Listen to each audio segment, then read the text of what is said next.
Hey, Ted. Getting ready to put away those Christmas decorations? Christmas? I don't celebrate Christmas. Why do you have the enormous candy canes? These are my tribute to Menthor, the peppermint god, he who freshens our breath with his minty nectar. That's definitely not a real thing.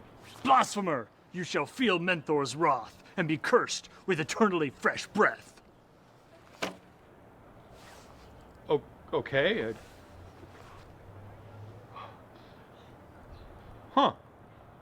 What a stupid curse. Ugh! Huh?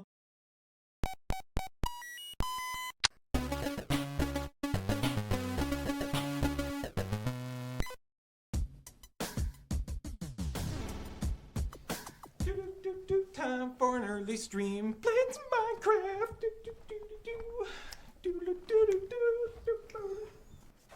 Alex? Hi, James. Wow, you're up early to stream. Early? It's 8:30 in the morning. No kidding. Have you been here all night? Define all night. Go home, Alex. But I'm just about to get to Ornstein and Smo. I don't care. It's my turn to stream. Shoo! Did you just hiss at me? I think I did. You gonna drink that coffee?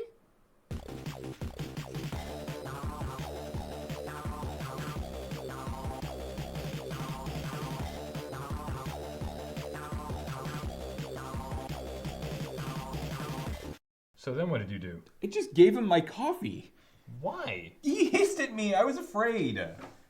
Hey guys, aren't you supposed to be recording a magic draft? Yeah, but we can't get into the streaming office because Alex is in there. Well, kick him out then. We tried, but he's been in there since like last night.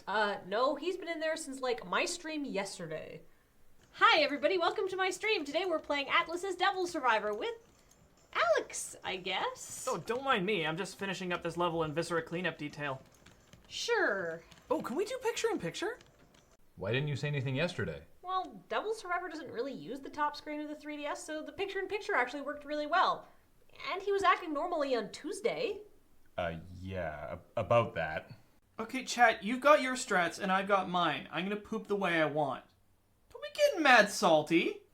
How am I supposed to fix something if nobody tells me there's a problem?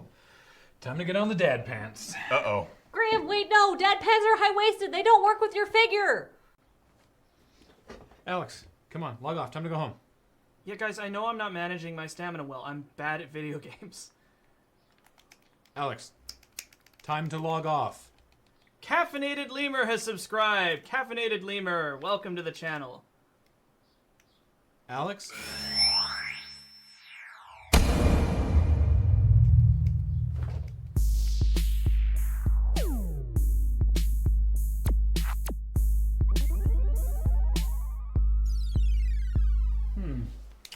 Well, as far as I can see, he's entered some sort of fugue state. I don't think we can stop him. I don't know what I'm more worried about. That we went to you for medical advice, or now that you've dispensed said medical advice, it seems to be sound. One sec, guys. I gotta ban this troll. I object to you questioning my medical credentials. I mean... Okay, so if he can't stop streaming, do we just unplug the internet, cut the power, force him to stop? Oh no, that would be a massive shock to his system. It would be like waking a sleepwalker. I used to sleepwalk when I lived with Matt. He woke me up all the time. And what happened? I'd shit myself. Exactly. Alex's mind would, metaphorically, shit itself. That's a risk I'm willing to take. He would also probably literally shit himself. Ew, no, I have to use that chair next. Okay, we'll have to get him out of there some other way. Ooh, Beach. Yeah. We need your help to get Alex out of the streaming office. All right. Perfect, yes. Do you know the dance of the 7 veils? Do I ever? Great. Word of warning. We only have 3 veils. This is gonna be a short dance.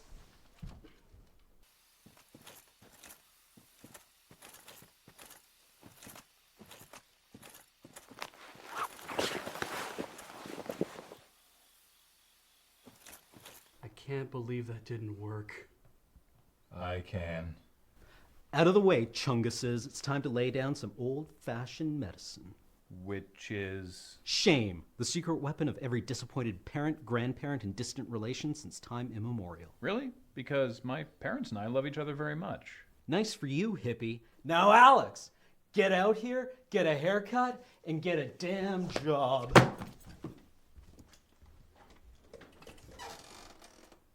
I don't think this is going to work how he thinks it's going to work.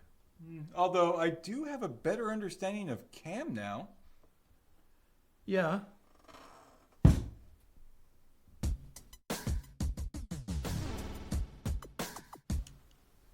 He is a man without shame. What do you expect? He's been streaming for 3 days without taking a shower. Thank God you can't smell over the internet. I'm working on that technology. Stop working on that technology. And also stop working on that technology. Something March of Progress. No, we just have to wait him out. We cut off all food, water, and coffee, especially coffee, going into that office. No, no, no. We give him much more coffee. Much, much more.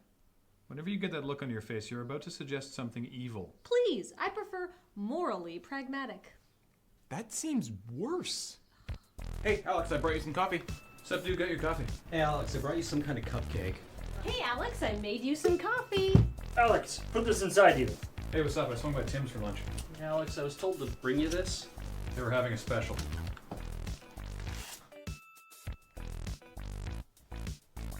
He'll have to go to the bathroom sometime. Okay, and then what? Oh, then we trap him in there and forcibly detox him. That sounds awful. Well, do you want an ethical solution or an effective one? Why is that a binary choice? Oh, here he comes. Peace today, peace right now.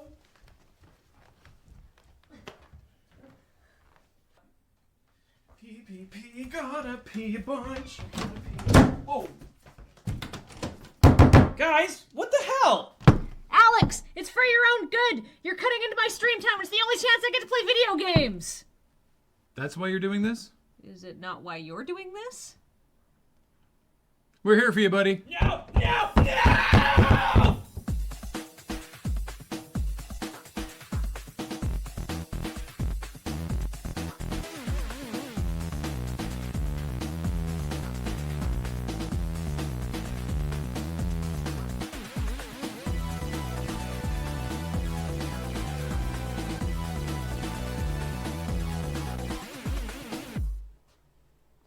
What are you two doing? Oh, we're detoxing Alex. What, in our only bathroom? Hey, if you want to make an omelet, you gotta break a few eggs.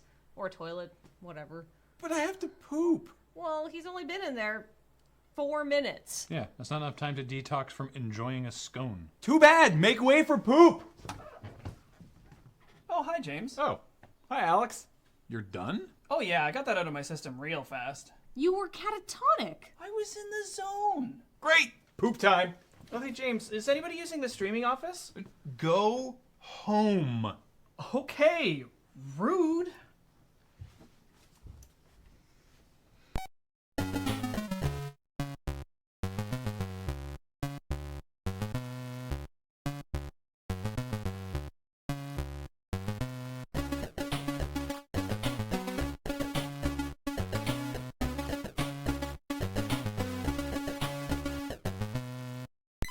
There's bargains galore at Dulcimer Warehouse's semi-annual fall clearance. Save up to 50% off our selection of factory second dulcimers, zithers, and tremolas. We've got the biggest selection of dulcimers in the Tri-City area. Hammered, plucked, and non-traditional. Take home one of our certified pre-owned chordophones, or pre-order the new AX3000. Named Electric Zither of the Year by Tetrachord Magazine. Unlike the timeless music of the dulcimer, these bargains won't last forever. Touch in person or not, online at www.dulcimerwarehouse.blogspot.conk. Dulcimer Warehouse, we won't string you along.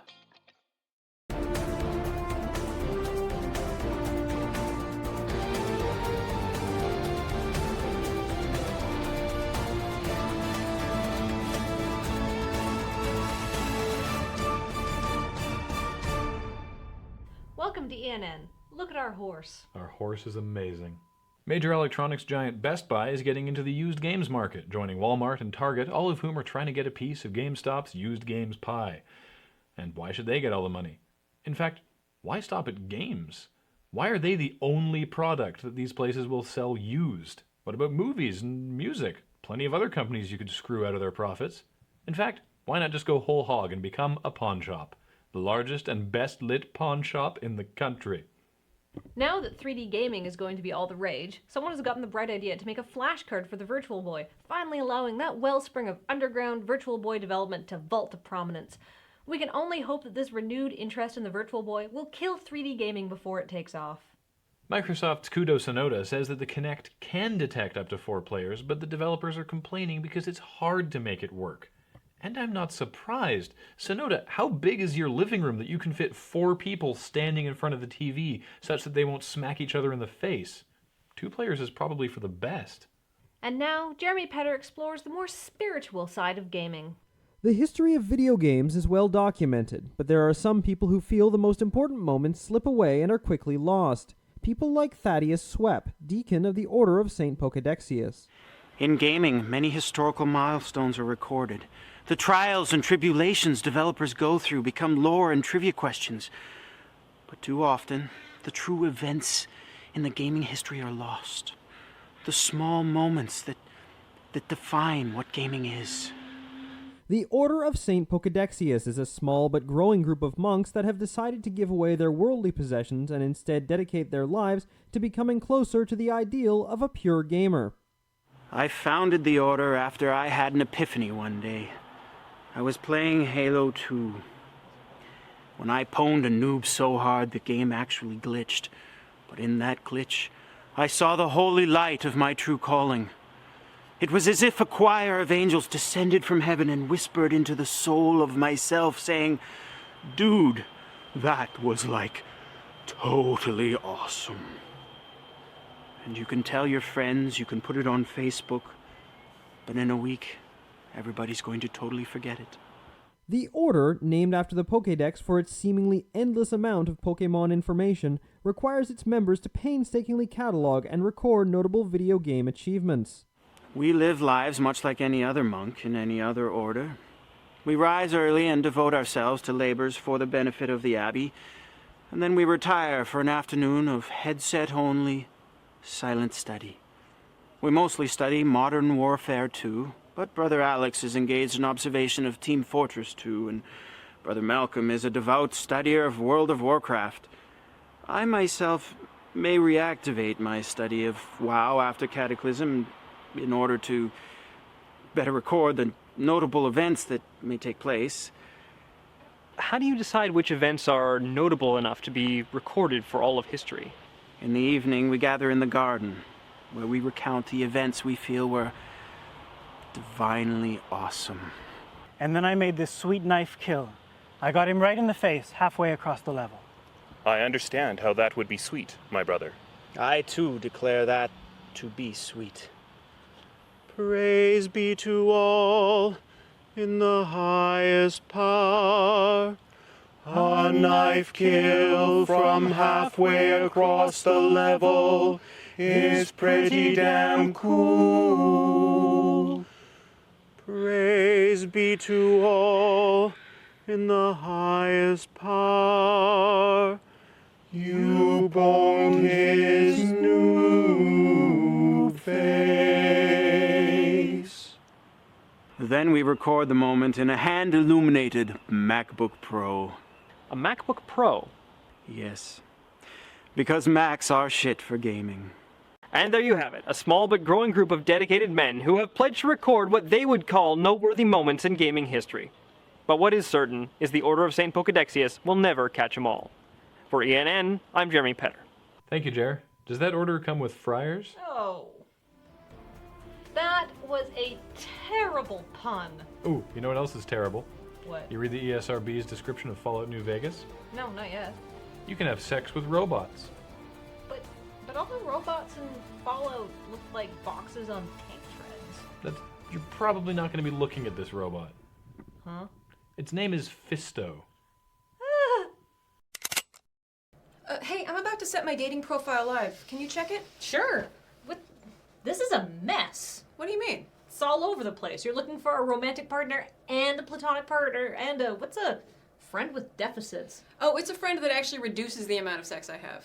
Like an anti-wingman? No, that's called a Red Baron. And I put that in there too. What?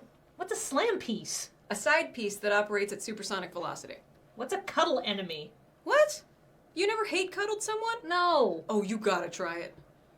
Okay, but you don't want someone who's co-op dependent. I'm not sharing my Steam library with anybody. What the fuck is a Splenda daddy? I'm diabetic. You're looking for a stalemate? Yeah, you skip the honeymoon and go right to merging bank accounts, quietly resenting each other, and co-parenting a dog. That sounds intense. I'm not fucking around. Okay, so what's a frenemesis? It's a frenemy that's more formalized, and they have henchmen. Ah, Frenchmen. No, those are people from France. And I put in Belgians. Wait, I'm Belgian. Oh, this is amazing! Tighter, you asshole!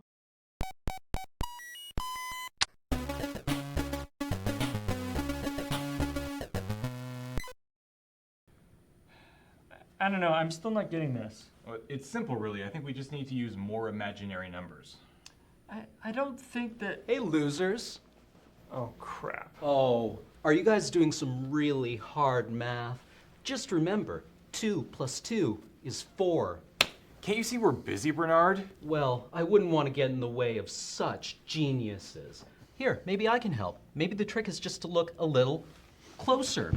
Oh, looks like you lost some important work there. You should really be more careful. Whatever, Bernard. I don't care if you are the head of the department. I'm a better math teacher than you'll ever be. Well, if you're such a great professor, then you should have no trouble training David here to beat me at the Math Olympiad tomorrow. Hey, leave me out of this. Right! Great. See you tomorrow, math morons.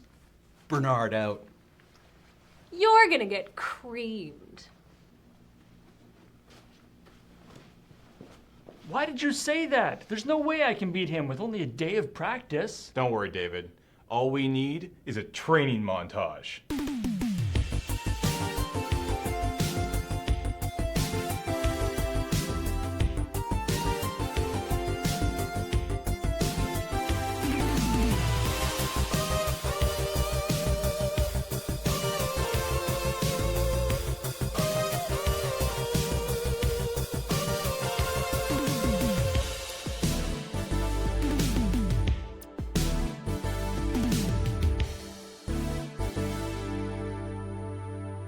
Was that it? I don't feel any smarter. Yeah, no, it started off well, but I think something else was supposed to happen. You mean you haven't done this before? No, not personally, but I always just assumed it was pretty straightforward. Well, I really don't want to lose tomorrow, so we better figure out how this montage thing works. Yeah.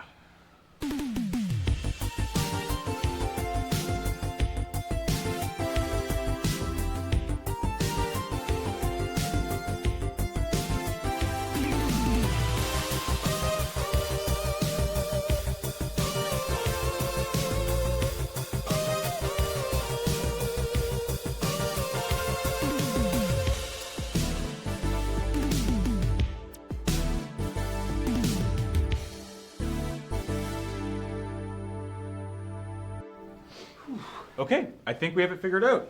Movies make so much more sense now. Right? Okay, are you ready to do the training montage for real? Let's do it!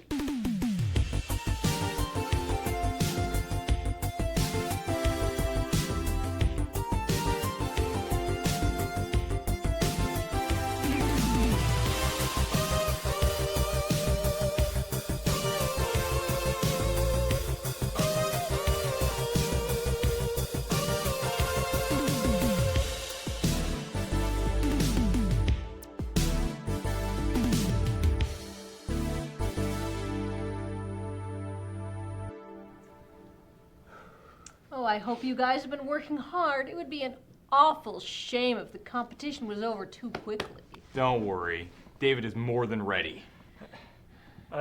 John? What? I just realized that we didn't actually do any math training. Oops. 1 second.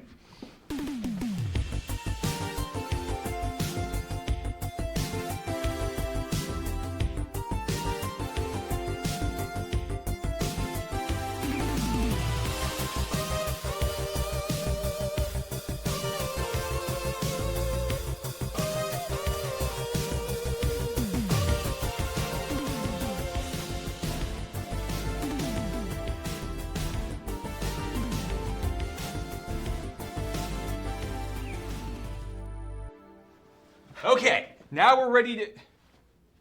Where did everybody go?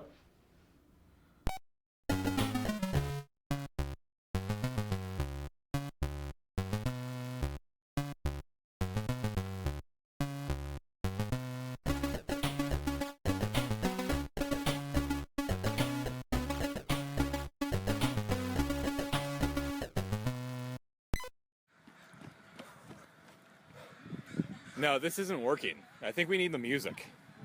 Does that mean I have to run around again? Don't worry, I believe in you. Get to.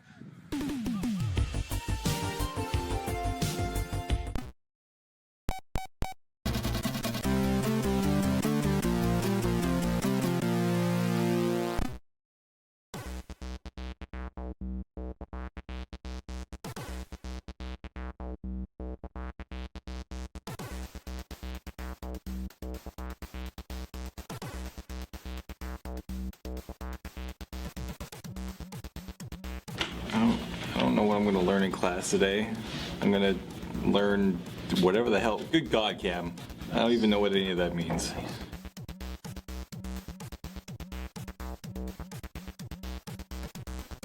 This video is obviously because everybody likes 80s sports montages. And so it started from this idea of doing the montage, like the very first one where it's like do the montage and nothing happens. They're just like continuing on regularly. And then they're like, oh, we better actually learn how to do montages. And so then they actually like go and do a montage about learning about montages, because I like that kind of meta humor. And then I sort of had this idea that they would do like the sports training montage, but they were actually training for like a math Olympics or some sort of, or like a spelling bee or some sort of thing that a training montage or a sports training montage would not actually help. So that's how it sort of came up with the idea of the like the bully math professor or whatever, which I quite like. I hope I hope that doesn't get too sort of distracting towards the montage part. People are like, man, I just wanted to see more of the math professors bullying each other because that's funny. But anyway, and then I guess the idea of having like the split screen and then having like two montages going at the same time, I know how that will sound, and I kind of have an idea of how I think that'll sound in my head, but I don't know how it actually will work. So it'll be interesting to see. Also, Bradley Rains did us a dope-ass montage track, so...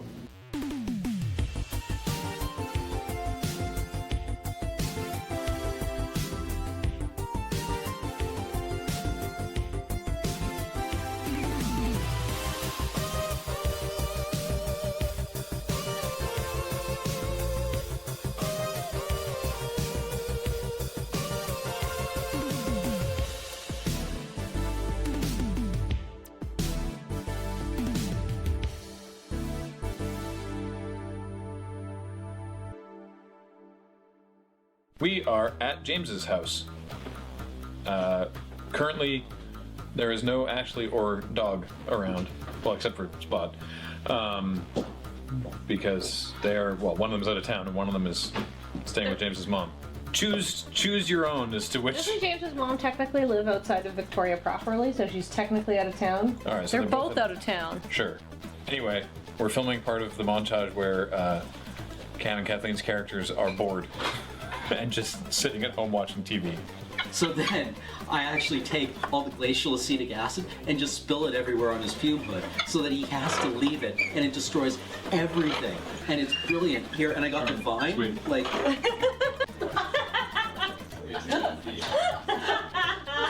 Oh,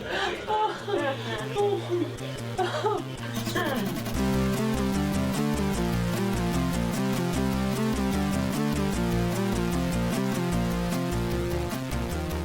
James, I want to turn your TV on.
As a hard-working American, well, when I say working, I'm not actually working here. I'm not working at all, really. I'm also Canadian. I'm a little hard, though.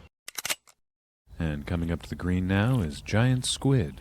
Now, Giant Squid is the first and also largest squid to have ever participated in the PGA. There was nothing in the rules that said a giant squid couldn't play golf. That's right. All right, it looks like he selected the putter. Good choice, good choice. And there he goes.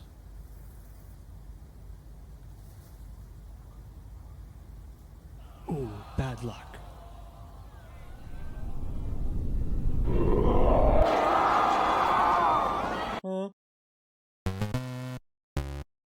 You're listening to Qwerpline here on QWRP-FM. Qwerpline this week is brought to you by the Libertine Submarine Limousine. Why cruise in the Shaughnessy when you can barrel 8 feet underwater in a richly pointed man-only watertight town car? Book the Libertine Submarine Limousine. You won't need sunscreen.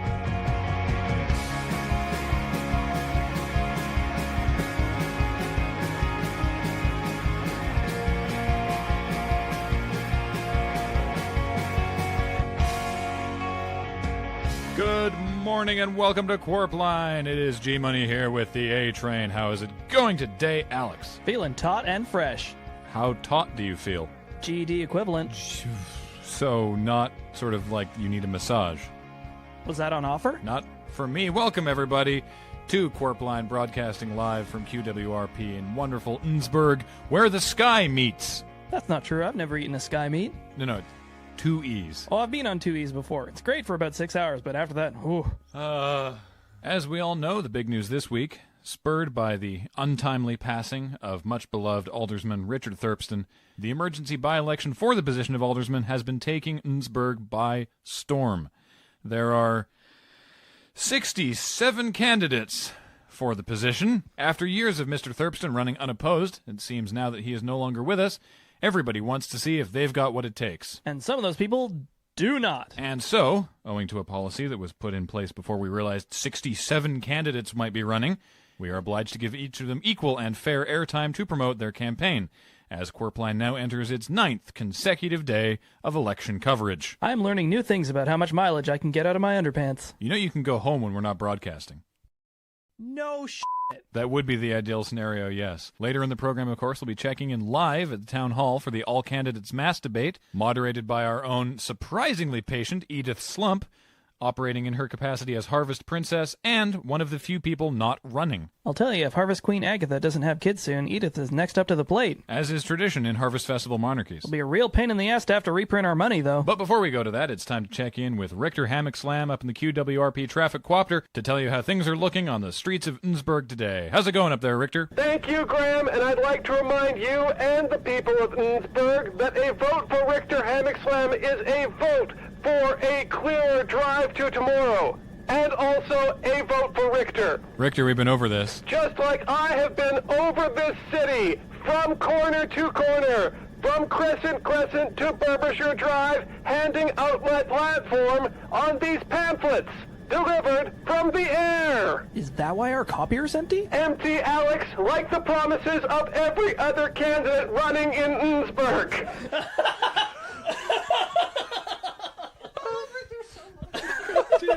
Richter, we discussed this. You had your time earlier this week. You can't use every traffic update to campaign. Fine, Graham. Let me tell you about traffic. Let me tell you about the ring. The ring that I threw my hat in. The ring is the ring road which surrounds this great city. And I will complete that ring road as soon as I get elected. Richter, you honestly think you are going to be able to complete the other 335 degrees of Innsbruck Ring Road? It's all about vision, Graham. And from 4,600 feet, no other candidate has better vision than I. Richter, traffic. Fine, Alex. Let's then talk about the traffic on Burbishire Drive.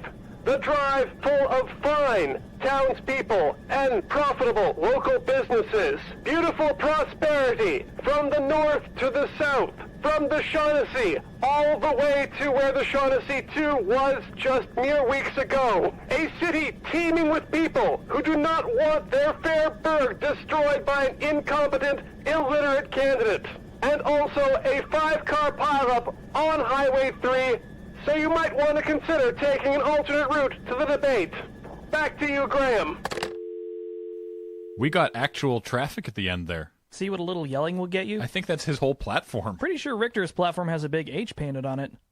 That is the QWRP helipad. But he's been campaigning off it for a week. It's okay, we're not liable. And let's go now live to hour 7 of today's All Candidates Mass Debate, broadcasting from the town hall and moderated by Edith Slump. So I can find new things in a bucket. Thank you, Mr. Hinckley. Call me bald, princess. No. The next question is for Mr. Corb Fortress Esquire. Greetings, Your Highness. As residents of Innsbruck and Lesser Miami are no doubt aware, raccoons are a constant pest at our municipal pools. Do you have any policy suggestions in place to try and reduce the amount of raccoon fur and rabies that our children might come in contact with next summer? That is a question vital to the health and safety of our citizens in this county, Edith. I believe that a strict procedure of licensing and cleanup of the raccoons would help keep them off the streets. Furthermore, I would increase funding to the recycling depot to process better the raccoons and refine the rabies down into a exportable resource. Raccoons, of course, being one of the 4 R's. 3 R's. We don't take raccoons. I ask that the gallery remain silent. Our next question is a down-the-line question for candidates 51 through 59. Many citizens have been campaigning for a memorial to the late Richard Thurpston. Can you speak to your plans for materials and construction? You have 2 minutes. 2 minutes each? Total. I have been doing this for 9 days and my patience is razor thin. Mr. Hinckley, you may begin. I got a big mound of sawdust out back. I'm gonna press it, and I'm gonna mold it, and then I'm gonna impregnate it with my perfumes. That memorial's gonna smell like the sweetest coochie you ever put your nose in. Thank you. I wasn't done! I am. Next candidate, Miss Schlitzwhistle. Oh my goodness, I have so much experience with craftsmanship and making things, and I think it's really important that if we're going to make any kind of monument to a false god, we must also praise the real god, Mother Gaia. And also it should block Wi-Fi transmissions because they're just not good for you. So I see a beautiful sun with a dream catcher on top to catch all of the Wi-Fis and the free radicals that are just flying through the air, and at her feet, 3 happy bees. For budget, I'm thinking about $350,000 so we can get ethical and organically sourced materials. Beeswax, herbs, spices. Wait, hold on, let me do that without laughing. Spices, crystals, and spiders. That's nice. Next up is Corb Fortress Esquire. A man of law is best remembered by the law that he produces, and therefore I would like to introduce a new form of legislation to honor the late Mr. Thurpston by putting into place a new tax code which would include the consumption of statues and statuettes, thereby stimulating our economy through the production thereof. That doesn't make any sense, Mr. Fortress. Would you care to elaborate? I would be happy to answer any further and follow-up questions after my election. Well, hope springs eternal. Next we go to candidate number 54, Mr. Justice Zeph. One love, Edith. Just like, please no. That's Princess Slump to you. Irie, here's what I don't understand. Everyone's here in this building and we're all thinking about this wonderful person, Mr. Thurpston, and how we can do our best to honor him for all the great things that he's supposedly done for us. And that's great.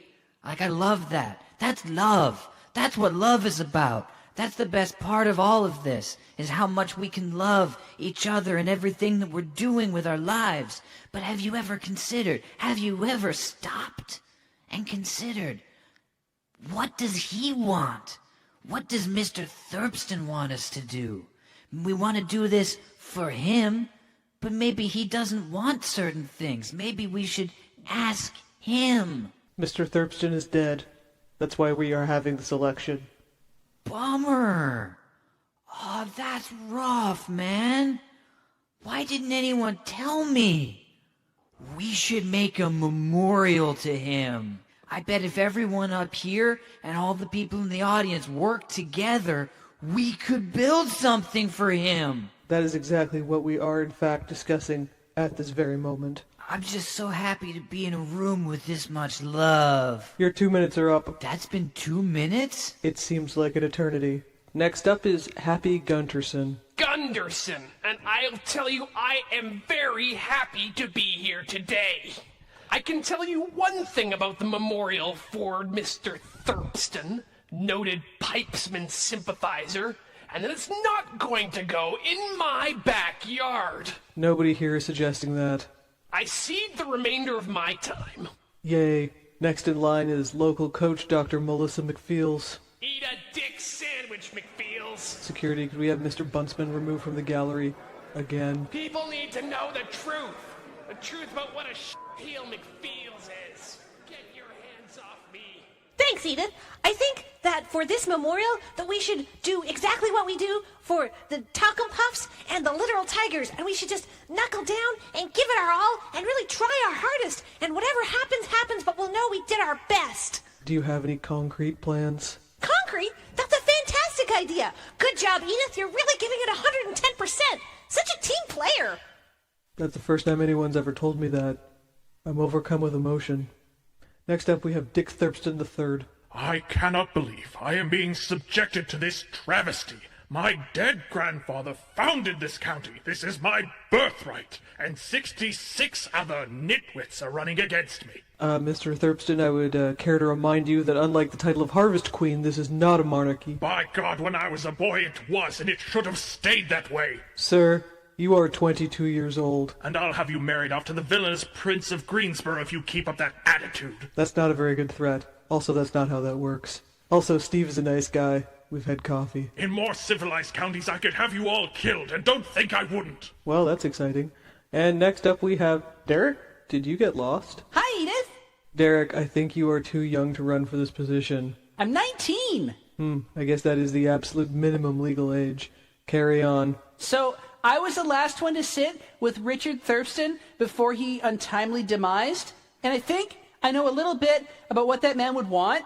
For example, I know he loved muffins, but more importantly, his ghost is inside me now, and I think he wants a statue built in every town in the county. His ghost is inside you? Well, I assume so. I mean, I was looking right in his eyes when he passed over. That's how it works, right? Like in Highlander, the animated series? Did you experience lightning? Or hear the music of Queen? My grandfather's soul is in hell, not inside some upstart boy. Point of information, Princess Schlup. I believe in this debate I've already established that I am 19 years old. Mr. Derek is correct. The other candidates are out of order. You're out of order. Curse the I tell you what everybody needs is some of my perfume. You can't be mad when you smell a nice squidgy. to the It's the weed feed. I knew we should just have it installed at Town Hall. And I Chill out, everyone. This is not Irie. catch all of the bad vibes, and now I'm running everybody what's bad here. Reminding me to set the horror Please be quiet. This is not behavior becoming a candidate. Making it up just to make me unhappy. Make my grandfather's memory unhappy. Everybody chill out. All right, we're going to bring it back to the studio now, and maybe we'll check in later if things get back under control. Well, this is only the second day of debates that's ended in fisticuffs. I think we're doing pretty well. Yeah, though I still question doing these debates as a round robin. Well, we've got 67 candidates. It was this or deathmatch. I mean, it sounds tempting. You know what I would do if I was aldersman? I don't. What would you do? Absolutely nothing. I would leave everything as it is. All these people are talking about change, and I think the people really just want it left the way it is. If it ain't broke, don't fix it. Richard Thurpston steered this county on a straight course for nearly half a century, and people want to change that? Why? Who needs these chuckle fucks? They're not all that word. Derek is running. Derek's only running because he thinks he has a ghost living in him. Speaking of, when are we going to break the news to him? Why should we? We're not his mom. Well, if he is a Highlander, then neither is she. Well, either way, we'll have to check back in with the debate later because it is almost time for a break. When we come back, we've just learned that Officer Steve and the Innsbruck PD have once again deputized the Girl Scouts to help contain the melee at the mass debate. Lock and load, girls. And it's November, so the Innsbruck Tourism Board is getting ready with the annual chestnut count. Did you get in on the pool this year? No, it's full of raccoons again. Why should that stop you? What? Just give her. Sure. More Qwerpline back after this. You're listening to Qwerpline here on QWRP-FM. Thanks again to our sponsor, the Libertine Submarine Limousine. Why cruise on the Shaughnessy when you can barrel 8 feet underwater in a watertight town car filled with luscious men? Book the Libertine Submarine Limousine. Get keen on the peen scene.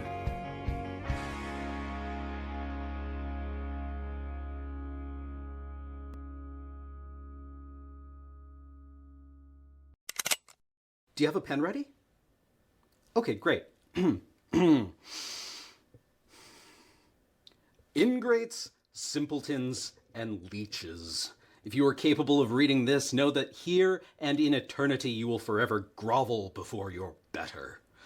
Mercifully, the numerous and staggeringly thorough failures of my progeny will be lost to time, buried under the accomplishments of the man I once was, overshadowed by my deeds as you were by me in life. Know that my contempt for you has been taken to the grave and beyond, where it shall remain undiminished.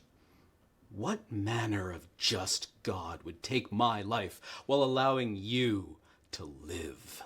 I only hope that this bastard deity's great mercy grants you eternal life in your world so you are not inflicted again upon mine. Open are the double doors of the horizon. You know we charge by the letter. Oh. I can condense it down a little bit.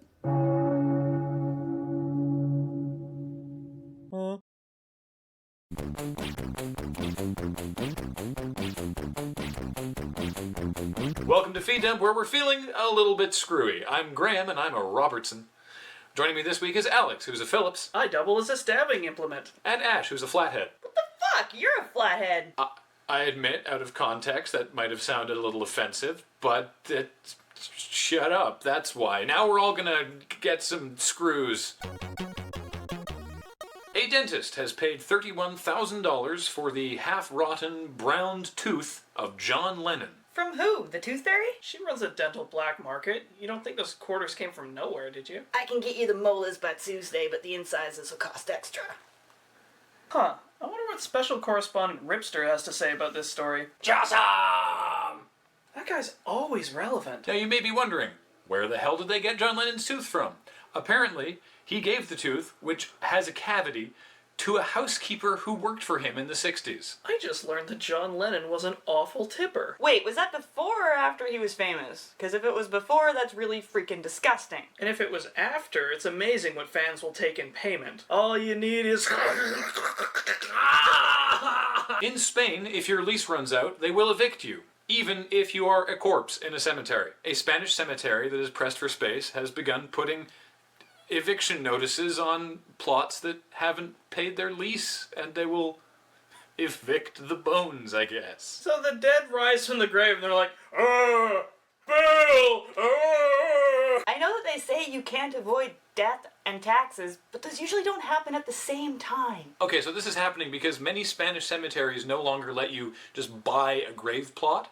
Instead, they lease them for periods of 5 or 49 years. What kind of service range is that? That's like going to McDonald's. It's like, would you like the small or the entire restaurant size combo? Wait, where did the 49 come from? Like, I don't want to commit to a full 50, but 49, that's fine. I think this is obviously a make-work project for, like, Gravediggers Local 197. Hey, boss. Yeah, that's still not funny. Fossilized animal tracks in the seafloor are pointing to the existence of a prehistoric predator with 66 legs. So they're positive that it's not just like 33 things walking in single file along the seafloor? No? Right. The Sand People walk single file to make you think that it's just one giant creature with 66 legs. Crafty, those Sand People. Or maybe they just stumbled across the film set for Human Centipede 2, Under the Sea. Yeah, actually that would be Human Centipede 3. They already came out with 2. For fuck's sake. Okay, so the second one is called Human Centipede 2 Full Sequence. So then the third one will be called Human Centipede Under the Sea. I would like to see the fourth one, the Human Centipede Through Time. See, they open a series of time portals, and they take one guy and sew him to himself from a different period of time. Oh my god. Yes. Isn't that? Yeah. Write this down. You know what I'd like to see? Everybody tangentially involved with that franchise strung upside down and set on fire. Wow. Geez, Alex, like it was a bad movie, but it wasn't like Transformers 2. Sweden. The men who pass the screening process required to donate sperm in Sweden score better on personality tests than other men in their peer group. And they say nice guys finish last. So it's a personality test to donate sperm. See, I would imagine that the women who are going to the sperm bank are looking to bypass the whole personality thing in the first place. I just want some baby goo! That's gross. A study conducted by McMaster University suggests that the tone of voice of politicians affects how people vote, with deeper voices garnering more voters. Well then. James Earl Jones for President 2012. And every subsequent year. Well, I think we'll call it there for this week. So remember, until next time, there may be better sources for news, but they don't have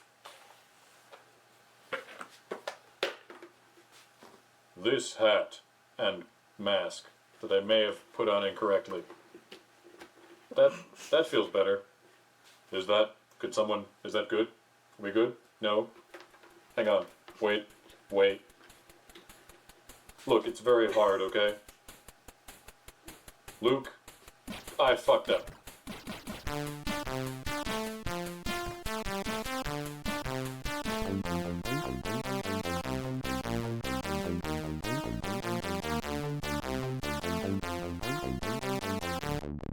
Jump Care! Hi! Bacon Rutherworth here, reminding you that this evening is going to be extra spoopy. So instead of some ghost or ghoulie popping out and jump scaring you, I'm here to remind you to do some self-care. Did you know that 87% of all stress comes from watching headlines scroll by? Probably. Take time away from the doom scroll and try reading a good book. I myself am reading The Silver Medal Lover by Tanith Lee. Or perhaps try finding yourself a new hobby that helps the meat of the day slide away. I myself have taken up taxidermy. Remember, kids, take some time to take care of yourself because you're the real cool technology.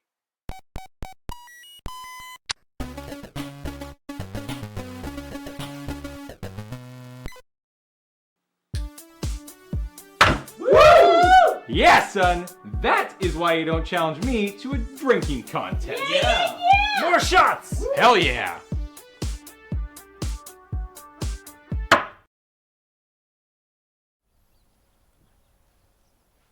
Oh.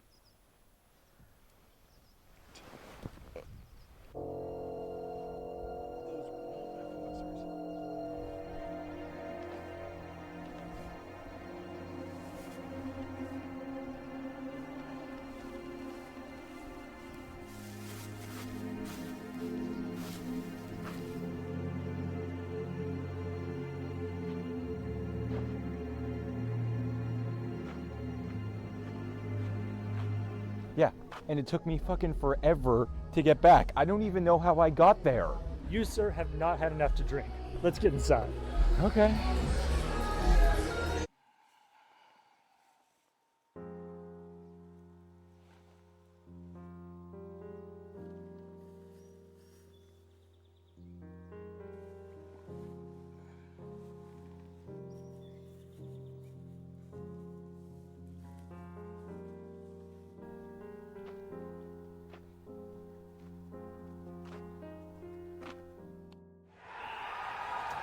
Nice.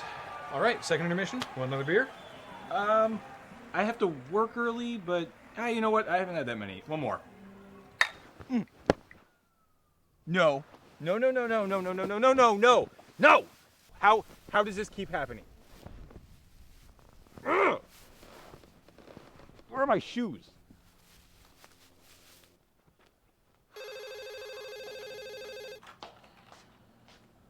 Hey, you okay? Oh, I don't feel so good. I think I drank too much last night. Oh, say no more. Hair of the dog? Yeah, all right.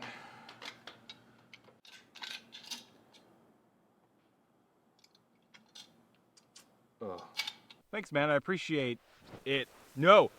Ah! No! Ah! There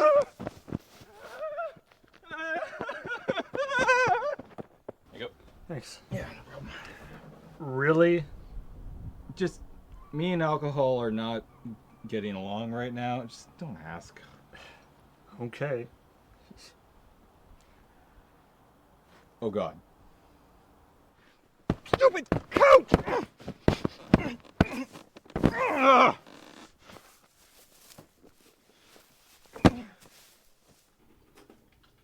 No, I'm sorry. I can't make it to the party tonight.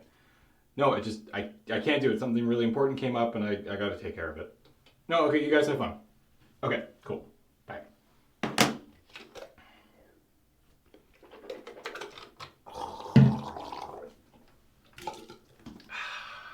Oh, God, no.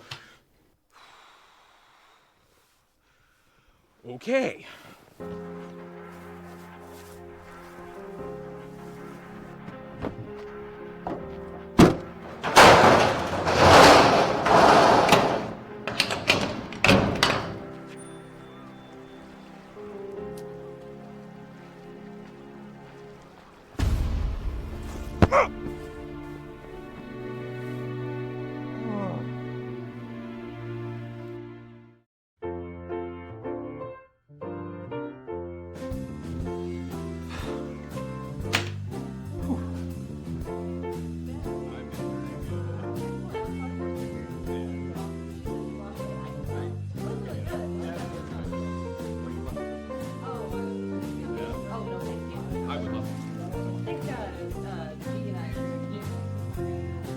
Oh, God.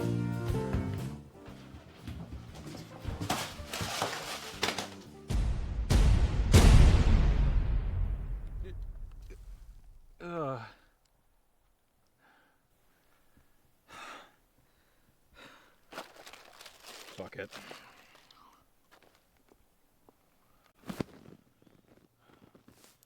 Come on!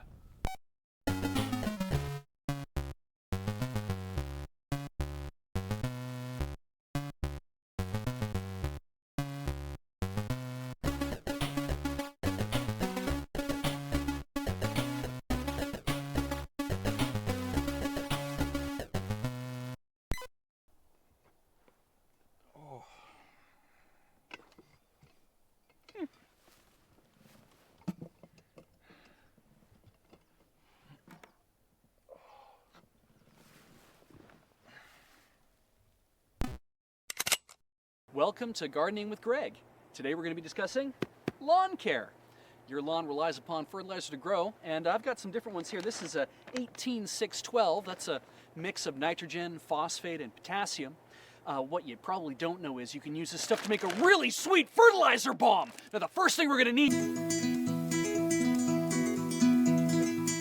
I am so sorry, Greg. I totally misunderstood. You go ahead.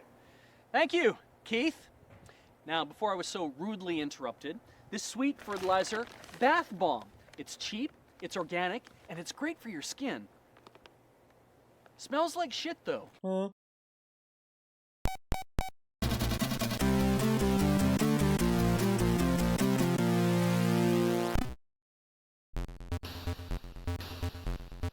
It's the couch video, as of currently is now unnamed.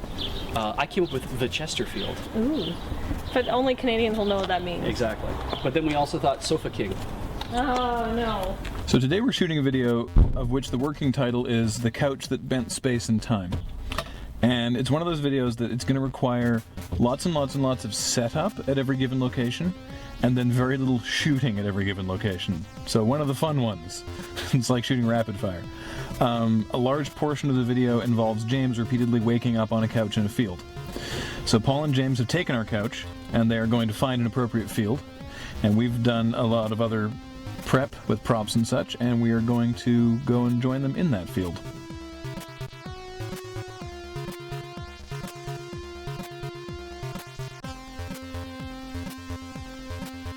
Pretty long. Cam and I are devaluing the property.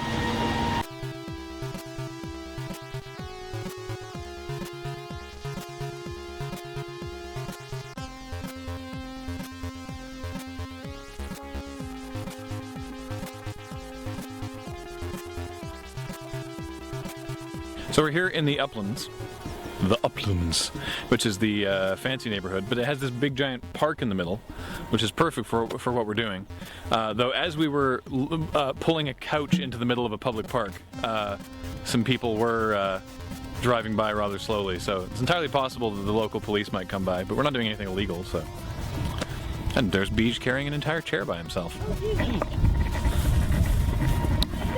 I said I would help you! Yeah.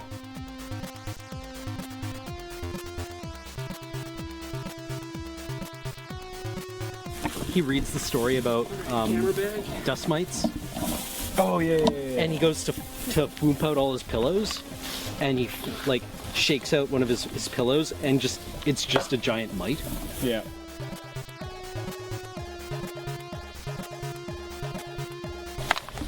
Safety third, right? I put on sunscreen before I left the house today.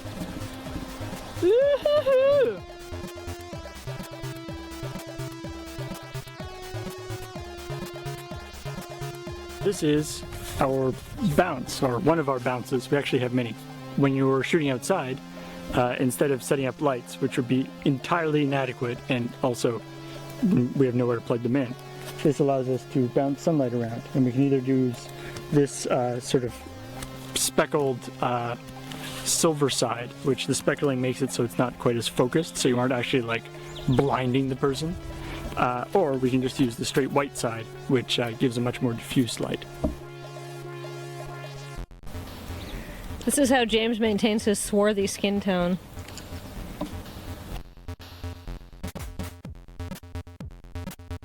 I'm a production assistant. Because this video takes place over several days, in fact, you could actually say it takes place over many, many months, there's a lot of costume changes. So I've already gone through 2. This is my 3rd. This is after beers with the boys, watching a hockey game, I guess, because I have this Canucks jersey, so that's what we're doing. After that, lots more. I'm hot, I'm wearing pants, and it's summer. You know, I have to say, a nice, squishy, comfortable couch, the superior outdoor sitting option. Like if I lived in Southern California and it barely ever rained, I would have a couch in my backyard all the time. It's great. Don't fucking go! You're ruining my life! Fuck!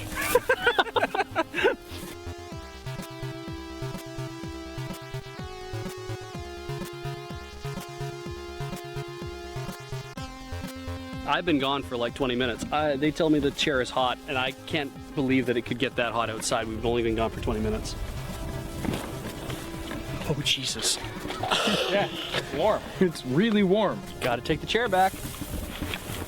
Oh, that's gotta be hot. Watch out! I can actually take this back, right? Yeah, go for it. All right.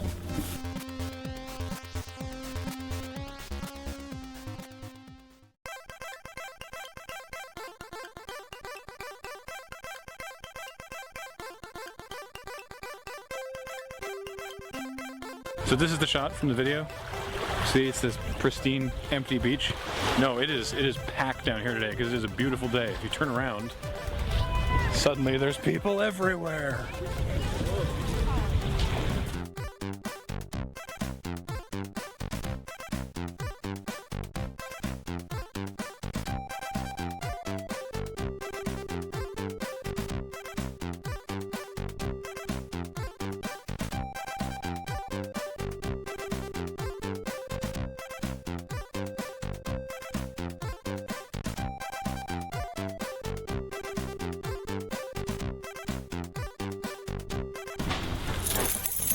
I got lots of keys. There's so many people in the house.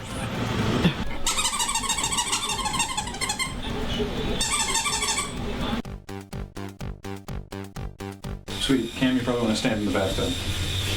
Otherwise I'll see you in the mirror. Oh, moist. Was it? No, the mat was dry.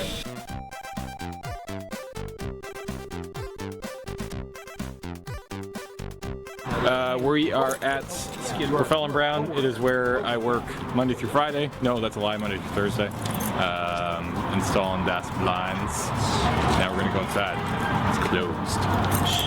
See how you like it. Do you have everything?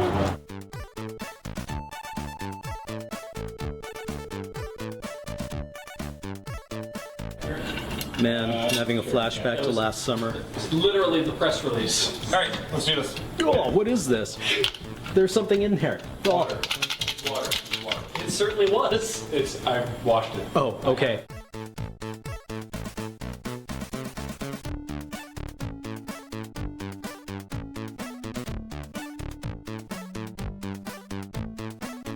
It's Christmas time. Got fireplace. Heather put all the decorations up.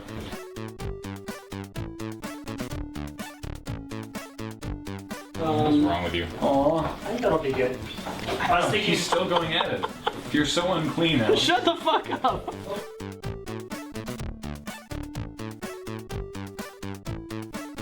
Oh god. I'm defuzzing James. James sat in the cat's chair. Yeah, really? I mean, this is more like a 4 out of 10 for me. Probably won't get there. We are now disassembling the Christmas tree because it's not Christmas time anymore. Fuck that guy. I miss Christmas already. On the upside, we can stop wearing sweaters because it's the middle of friggin' July and it's hot as ball. That's where she gave this to. More shots! Woo! Oh wait, that's not. One more time. More shots! Woo! Ooh, that's hot leather. Is that coming across, Alex? Is that working? What the fuck? The shadow? What? That's real weird.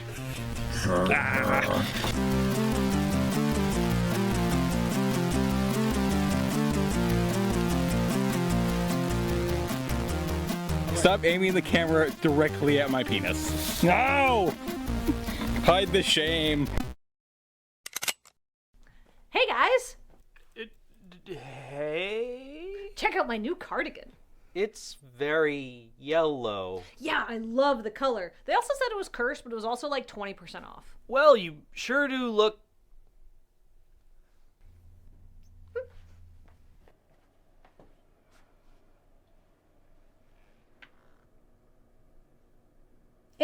Worth it.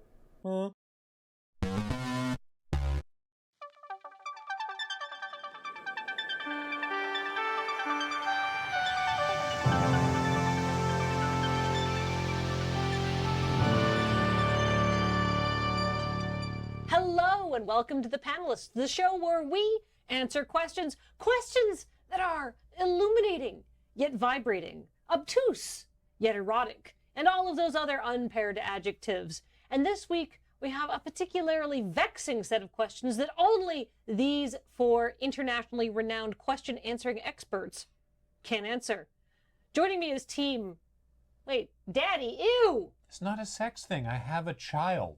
What about Surge? I don't know, people just say it to me all the time. And team... Nice. Nice. Gross. No. Nice. Thank you. Should not have put us on the same team. Everybody trying to cleanse shame. Jesus. Well, I'm glad to see both of you together here today. But good news! You are on the Nobel Prize shortlist because you have created a new type of fruit. But of course, since you are both teams of brilliant scientists, you didn't do something so boring as cross-breeding some fruit together and making some minor improvements. No, both your teams use sophisticated gene editing technology to really force the issue of what a fruit is and if it's possible for mankind's resourcefulness to go too far. Now you must convince the Nobel Committee, which for the sake of argument is me, that you are worthy of science's highest prize. So tell me all about your new fruit and why it deserves so many accolades. Let me tell you about the flumped.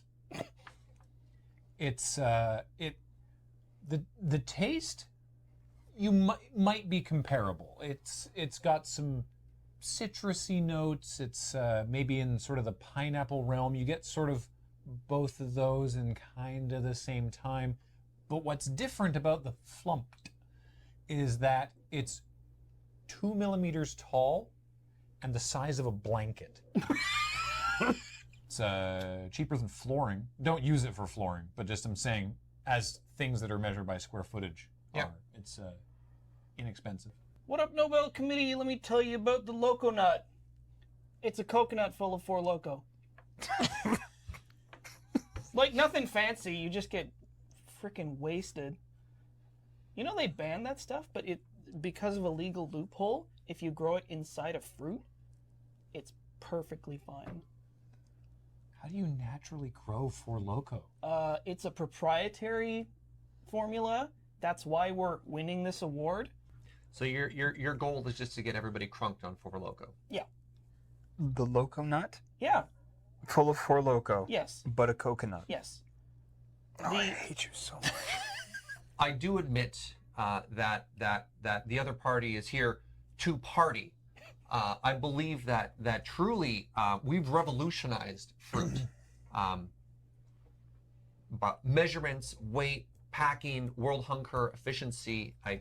Truly the breakthrough is on our side. You know how everyone's trying to, make, using like hemp fibers to make clothing or whatever. You don't even need to like break down flumped or process it. You can just find like a dress pattern, cut it out, sew it up, right off the plant.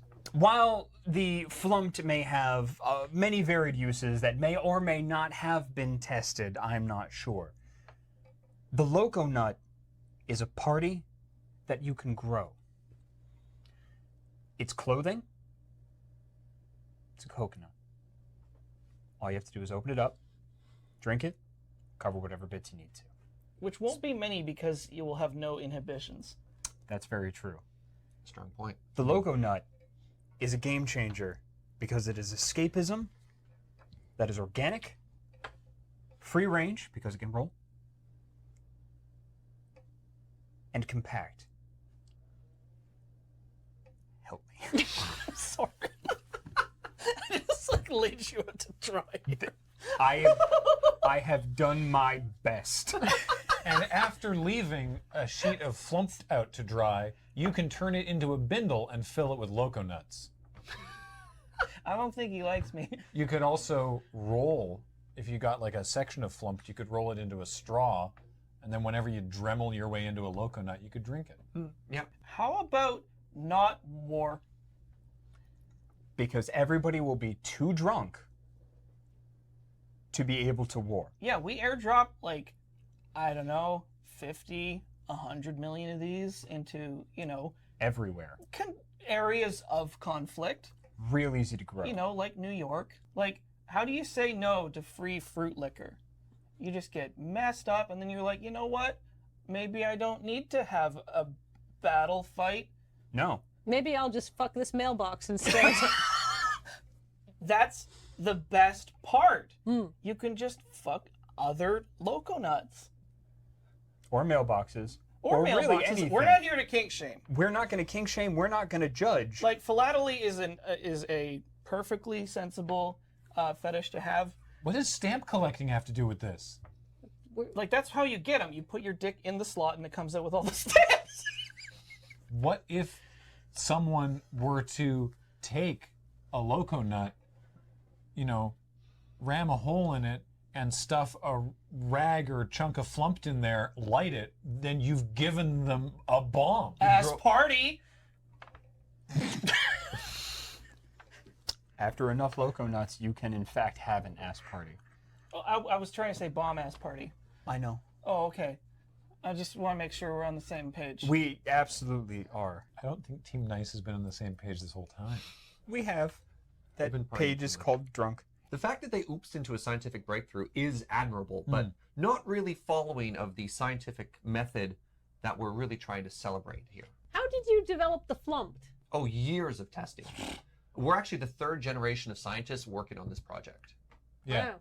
It's named for its original creator, Dr. Georg von Flumpt. Mm-hmm. Yeah, that was Graham's great-great-grandfather. It skipped a generation. What does it taste like? No one's been able to adequately describe the aftertaste. It's got kind of a fibery texture to it because of how rope-like it is and how useful it is, but that's fine. Yeah. Much like jerky. It's got a bit of a chew, but that's I great. just have a difficult time believing a fruit of that size could retain any amount of flavor. Oh, no, it's delicious. I mean, flump stands for flat, fruity tomato. I thought it was named after Graham's great-great-grandfather. Yeah. Who was a flat, fruity tomato? It's amazing he ever had children. Yeah. I think this just ultimately comes down to nerds or party. Party nerds. What is the definition of a fruit? Fruit has to have seeds. Taking Four Loko around the world to places of conflict. Serving up fine Loko nuts, hot or cold, depending on how you'd like to drink it. I'll have my Four Loko cold, please. Peace will grow in those areas. Because what do when you get drunk? You fight a little bit, absolutely. But you fight incoherently. That's conflict resolution. Yeah. It's necessary to come together for peace. Exactly. We're just going to turn the world into a bar. It's true. We fight, we cry, we hug, we throw up, we pass out. We wake up best friends. Loko nut. Crack open a warm one. They can have the peace prize if they want. We'll just take the science prize I thought we were arguing for. Yeah. We walked into the wrong room. So what we've come down on is that you have invented a fantastic new packing material, which is also edible, and that Jacob and Alex have communication problems. Disagree. Absolutely disagree. All right, well, 3 points then for the fires of friendship duly forged in the Four Loko growing pits. I love you. I love you too, man. I'm gonna crack open a warm one. Thank you. And flumped points for you two, because I have no idea how to even grade this argument because I wasn't paying attention because it was so ludicrous. That's great. Good. That means we're winning. No. What? No, one flumped point. One flumped. Well, you don't know the exchange rate. I just checked Flumped on xe.com and I got some bad news for you. Dinger. But I have some good news. Good news, everyone. You are at a music festival in the California desert thanks to winning an all-expenses-paid trip. And while you are there seeing Tame Impala and King Gizzard at this music festival I'd like to go to, but tickets are like $400, so I'm not going to. You meet up with a group of extremely stoned, financially privileged crystal enthusiasts who mistake you for some sort of minor deity. This cargo cult will persist for 3 days or until the peyote runs out. How do you use your newfound powers? Witness me. They were the bad guys. What? Did we see the same movie? What? Oh. It's okay. It's okay. It's really not. How would you like to control these crazy crystal people? With my hands. Have at. When I hear desert deity, the things that go through my mind are like a beautiful boat going down the Nile, somebody with a giant palm leaf fanning me over and over, and grapes. Just grapes. Just people feeding me grapes. I don't need worship. I don't need blood sacrifice or any of these weird things that gods traditionally do. But if so messy.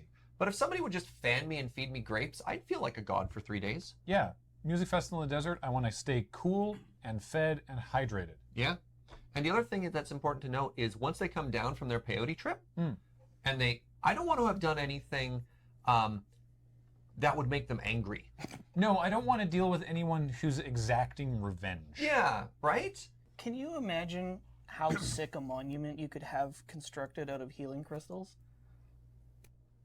Like unethically sourced gypsum and quartz and so forth that they probably have tons of because they're trying to, ship it somewhere.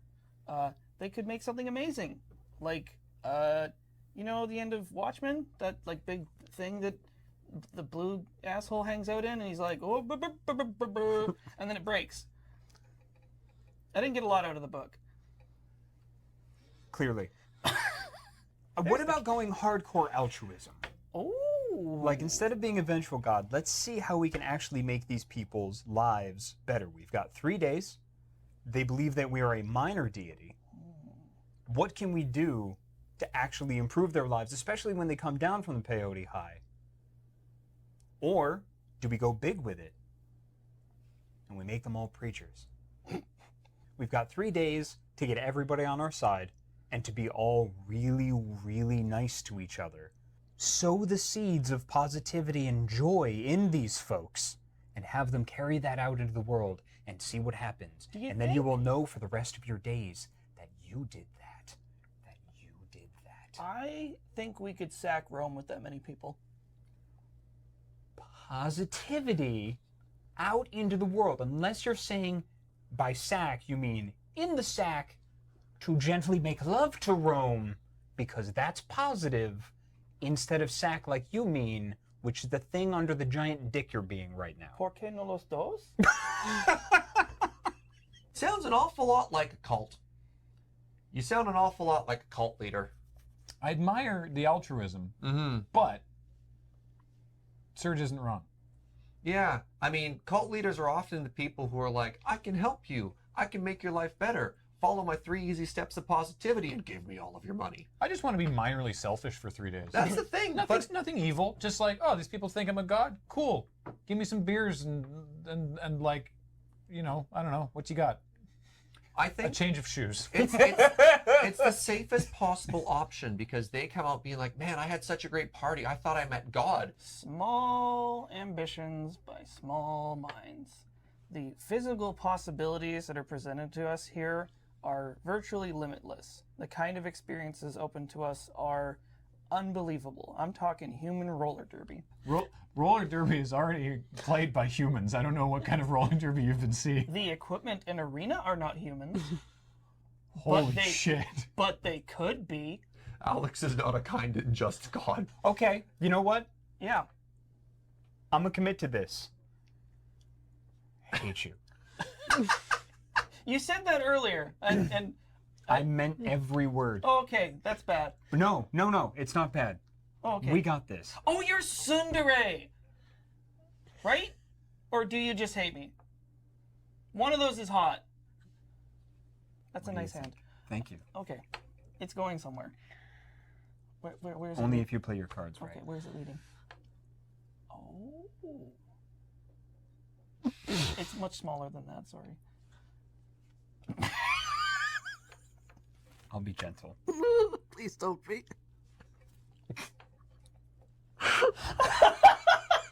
My safe word is flunked. It's very cozy. Anyway, as I was saying, you know what? We're thinking too small. Altruism, you're right. Out the window. We've got 3 days with these jokers. We can make them do anything. So do we play Human House of Cards? Do we play, like, literal human chess? You know what game I really liked on the old NES? Battle Chess. Yes! That was great. What kind of weapons could we arm them with that would be at a concert? Guitars. Yep, guitars. Bottles of water. Tent poles. Vuvuzelas. Anyway, screw it. Let's make a lot of money in 3 days with turning this concert into a hell pit. I have always wanted to see someone take a chess bet. Oh. Ah, man, do I want to ask? Like, I want to see full contact grid sports with people waving sheafs of cash, screaming at the top of their lungs. So you just want to go like... takes pawn! Rook takes pawn! Rook takes pawn! Yeah, that's it. Yeah, no, we're going full Caligula. I just want some of their drugs and to eat a lot of stuff. I mean, truly, the festival goer's dream experience. Dude, what do you think we're going to do once we're done with these people? I go to jail. After we eat them. The people? We're going to go Caligula. You go all the way or not at all. That's true. I mean... He did eat people, right? Oh, I think the issue is they may have already taken peyote and legitimately start believing they're gods. We're not? No, I just drank a bottle of stuff that I found under the sink. God, how do I even judge this? So, Graham and Serge. Hi. I'm going to give you guys 400 points. Ooh. One for every jelly baby and or gummy candy you probably are able to ingest over a 3-day period without feeling a little sick in the tummy. Mm-hmm. Alex and Jacob, I'm going to give you 5,000 points. One for every life you'll ruin. on your ill-advised God plan. Perfect. But you're dreaming big, so that's big scores. Hey! So what I'm saying is never trust either of you with any ounce of responsibility. And congratulations, you are superior problem solvers, so please ask them questions at all junctions in appropriate and inappropriate times. If only Flumped hadn't tanked, we would have got this. I'm disappointed. We came at this earnestly and with well-rationed arguments. I mean, I suppose we'll just resort to cannibalism next time. Yeah, exactly. You weren't playing to the judge, who is an evil and capricious being. I blame the economy. You guys want a couple of warm nuts? God, no. And on that bombshell, it's time to call this episode to a close. So please tune in again next week for more The Panelists.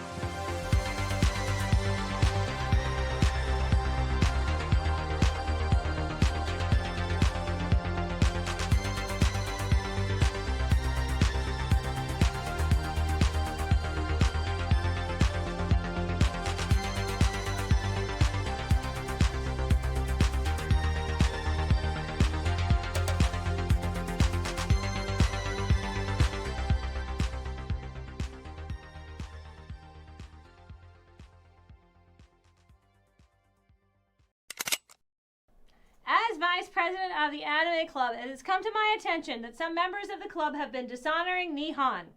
Now I know not everyone has taken Japanese 101 and 102 as I have, but you shouldn't need to speak fluent Japanese to know there is a right and a wrong way to pronounce basic names that we should all know. Now please pay attention. Evangelion, Inuyaya, Fukukla, Onepiche, Robotech, Yaoi on Ice, Yo-Yo's Bizarre Adventure, Naruto Shippuden, Hack Ho Ho Sign, Potemkin, Roro Keenshin, Yundam, Yundam Wig, Yandham Zed, German Legos, Shingeki no Kyojin, and Belch.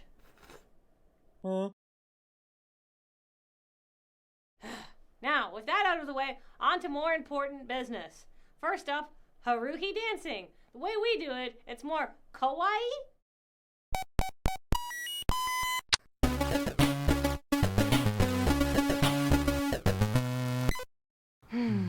Boy, it sure is autumn. Good riddance to summer. Fall season is best season. I'm just thankful it's cold enough that I can wear tights now. It means I don't have to shave my legs anymore. Well, I'm thankful that another Thanksgiving came and went without any Americans getting on my case about having it at the wrong time of year. Yeah, that was nice. They're learning. And best of all, the leaves are falling off the tree so no one can hide them and get the drop on me. Wait, does that happen? No, but now I know it can't happen. Has it ever happened, though, like in historical record? If I don't worry about things just because they haven't happened yet, what would I be? Mentally sound? Unprepared, Cameron.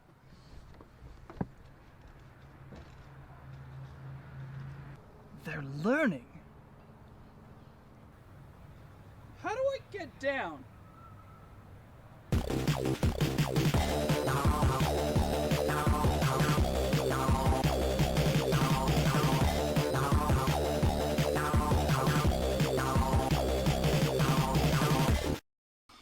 You know, I used to take Halloween really seriously. No kidding. Me too. I always had the best costumes. Oh, I spent most of my time making things explode. Now I just wear whatever I can cobble together from here. To be fair, who else has a literal wardrobe department? Hey, you guys want to have a Halloween party? That's actually not a bad idea. We have so many props and so much stuff.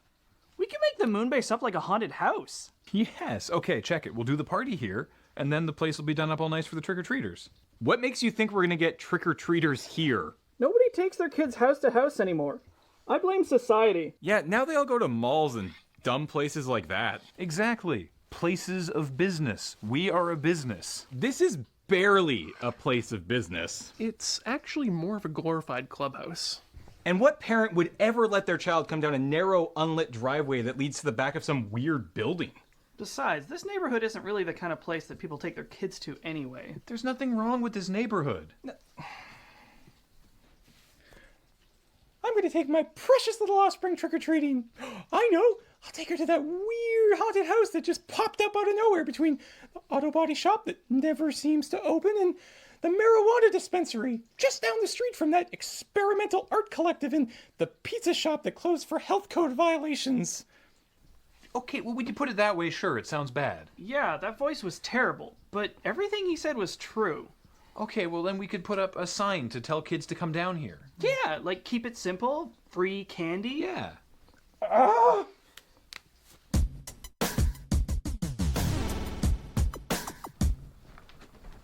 Paul, we need your help.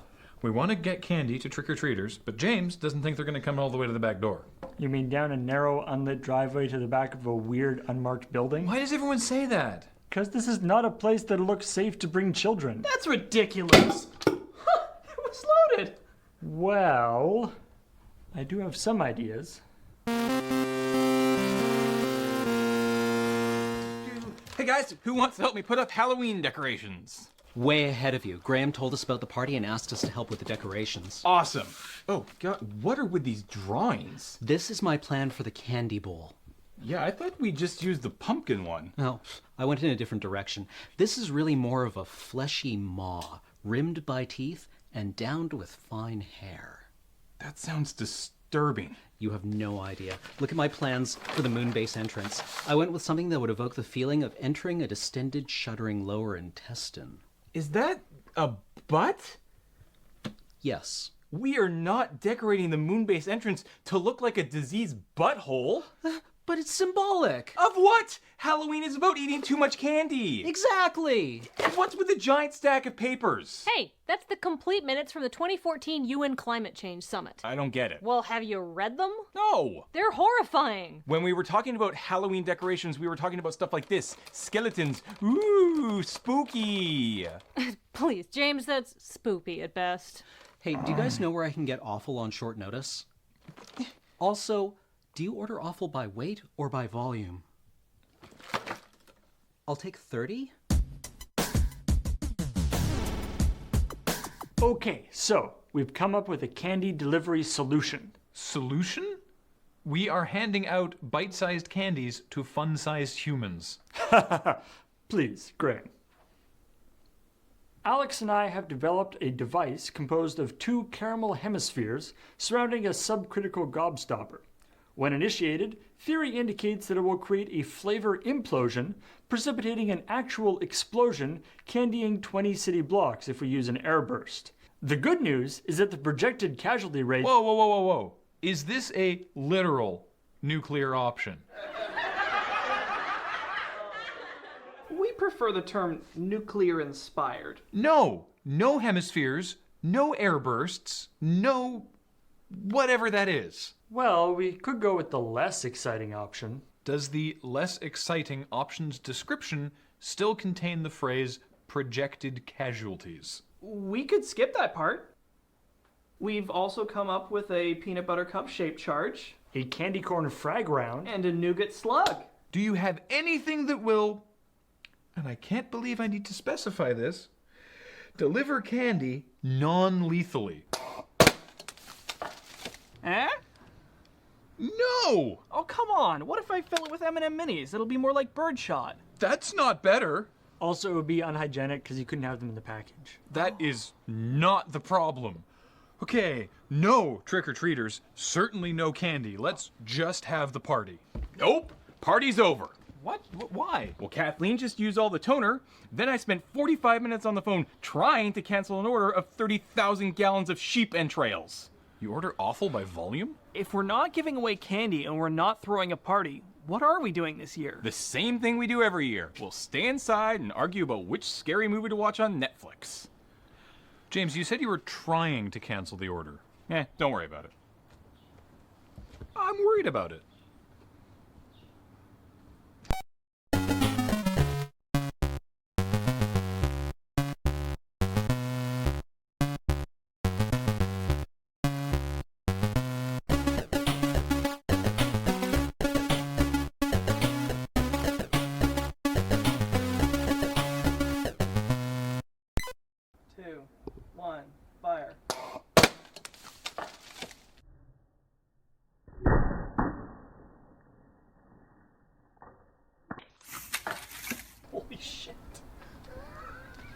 Wow.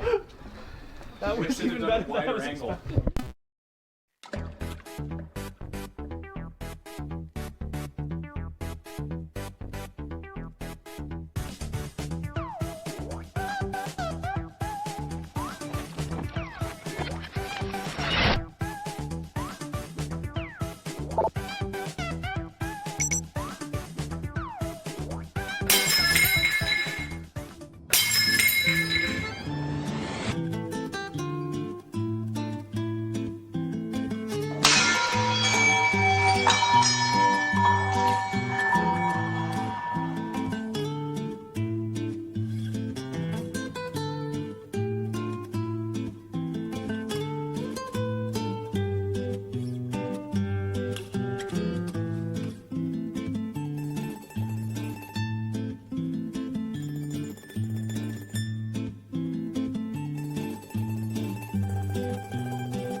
Hi, I'm a ghost, but I just want to warn you this movie is kind of scary and there might be spooks. Okay, bye.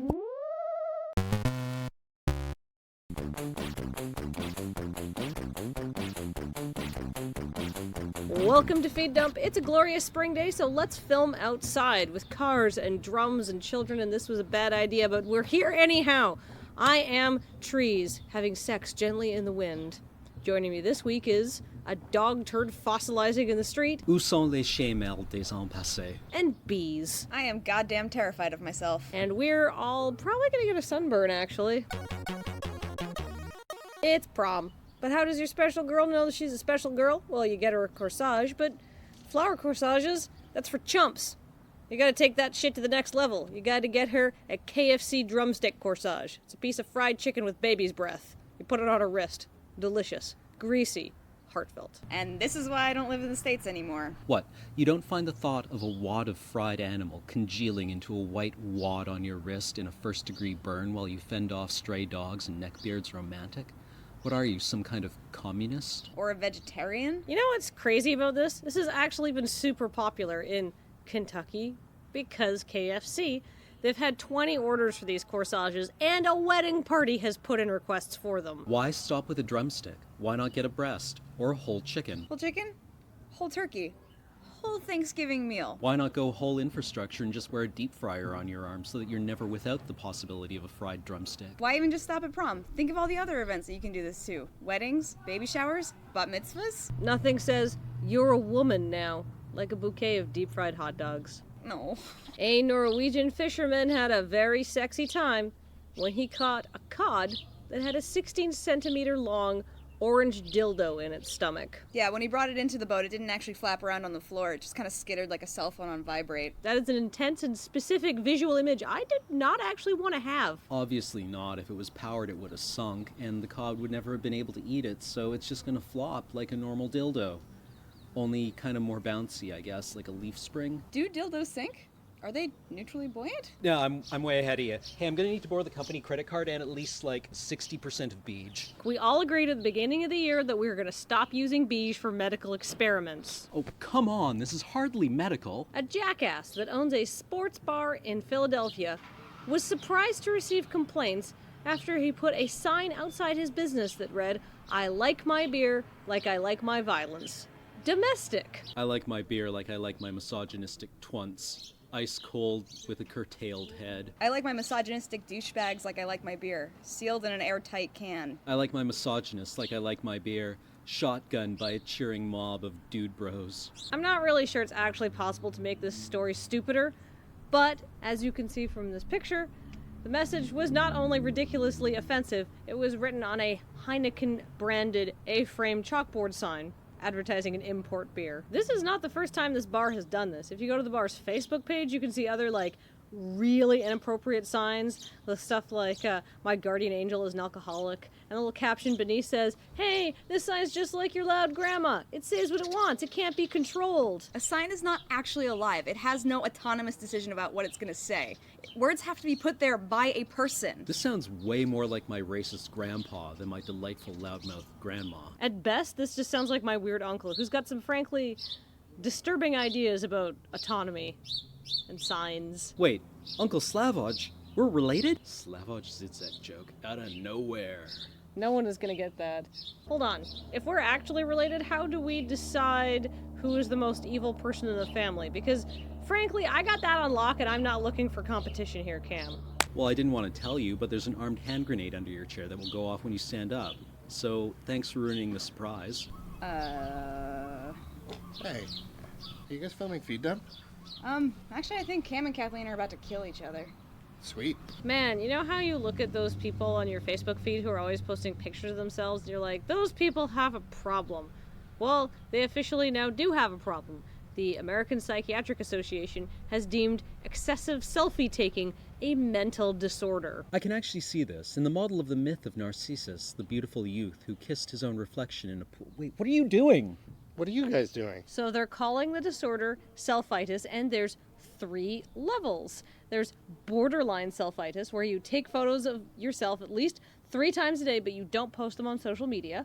There's acute selfitis, where you take photos of yourself at least 3 times a day, and then you post them on social media. And there's chronic selfitis, where you have an uncontrollable urge to take pictures of yourself and post them on social media more than 6 times a day. Wait, it's still okay if I masturbate 6 times a day, right? As long as you don't post it on social media. What if it's not you taking your own selfies, but rather the NSA using drones and satellite surveillance to take pictures of your entire life and post it to a personalized dossier? Well, I guess as long as you're not masturbating 6 times a day. What if it's why you masturbate 6 times a day?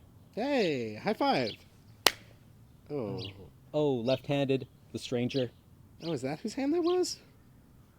Hi, Mom. Well, I do declare we shall not be seeing things more offensive than that, and so I must call this feed dump to a close. But remember, there may be better sources of news, but they don't have this silly fan, which actually becomes this, wait for it, ridiculous-looking hat. They don't have this hat, because why would they? This hat is insane. This hat is not to be taken lightly, although I probably should have been wearing it, because it's like, suddenly I could see. So, whatever.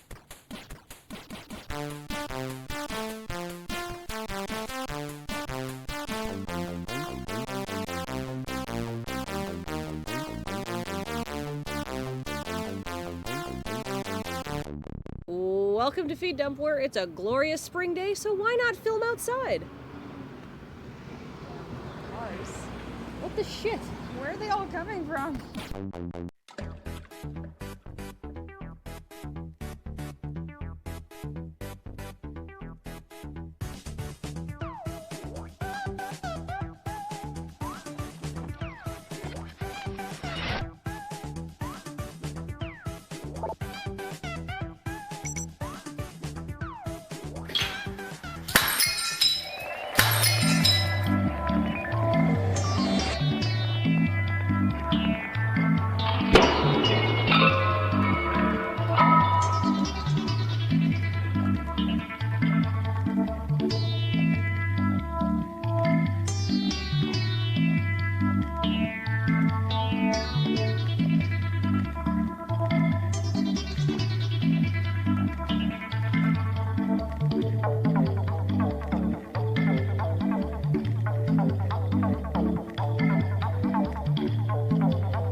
Oh shit.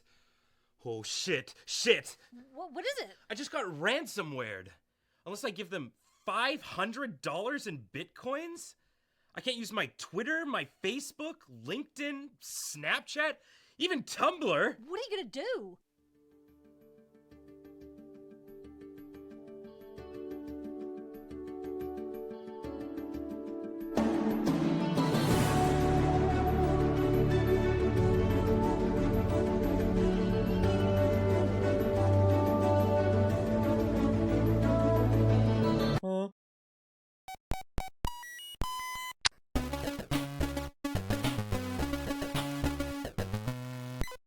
Bad credit? No credit? Negative credit? It doesn't matter. Come on down to Staggeringly Fast Loans and we will give you as much money as you want, whenever you want. We have piles of this stuff and we are desperate to put it in your pocket. It's almost as if we're making the money faster than we can get rid of it. Not that we are making money, of course. That would be illegal. Do you have collectors banging down your door? Pay them off with the money we give you. Everyone is eligible. We have literally never rejected an application. In fact, getting a loan from Staggeringly Fast Loans is so easy, you might question where the money comes from. But let me assure you, there is nothing suspicious going on. I have to say that when I went to Staggeringly Fast Loans to get some cash to hold me over to payday, and the cashier just handed me this gold brick without me saying anything, I was suspicious. But their 0% interest over 30 years really sold me on it, so I do wonder where that money came from, though. Lots of other payday loan companies charge exorbitant interest rates, but not us. At Staggeringly Fast Loans, you are free to take as much money as you want and pay it back whenever is convenient. Boss, number 3 vault is full to bursting, and I'm concerned about the floor in the number 5 vault. You could even just keep the money. That's fine too. Some of our competitors have suggested that we can only give you these amazing deals because we are able to create gold and other precious metals from thin air with some sort of alien matter replication device. But that is, of course, ridiculous. But if it were true, it would be completely legal due to Article 2 of the Outer Space Treaty of 1967. I mean, to even begin creating such a matter replication device, you would first have to have a teleporter, which, as we all know, don't exist. And even if they did, you'd have to overload the Z23 pattern buffer and split the particle stream with a Higgs boson prism tuned to the correct quantum frequency to even have a hope of succeeding, or so I've read. Hey, the splitter's out of alignment again. Do you know where the replacement Higgs Higgs Bryan prism is? Hello. I'm Amanda Digby, forensic accountant for the Canadian Revenue Agency. At the request of this country's government, I have been over the company's financial records, and I would like to assure the public that everything is legitimate. Mr. Wilkins and Staggeringly Fast Loans appear to simply be fiscally irresponsible. That's right. The reason we are giving away this money is that we are fiscally irresponsible, and we're passing the savings on to you. Any rumors you may have heard about our non-existent matter replicator going out of control and producing a never-ending stream of gold bars at an accelerating rate, like in The Sorcerer's Apprentice, are entirely false. For one thing, just like teleporters, in addition to not existing, a matter replicator would be genetically coded, so you would need a veritable clone army to transport all that gold. Frankly, the whole idea is completely ludicrous, but do you know what's not ludicrous? It's coming on down to Staggeringly Fast Loans and getting yourself some free money today. Like it says on the sign, we don't have matter replication technology, so stop asking about it.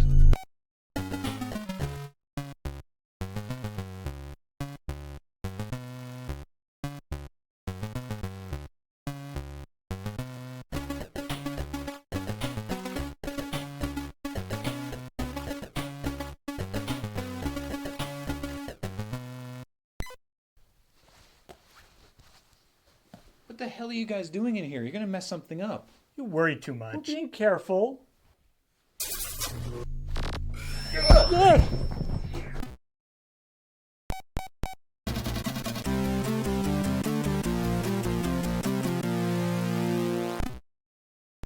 This video is sort of a semi-sequel to a video that we did like 4 years ago called Suspiciously Fast Movers. And it was inspired by, I was walking down the street and I just walked past like a payday loans place, and it was like no credit, bad credit, it doesn't matter. If you've been rejected for a loan before, that's fine. And it's just like, come to us. We're fiscally irresponsible. We'll just give you money. And so that's how it started. And then I had this idea to actually tie it in with the guys who have access to alien technology that they don't really know what to do with from suspiciously fast movers. So now they have a alien replication device that obviously they messed something up with, and now it's just producing gold bars at a rate faster than they can deal with them. And so they're just desperately trying to give money away to people. They really had no idea what they're doing. You probably just put it in his mouth. I'm not entirely sure what's going on. We're having some trouble getting the Zoom to read one of the SD cards. So yes. So we got a different SD card, and we're waiting to see if that loads. It's one of my strip search outfits. I don't know why it's here. I was wondering why we had a shirt so nice here. Yeah, it's a nice shirt. So since this is green screen now, we're going to do a different background. So I will now stand like this, and then go, hey, what's up? You didn't cut, did you, James? Do you have collectors banging down your door? Pay them off with the money we give you. Everyone is eligible. We have literally never rejected an application. So the Outer Space Treaty of 1967 is an actual thing that I only recently learned about, I'd say 2 minutes ago, when Paul talked about it. So you should ask him. The Outer Space Treaty of 1967 is a real treaty, and that governs how countries behave in outer space. Originally, it was signed by, I believe, the United States and Russia and like the UK are 3 countries, but there's like 200 countries or whatever who have signed on to it now. And it basically says that nobody can actually like own anything in space, at least for the moment. So like people don't own the moon or a star or whatever. And that thing that you got that was like, I own this star because I have this piece of paper that says I do, is not legally valid. I'm sorry. I mean, to even begin creating such a matter replication device, you would first have to have a teleporter, which, as we all know, don't exist. And even if they did, you would have to overload the Z923 pattern buffer and split the particle stream with a Higgs boson prism tuned to the correct quantum frequency to have any hope of succeeding. Hey, boss, the splitter is out of alignment again. It's right there. But do you know what's not ludicrous? It's coming on down to staggeringly fast loans and getting yourself some free money today. So we've had these little foam basketballs for years and never figured out anything to do with them. They're from the movie promotion for the Year of Yao. And at the time, Graham was a rep for the Alliance Atlantis, so he got like all the movie prop stuff, or all the movie promo stuff. So these little basketballs, and there's nothing to do with them. And we've just had them like hanging out at the office here. And so I was so happy that I finally thought of something to do with them. And I was so afraid when I was writing this, I texted James, I was like, do we still have those basketballs? Because I was afraid that we had gotten rid of them, because that's something that we would do, because we had never ever used them. My theory for how Alex can fire these all at once is sort of do something like this, almost like a bindle. And then basically just like Just do a test. have them like this, and then just sort of. Oh, wow. That there we go. Worked really well. What the hell are you guys doing in here? You're gonna mess something up. You're worried too much. You were being careful.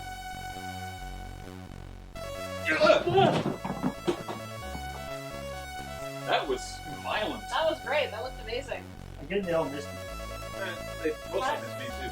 For one thing, just like teleporters, in addition to not existing, a matter replicator would be genetically coded, so you would need a veritable clone army to transport all that gold. Frankly, the whole idea is completely ludicrous, but do you know what's not ludicrous? It's coming on down to staggeringly fast loans. I want to do this shot where Paul is like walking along and then turns a corner in the stock photo we have, and so we need to actually give him a corner so he can go away. And so we're setting up this table, but then he needs to walk in front of it, and for it not to be a table that's standing there. So we're going to put the green screen fabric on it, and it should work. So flawless.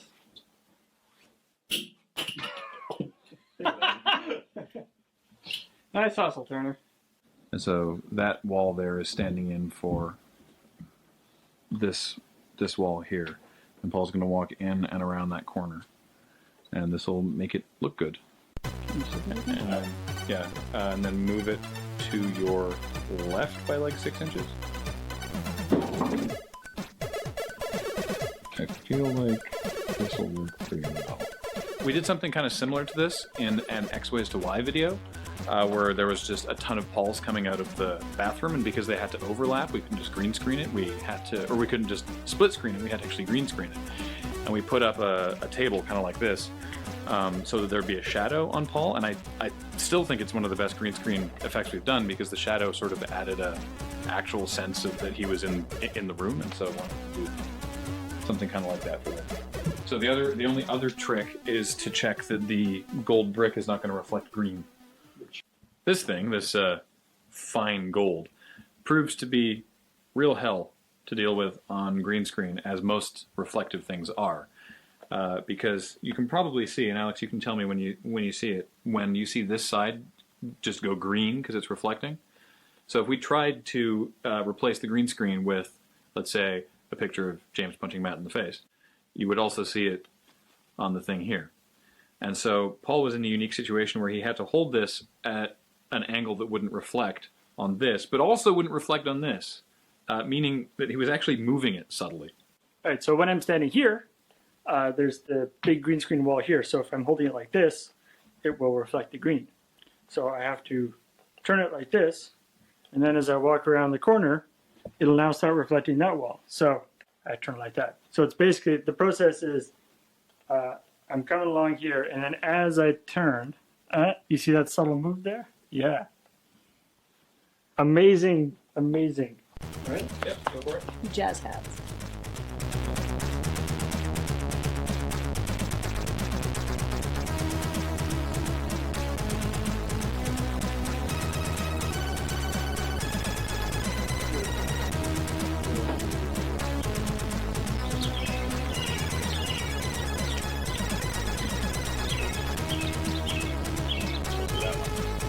That is a really loud vote. What's that like?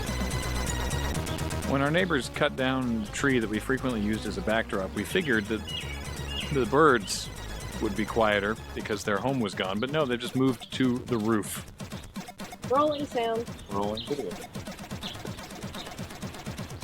In the script, there's like a gold bar on the desk. Possibly because it'd been paid off. Considering they're saying that there's nothing out of the ordinary going on. Well, clearly there is. Actually, 2 gold bars is probably a good idea. Be simply extremely fiscally responsible. I didn't realize we had 2 of these. Yeah. Where'd you get all that gold, Paul? I robbed Fort Knox. That's sweet. But I only got away with 2. The rest of the money was used to pay the various people to make the robbery happen. In hindsight, it wasn't a really good fiscal decision.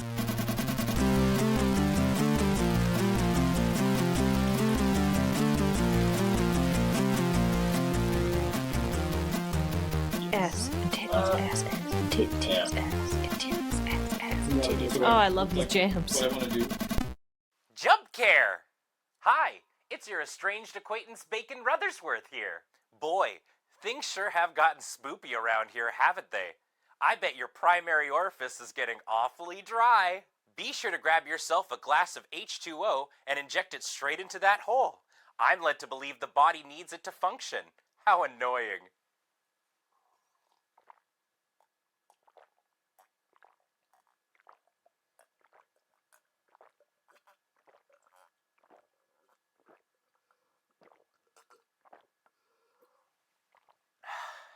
Tastes like nothing. Stay lubricated out there. Cool technology! As one does, I've been looking to make a bit more extra scratch, and so I thought I'd start one of those meal delivery services. As you can see, I've gathered the ingredients you'll need for a healthy, delicious, and easy to prepare meal, but the instructions are giving me a bit of a headache, so I've asked you, the task abaters, to help me out by determining which of these meals is most easy to prepare. Did you say task abaters?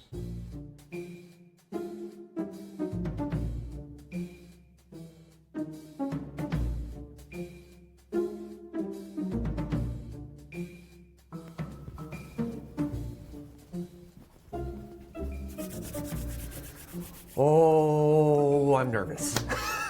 Hi. How are you? Thank you for having me. It's great to be here. So excited for tasks. Tasks. Tasks. Tasks. Tasks. I got big hair and big goals. Woo! Food. Hey. A feast, I think. Or a trap? Is that a new tarp? Yep. A series of tasks. At least I know the challenge doesn't start until I read something, so I got a couple seconds to get used to how things work. Okay. Oh, that's cute. There are 4 tasks in front of you. Yeah, there are 4 tasks in front of you. 1, 2, 3, 4. The winner will be the person who completes all 4 the fastest. The winner will be the person who completes all 4 the fastest. You may complete the tasks in any order, but you may only look at one task at a time. But you may only look at one task at a time. And you must complete the chosen task before looking at another task. And you must complete the chosen task before looking at another task. Your time begins now. Okay, time begins now. Your time begins now.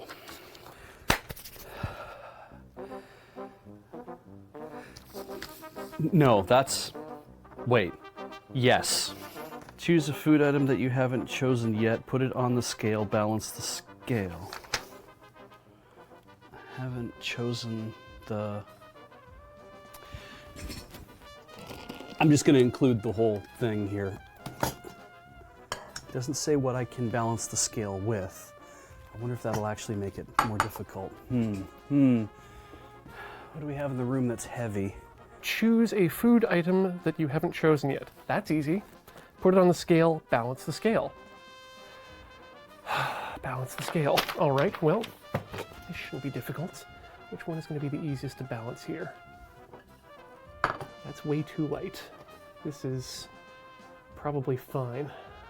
Let's go with the tomato though. I feel like I can work well with that.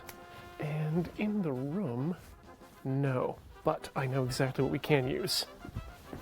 Put it on the scale and balance the scale. I don't like tomatoes, so that doesn't say I have to eat it. I'm putting the tomato in here.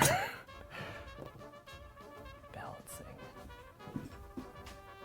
Balance the scale. I'm going to assume that doesn't include... Oh, no, I chose a heavy one. That's heavy. I need heavy. I need heavy. I need heavy. Balance the scale. Okay.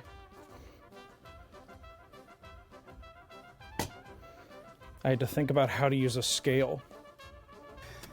You have some weight to you. Close.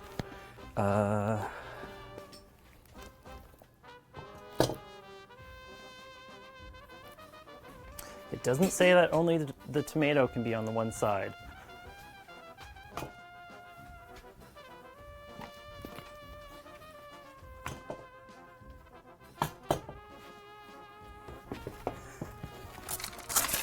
Doing the I don't know what to do dance.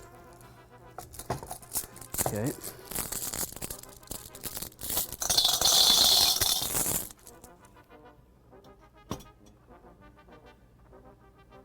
That's close as damn it.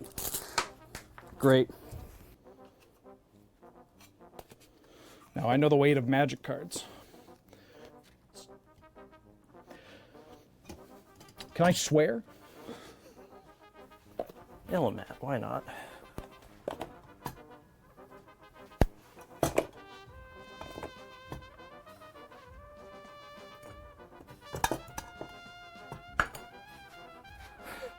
Let me just pull apart the entire thing. I'll be right back. All right. This is a task that's going to require granularity, which means individualized amounts of things. Too much.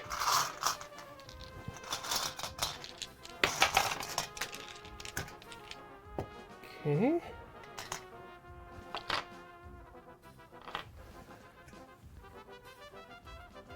That's moving back and forth. I call that balanced.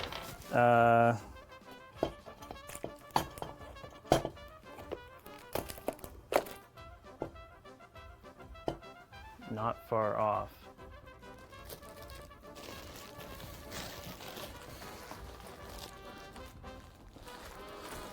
Marshmallows are nature's counterweight.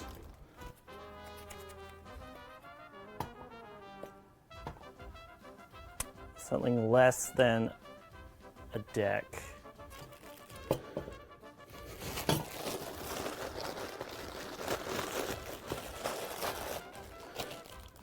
Oh God.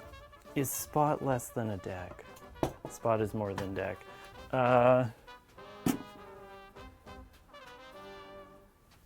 Is an error less than a deck? Error is more than a deck. We really need stuff that doesn't weigh very much at all. Time for business casual. Business casual.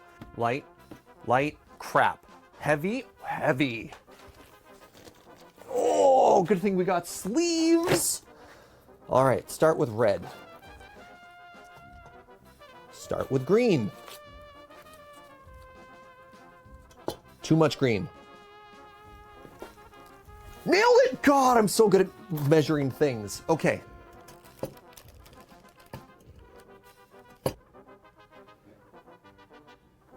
Is that balanced? Looks balanced to me. Woo!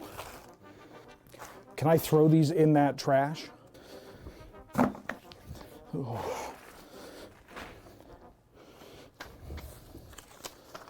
Choose a food item I haven't chosen yet. From the chair, throw it into the bin. Oh. This explains the tarp. I did major in pie throwing in clown college, but I'm gonna go with this crisp.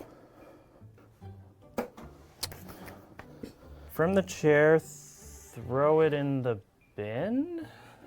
Oh, a bin. Where can I throw it from? Where do I have to throw it? Oh, from the chair. Can I move the chair? Everything's written down there. From the chair. Uh-oh. I could eat that easy, so I'm gonna go with this one. Don't know what the other two tasks are, but... Ooh, slimy. From the chair. This is gonna be good. Whoop! Whoop! It landed in the bin. I assume I can move the chair, but this is a matter of personal pride. Oh my God, I'm rusty. Looks like it's in the bin there. Yeah. Not on the camera, that's the important thing. One more. One more. Kobe. Okay. That's it. I've had it up to here with pride. It's my impression of the banks after June or July. Oh no, I'm gonna have to eat one of these, aren't I? From the chair, throw it in the bin. Rad. Do I want to use the cake or do I want to? No, no time, no time. Hop! Hop! Done. Task 3. Choose a food you haven't chosen yet. Eat it. Great.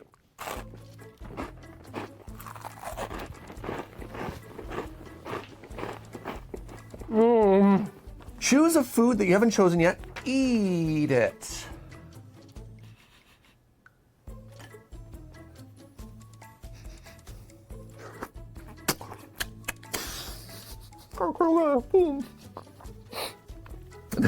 This went a lot better in my head.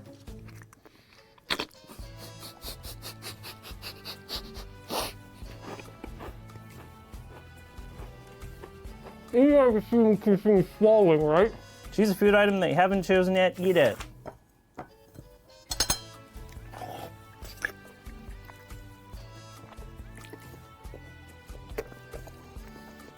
Choose a food item I haven't chosen yet, eat it.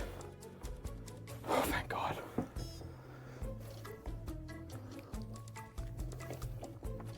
How are you doing? Task complete.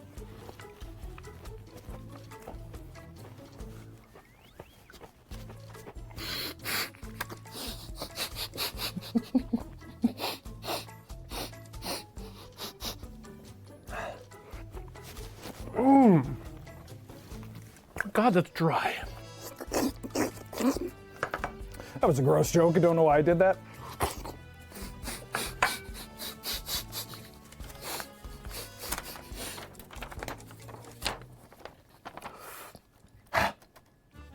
Choose a food you haven't chosen yet. Offer it to the creepy shrine. Creepy shrine? What's a creepy shrine? Choose a food item that you haven't chosen yet. Offer it to the creepy shrine. Choose a food item you haven't chosen yet. Offer it to the creepy shrine? Where's the creepy shrine? Okay. I'm gonna offer this tomato to the creepy shrine. Ooh, creepy shrine, do. Creepy shrine, where are you? Gib, where's the creepy shrine? You'll know it when you find it. Okay, that's kind of what I figured.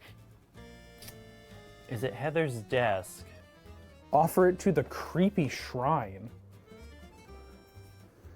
Creepy shrine. What's the creepy shrine?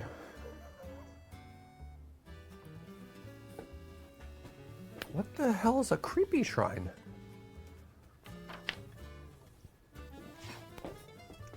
Where's the closest Catholic church? I know a lot's happened in the past couple of years, but I don't know that we have a creepy shrine. Creepy doll. Probably creepy doll, creepy shrine. Creepy doll, creepy shrine. Makes more sense. Where is the creepy shrine? Oh no. Hey, Gib. Yeah? Where is the creepy shrine? Is it in the room? You'll know it when you find it. Shit.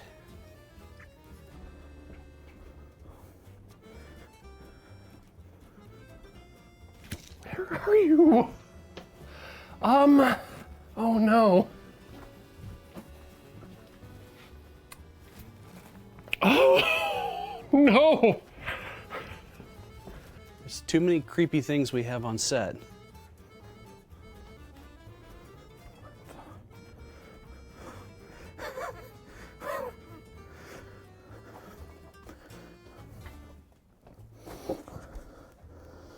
This seems unsafe. If we don't have a creepy shrine, then we'll just have to make a creepy shrine. If I'll know it when I see it, that means that whatever I end up seeing, I'll just know it. Therefore, whatever I see that's creepy qualifies as the creepy shrine. So I'm overthinking it. Wherever I put this, as long as I deem it creepy enough, therefore it's the creepy shrine. Is it the Illimat thing I took apart?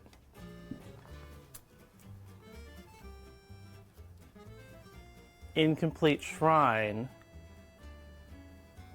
Thank you, Ouija, for haunting us, but also thank you, Bartleby. I always found the nightmare games creepy, so I'm just gonna say that. Congrats, me. I have found the creepy shrine. It's where we keep all of our stuff. And if we're going to make a creepy shrine, then we're going to need a creepy doll. And that's what we have here. Perfect. Oh, God damn it. Hi. For you.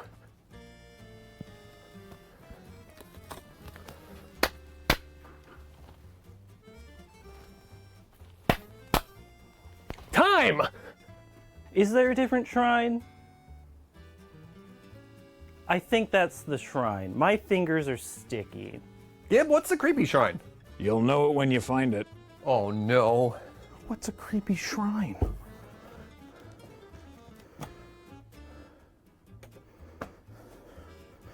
What's a creepy shrine? What's a creepy shrine?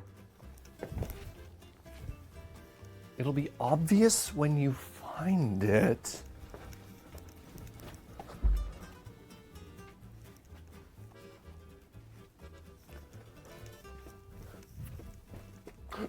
Oh. That is creepy. Okay.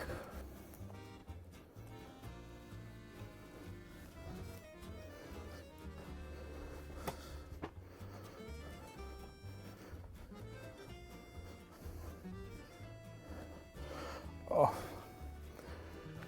Story me.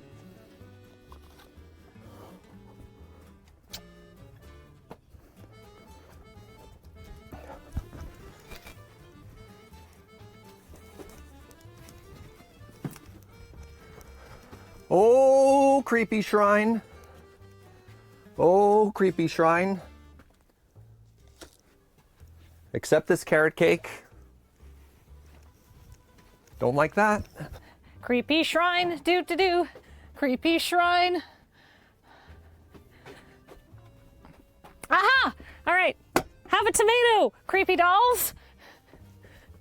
All right, okay, now sip of tea. Calm myself. Choose a food item that you haven't chosen yet, eat it.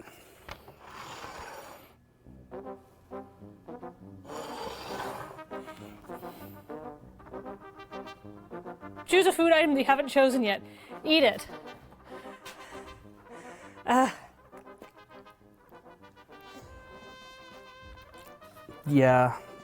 Yeah, this is probably simpler.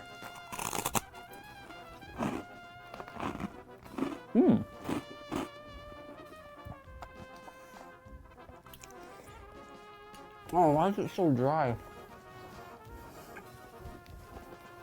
Think wet thoughts.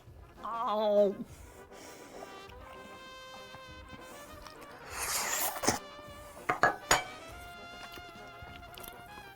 Maybe a tomato would have been better. I don't know. I don't trust that tomato. Might be one of those meat tomatoes.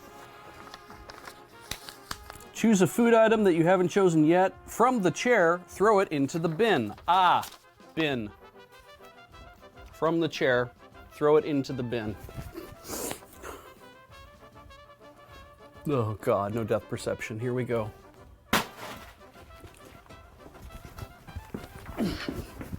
Thought I could nail it in one. That's not the case.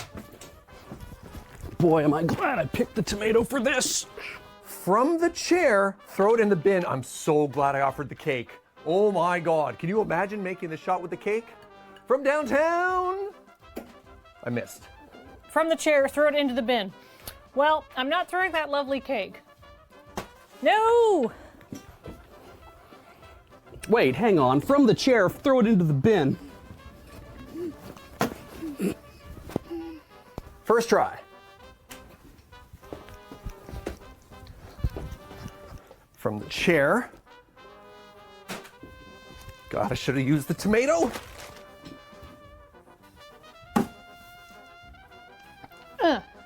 Ah!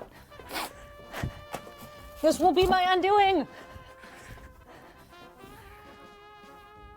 Yes! Oh no. Choose a food item you haven't chosen yet. Put it on the scale, balance the scale. Okay. Well. Not heavy enough. How about you? Too heavy. Putting you back. Seriously? Oh. Oh. Ah!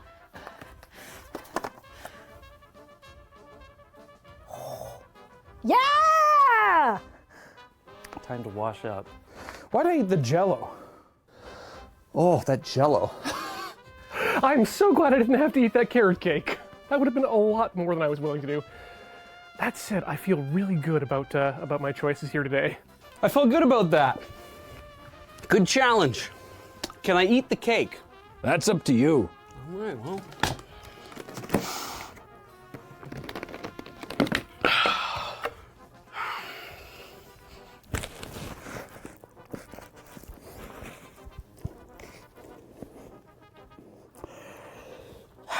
So it's a good day. It's a very good day. Good times. Good times. Excellent work, everybody. I hope everyone's very happy with the work that they put in on that challenge there. I'm so glad I personally got the cake in on the first try. That was amazing. Yeah, you and Ian were the only ones that one timed it. The perfect eatage, I think, really adds. I'm hoping will be reflected in the scores. Well, the score is whoever completed all 4 the fastest. Ooh. So, I mean, yeah, you shaved a couple seconds off with the not having to get up and down. Only a few people realized you could move the chair. Some people in chat were suggesting moving the entire bin, which I guess also could have worked, I suppose. Logical. Off the tarps, though, that's not. I know. reasonable. It took us so long to find that tarp. I'll increase the valuable. budget next year. Jesus. Oh, good. Anyway, so Matt and Beej, you will have noticed from watching that you didn't in fact find the creepy shrine. Nope. Creepiness is subjective. Yeah, not to Bartleby. He must have worked really hard on that shrine. Yeah, it took all day. Uh-oh. I need to have a So talk if you're about him bringing curious, his religion into the office, Beej and Matt. So Matt, you completed all 4 tasks in 5 minutes and 22 seconds. Oh, very fast. Completed in my mind. Beej At completed least. them in 8 minutes 41 seconds. Oh, it felt longer. But I mean, you both get the big old DNF because the creepy shrine in your mind is not the creepy shrine in Bartleby's. I don't know, whatever he's got going on upstairs. I'm not going to fight Bartleby on that. I'm going to let it stand. Smart. There's a lot of polymers up there. Yeah. How do the other 4 of you feel speed wise? I thought my run was very smooth. I didn't feel very good about it at the time, but having watched it now, I feel much better. I'm feeling confident because I had the shrine first, and I found it, I did not have to look. I did I've just played, a 200-hour JRPG, and so I was like, all right, I'm starting the left, I'm going right to the end, I'm going to just methodically work away, and I rolled lucky. I found the shrine quickly. So. Yeah, quick shrine detection, I think, was the name of the game here. Ooh. Following the left-hand rule. I'm going to go for Wheeler first here. 8 minutes, 27 seconds. Oh. Okay. So not as long as Beej, but unfortunately the slowest of the remaining 4. Huh. I still think the toilet should have counted. But that's fair. A big gulf there to Ian with 4 minutes 50. Jesus. Ooh. Okay. That implies that I'm not the top, which saddens me, but now by how much? I gotta say, it's pretty close. In second place with an even 4 minutes, Surge. Whoa. Kathleen with 3 minutes 27. Oh my god. Wow. Jesus. Do you have a bus to catch? Thought it'd be a real quick filming day after that, but that was not the case. GG. I thought So congratulations, everybody. Better. Wow. I think laughing while I was eating the Jello definitely cost me time. I think I just needed to commit to how ridiculous I looked and just hoover it down in one. Just slurp that lime. Yeah. All slurp, no laugh. I think in a vacuum, the lime Jello was probably the most pleasant to eat ingredient. That's why Those rusks are designed to be soaked in tea. Yeah. I walked into the room. I saw the tomato. I thought to myself, if I'm not careful, I'm going to have to eat that goddamn tomato. Let's get rid of it first. Love that you weren't trying to get rid of the cake. Yeah. Well, I mean, worst case scenario, if you have to eat a cake, you're still eating a cake. At least it's not a raw tomato. Fair. Dr. Fox is asking, how can we say that? Nobody ate the tomato. Yeah, but it was like, let's be honest, a very cheap beefsteak tomato. Yeah. It was just... It would have been my choice had I not weighed it earlier. Fair. It growled at me. You did mention longer than expected filming day. If any of us were stuck eating the cake, it would have been a lot longer. Yeah, but think of the content. Oh, yeah. Oh, yeah.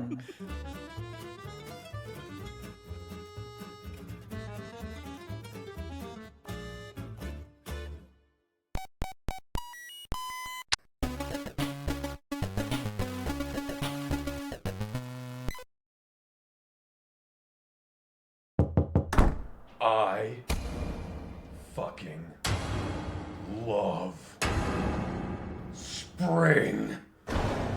Coming to me, taint liquor, you're gonna appreciate the balls off of some spring. Listen up, butthole. You know why people tell you to stop and smell the flowers? Because flowers smell goddamn awesome. Suck it up, Chungus. Fill your lungs with that sick floral scent. It's the shit. Have you ever seen anything so disgustingly majestic as a cherry tree in full bloom? Oh, people in Japan have entire fucking festivals for things like this. It's sick. So sick it makes me hurl. I love it. Oh, yeah, damn allergies, kid.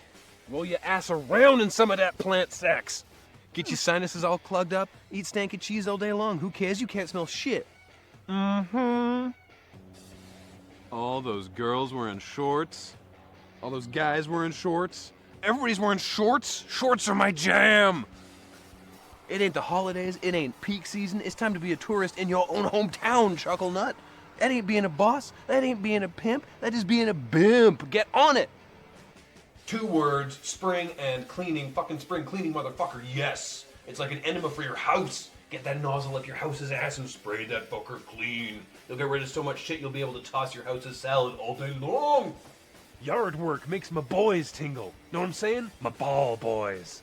Yeah, you're outside, it's exercise, and it improves the quality of the neighborhood. So tingly. They say ambrosia's the food of the gods, but I can't even spell ambrosia. You know what I can spell? Ice cream.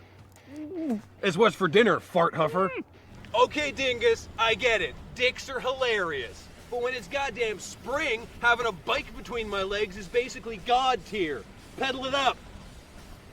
Holy shit, Turds McGee, it's goddamn road work time, yes! Creating jobs, improving infrastructure, man, it makes my nipples hard. Do you see that? Do you see that? It's 7 in the goddamn evening, ain't even dark yet, son. That vitamin D, get the daylight in your skin. And summer's right around the corner. Man, fuck summer!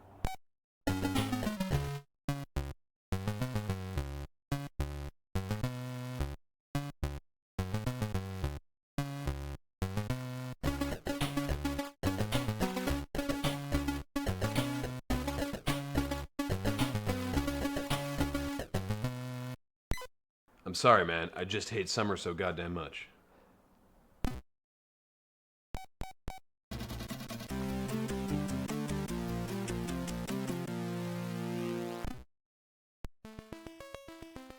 For this video, when we were planning it, we had bike riding down. It's like, oh, that'd be fun. Just have them like bike riding. And then we're like, oh, wait a minute. Tandem bike riding. This is going to be like a 30-second shot in the video, but I think it'll be worth it. Right, yeah, the yeah. It's like a bike with a huge butt on it. Well, they gave us helmets, which is good, because we obviously didn't have helmets. It would be cool to... We've rented this bike for a couple hours. For shenanigans.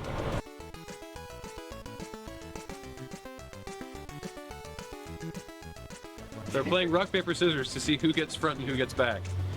Unfortunately, they will never abandon rock.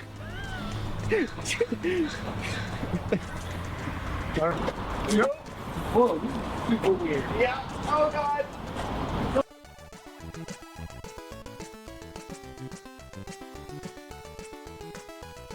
We are in Chinatown in search of breadfruit. Dat durian.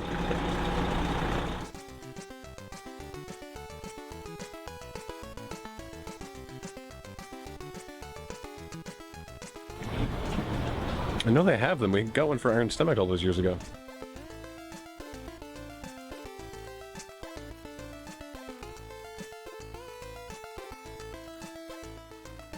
Apparently, durian has a season, and the season is not now. I would never have guessed, but there we are. So I don't know what we're gonna do. As an alternative, we're gonna get some smelly cheese, maybe some blue cheese or something, which should accomplish basically the same role. And to be fair, will actually be more delicious than a durian, which are disappointing, I gotta say. Like, we've actually eaten durian for Iron Stomach Challenge, and it was not that good. I don't know if it came across in the few seconds that you saw us pedaling away there, but this is terrifying. It's somewhat less romantic than I expected. Yeah, well, unless you're trying to terrify your date. A lot of your steering on a bike is based on shifts in weight, and so when one person shifts and the other person doesn't, or is slower to do so, definitely you wobble a bit. Did you develop a series of voice commands? No, we pretty much. Well, yes, we did actually. And it was like, oh god, huh? Oh my goodness! Maybe not so close to those parked cars. Fuck. I can't. This is really complex. Probably the solution is you shouldn't have the lighter person in the front and the heavier person in the back. Did you guys find a solution to that? No. If you're starting to wobble, then one of you is not putting enough into it. It's sort of like a formula. What do you mean enough into it? Both of you need to be generating gyroscopic force by turning the pedals and turning the wheels. Okay. Otherwise, so what you're saying is when you start wobbling, go faster? Yes, it's like an F1 car. If you go too slow, you're gonna crash.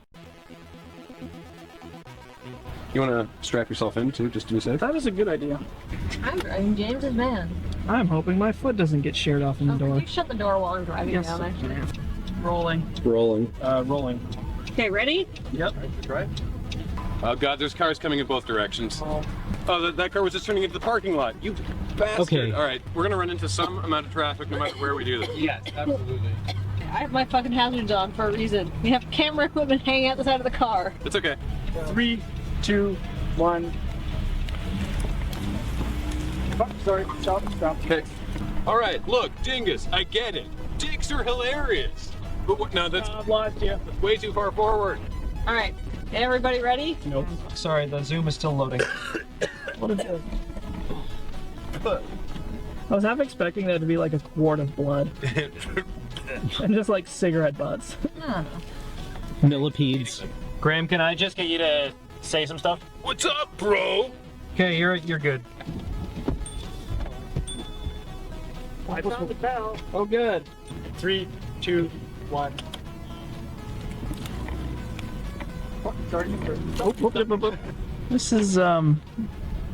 This is a decision we made.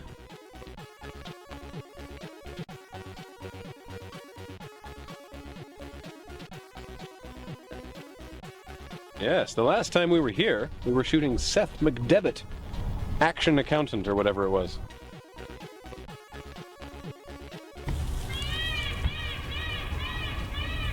Got this Cambazola up in here.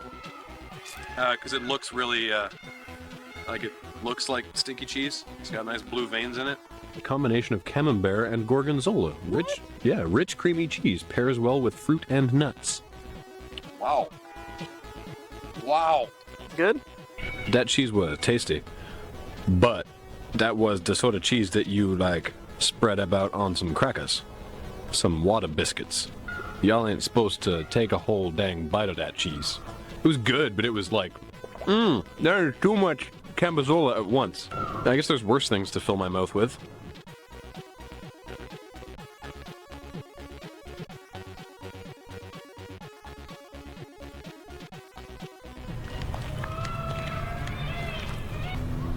Right?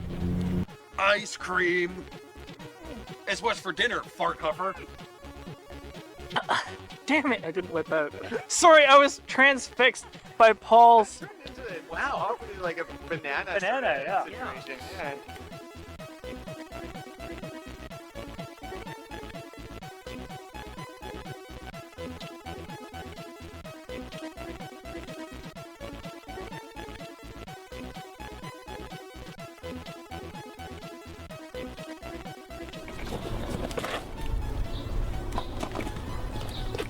That was not as graceful as I hoped. So,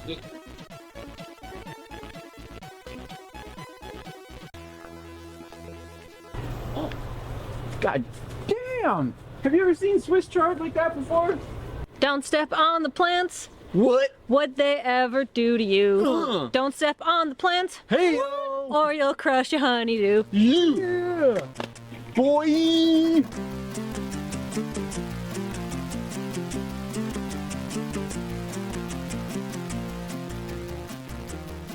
Where them girls at? Girls at?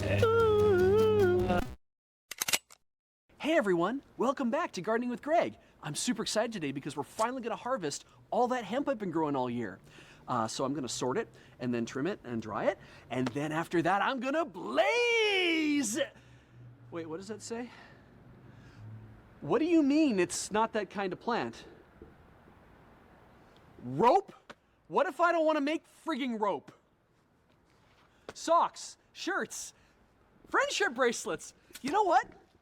I don't want to dress like a dirt-eating hippie. I want to get so greened out I forget this show even exists. Hi, and welcome to Ropecraft with Greg, where today we're going to discuss how all joy will eventually fade, and even the smallest glimmers of hope will be stolen and thrown away. Then we'll make a trivet.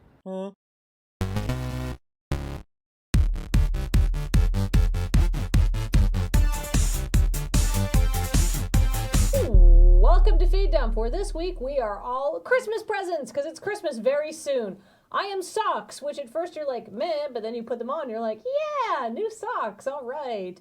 Joining me this week is more socks. I'm fine with socks. I like socks now. You know, now that I'm an adult, I get it. But like, more socks? Do you just not know what to get me? And a $20 Sears gift card. I'm actually a stranger to you, aren't I?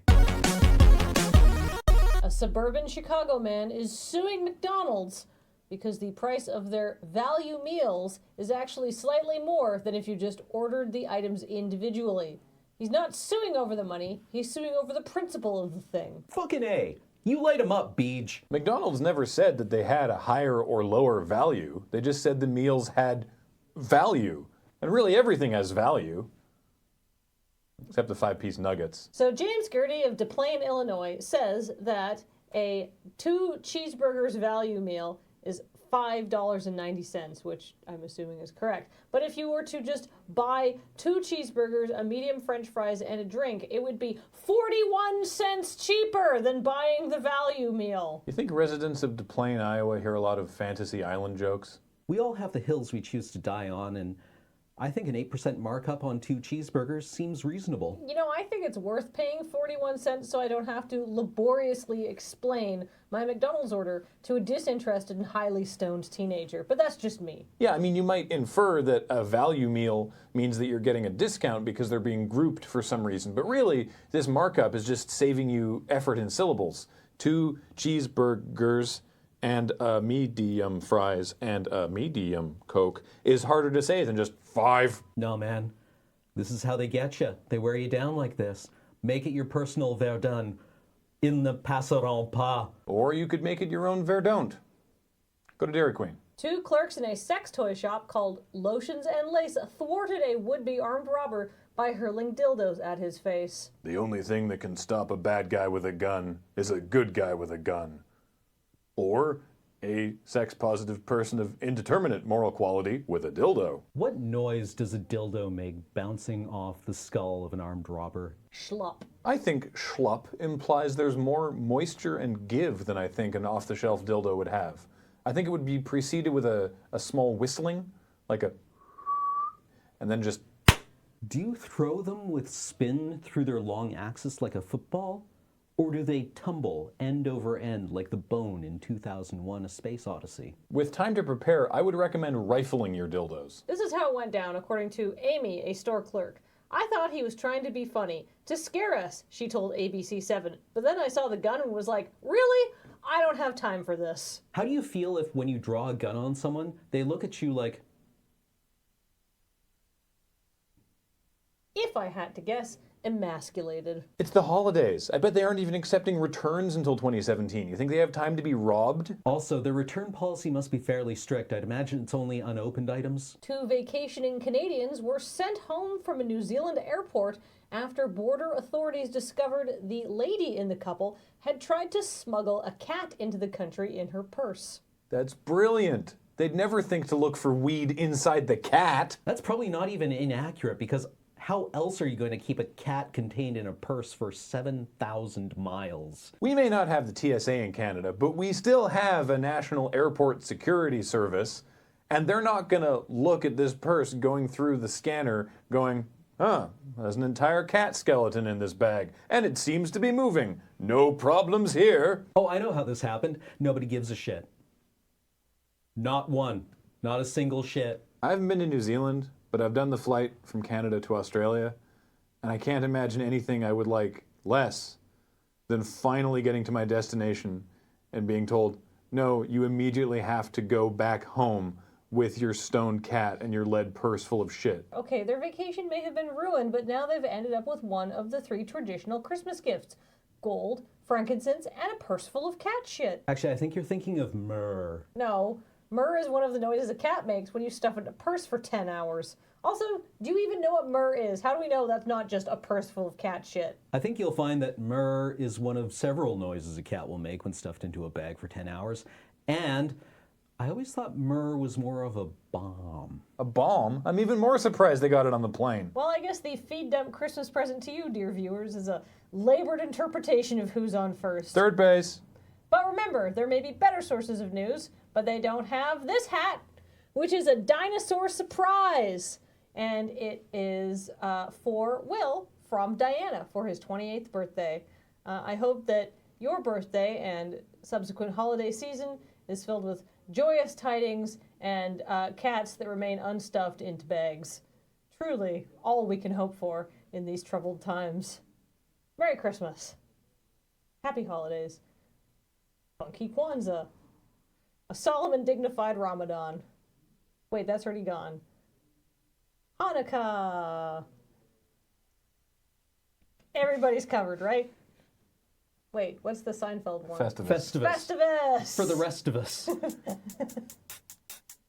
Or just sitting around in your underwear not talking to anybody. That's my favorite Christmas tradition. I think that one's Yule.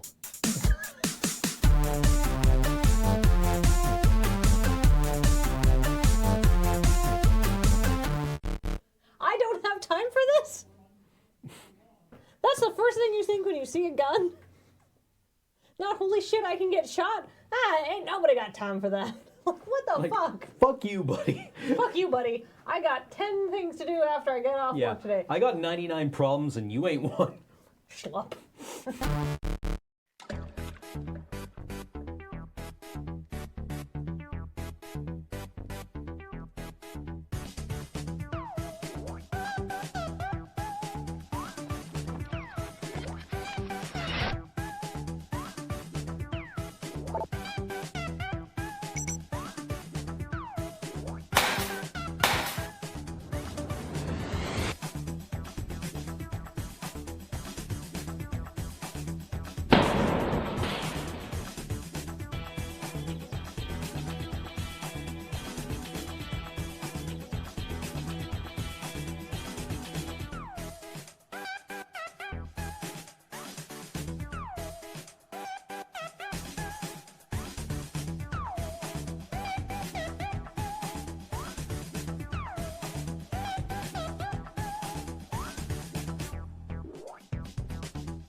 You're listening to Qwerpline here on QWRP-FM.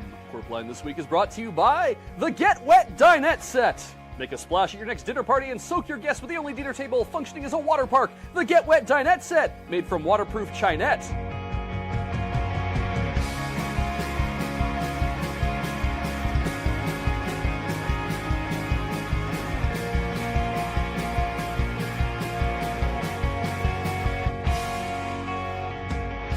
Good morning, Innsbruck, and welcome to Qwerpline. Good to be back. It's Big G Money here with A Train. How's it going, Alex? Like a ballpoint mesh, I'm feeling pensive. I don't know how to respond to that, so I will just say welcome to everyone listening and hope that you're having a great day here in beautiful Innsbruck, a step below That slogan born of a woeful misunderstanding both of geographical physiography and of slogans. That is strange, given that it's common knowledge that Innsbruck is exactly 6 feet above sea level. Yeah, I mean, we were all there when they measured it. Same time every year. It's time for the news.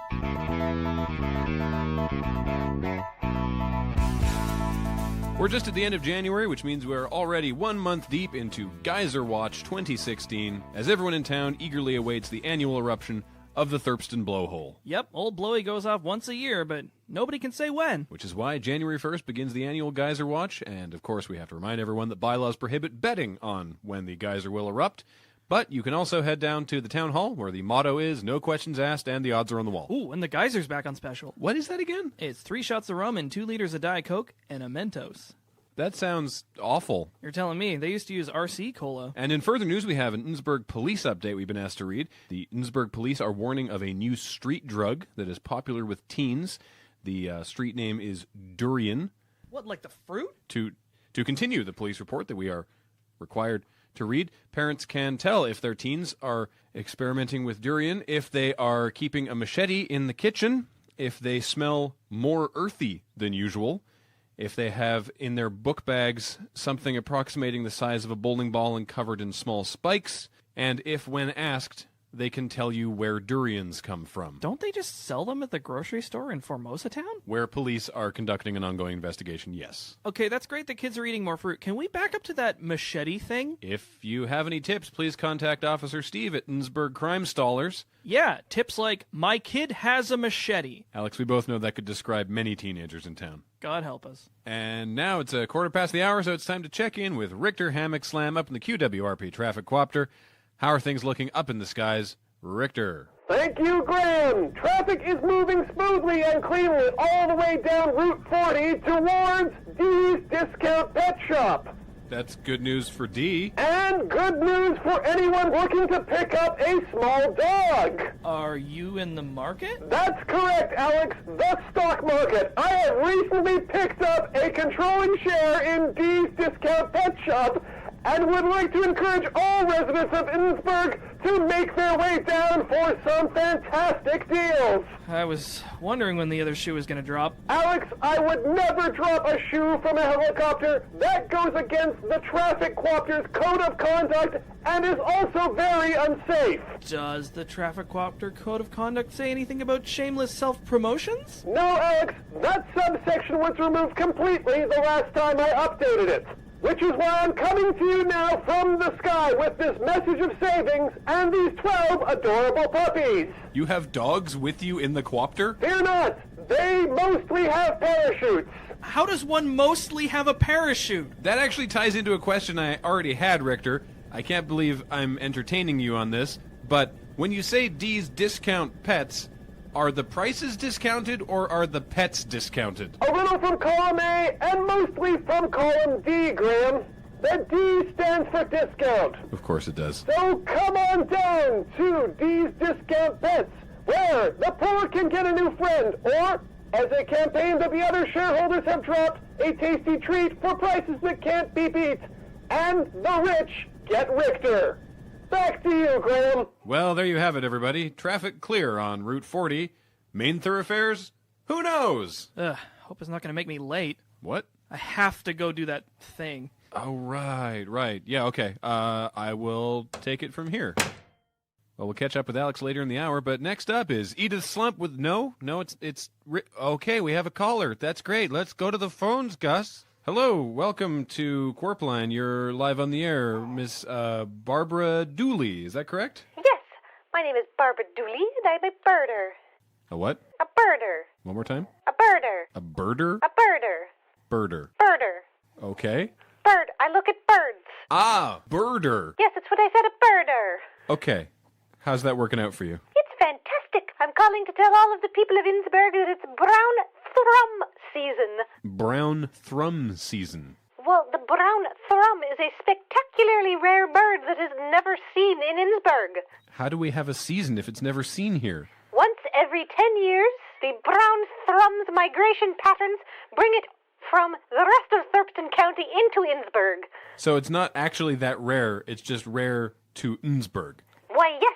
If you drove 20 minutes away to Julesburg, you'd be silly with brown thrums. You can do Innsbruck to Julesburg in 20 minutes? Well, 20 minutes as the thrum flies. Okay. Can you describe the brown thrum to us? Well, if you are looking to see a brown thrum of your own, I would watch out near water features such as fountains or bird baths. It is a small brown bird, approximately 3 inches high and round. It has a brown head and a brown tail and slightly darker brown wings.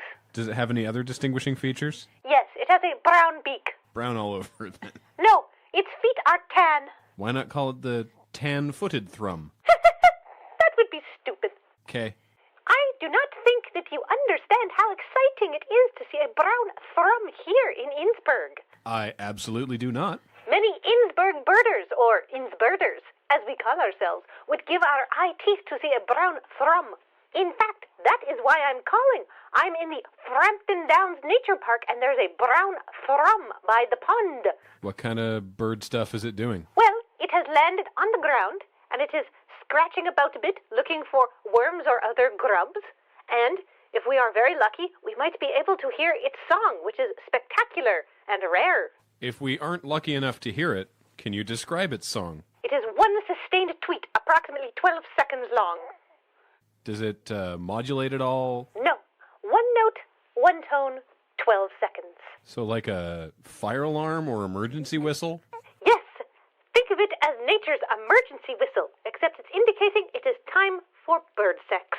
Oh, it is doing something. Is it doing bird sex? That would require 2 brown thrums to be in Innsbruck, something that has not been seen since 1897. Although, oh my goodness, Graham, there is a brown speck coming from the sky. Perhaps it is another brown thrum. We could be making brown thrum history. That's right, it's a QWRP exclusive. Barbara Dooley, please tell us more about this brown speck in the sky. Well, it is descending rather slowly to be a brown thrum, but no, actually, it looks like a miniature pincher wearing a tiny parachute. In all my years of birding, I have never seen anything like this. Okay, and now it's landed near the pond, and oh no, it's going after the thrum. Oh God, no, thrum's trying to fly. Ah, oh God, it's brown feathers everywhere. It's eating the thrum. No! QWRP history, folks. Thank you, Barbara. I learn something new every day. If you want to head down to Frampton Downs Nature Park, you can collect some brown thrum feathers, help Barbara Dooley erect a memorial, adopt a dog, all sorts of things going on today at Frampton Downs Nature Park. But what's going on in the arts? Well, Edith Slump is here to tell us. How are things going in the arts, Edith? Well, Graham, it's a new year, and the Innsbruck Arts Council is kicking things off with a bang, but not a literal bang, just a figurative bang. As we all know, percussive dance group Stimp has just finished their sold-out run at the Innsbruck Playhouse. Yeah, I could not get tickets. Well, due to the elaborateness of Stimp's touring setup, it did eat into a lot of the Playhouse's seating capacity. However, I think the 11 people who saw their show really enjoyed it. Well, I am sorry I missed it. Well, as a patron of the arts, if you're interested in supporting a local cause, the Innsbruck Primal Scream Therapy Men's Choir is holding its annual recital. Oh, really? Yes. I did an interview with their founder earlier in the week. Gus, can we roll the clip? So, what made you decide to start a Primal Scream Therapy Men's Choir? Well, thank you for asking, Edith. You see, I, like many of the residents of Innsbruck, am filled with an unbridled amount of rage. And what better way to direct that rage than into the ears of other Innsbruck residents? So it's healing through the power of song. The healing is incidental. What a fantastic vision you have. It's mostly auditory. I meant figuratively, but it's your choir. Well, thanks to the graces of the generous Raymond's Talc Barn and their soundproof warehouse, we are finally ready to unleash Tristan and Isolde upon the populace. That's fantastic. I understand that you've got a recording from one of your rehearsals? Yes. Fantastic. Let's hear it.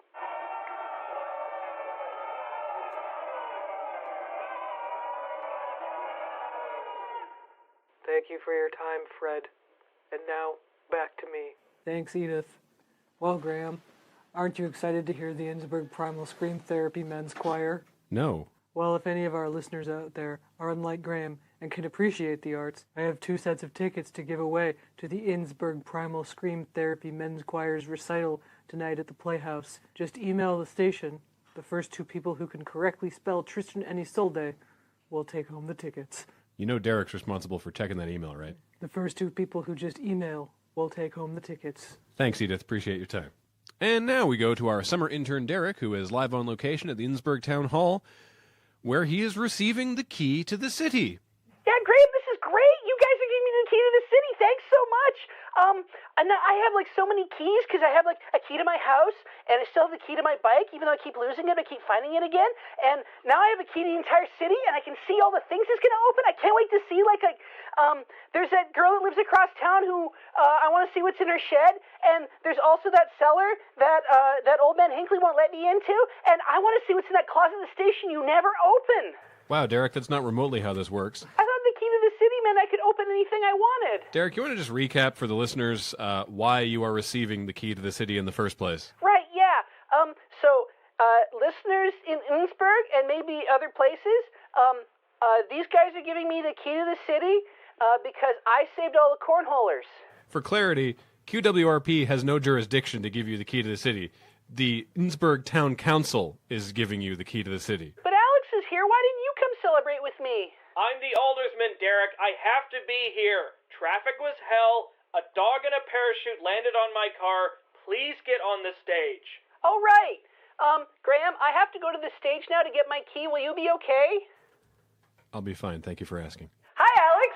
People of Innsbruck, I'm sorry you had to be here. I'll try to make this short and sweet. By the power imposed upon me by Thurston County, I am hereby obligated to present to you, Derek, the key to the city. Do I have to make a speech now? No, take it and get lost. This thing's really heavy. Are you sure there's not chocolate inside? Bite it and find out. Ow, my fillings! Thanks, everyone. I'll see you all at the town hall. First round of geysers is on me. Am I invited? You're 19. Well, there you go, folks. You heard it here first. QWRP's own summer intern, Derek, getting the key to the city for rescuing the 21 people who went missing in the corn maze. Oh, and now an exclusive interview with me, Derek. Wait, no. It's my time to shine. I can finally ask all the hard-hitting questions. So, Derek, yes? When you were in that cave, did you give in to a moment of fear? A wise man once said, fear is the mind killer? Fear is the little death that brings total obliteration? But no, I didn't feel any fear because I was only in there for a couple of minutes and everything was lit real well. Excuse me. That's fascinating, Derek. What were you feeling when those 21 lost souls cast their downtrodden eyes upon you, the savior of their salvation? Interesting question, Derek. It really illustrates your savvy as a seasoned interviewer. I felt a surge of pride and somewhat confusion because I thought they were all chuds. Like from the movie Chud? Graham, this is my exclusive and I won't have you stealing it from under me. Okay, last question. Derek, are you planning on using your new key-based superpowers to impress Kelsey? What, you mean the girl I had coffee with 2 weeks ago? Yes, Derek, do you like Kelsey Derringer? Give us the inside scoop. No comment, this interview is over. Thanks, Derek. Alex, if you're listening, please bring back Derek's phone. I think he dropped it somewhere near the stage. It's almost time for the break. When we come back, tryouts are about to start for Innsbruck Little League Sideball. We'll tell you where to get the best deals on equipment and where to pick up your waivers. Oh man, I dropped my phone. And the Innsbruck Post Office has finally introduced that new stamp they were teasing. The votes from the contest came in, and the 2-inch by 2-inch stamp depicts a beautiful etching of the East Sump Acres culvert grid and sewage outflow, and will cost -3 cents to offset the recent drop in postage rates. When combined with the Richard Thurpston 10-cent stamp, this will be a welcome relief to prevent people from overpaying on postage. Stick around, more Qwerpline after this. You're listening to Qwerpline here on QWRP FM. Thanks again to our sponsor, Get Wet Dinette Set. Make a splash at your next party by soaking your guests with a whole bunch of water at the dinner table. The Get Wet Dinette Set, a meal you won't forget.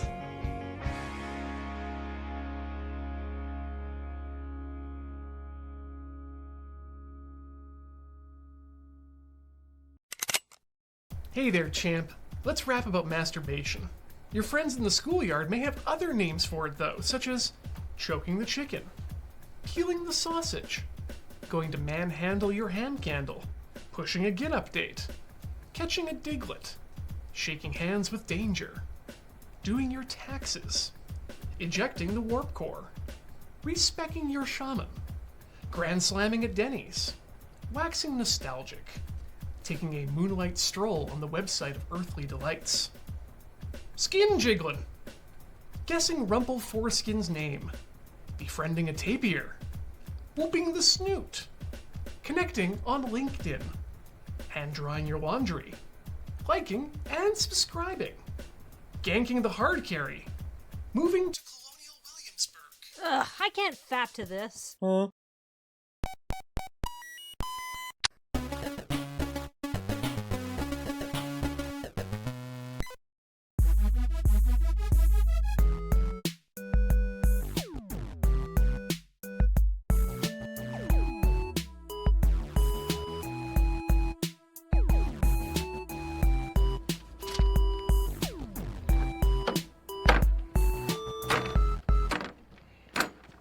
Hey, James, check it out. There's gonna be oh, damn it, it's us, isn't it? Did you take one of my signs? I didn't know. What other sketch troops did you think were on this street? We don't talk to the neighbors. Yeah, because most of them are gray market medical weed dispensaries. Well, it keeps the rent cheap.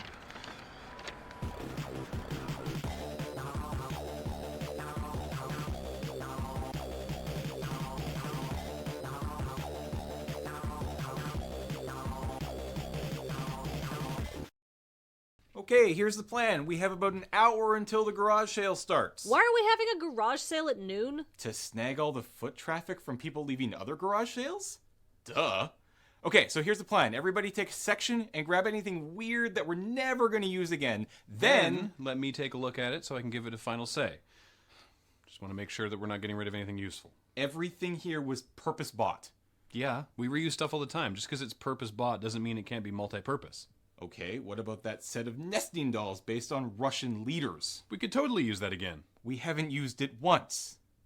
But we could. It's missing Lenin. What if we need a set of nesting dolls based on 20th century Russian leaders that's missing Lenin? That's something a hoarder would say. James, please, I've seen TV. Hoarders live atop slick mountain peaks formed of old newspaper and adult diapers, full of caverns where generations of house pets live and die. Hoarders are ignorant of their impending doom as they tunnel from front door to microwave.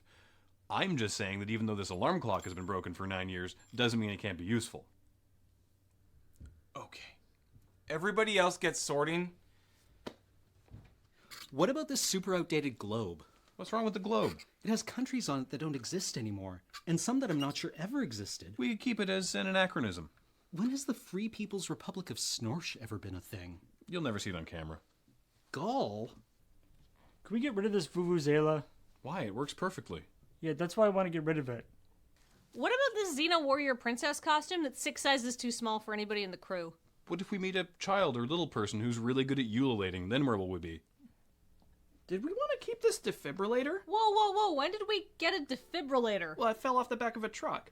Was this truck white with conspicuous red markings? I can't be bothered to keep track of every free stuff truck that rolls by the moon base. I don't think we should keep this. Why not?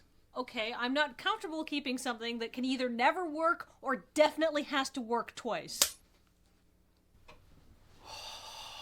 I need some chow. James, can we break for lunch? Dude, we've been doing this for 8 minutes. I could actually go for a lunch break too. How could you possibly be hungry already? Oh, I'm not. I just keep finding at least one spider in every prop I pick up, and it's exhausting. Fine, whatever. You two go get us lunch from the parsonage. On it. Wait, Cameron, where have you been putting these spiders? Oh, they all wound up in that top hat. Later. I have to go get my flamethrower. Excuse me.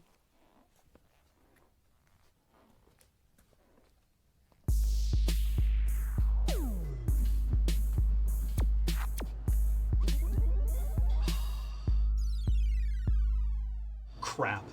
Well, I guess it's back to Spiderville. I'm honestly really hungry. We shouldn't go back empty-handed. Well, you're right, but where else is there to eat around here? Yeah, well, there's that biker bar that never doesn't have a live bluegrass band. The only vegetarian dish they have are the fries, and I'm not sure about those. There's Munchies 420 Pizza? They sell food? I thought that was a gray market medical weed dispensary. It can be both. Well, let's walk a couple blocks. There's gotta be places around here. Other places certainly exist. That serve food.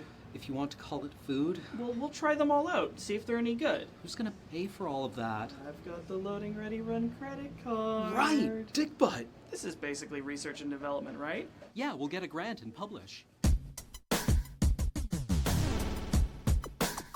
You know, this was supposed to be a money-making venture. That seems a little short-sighted.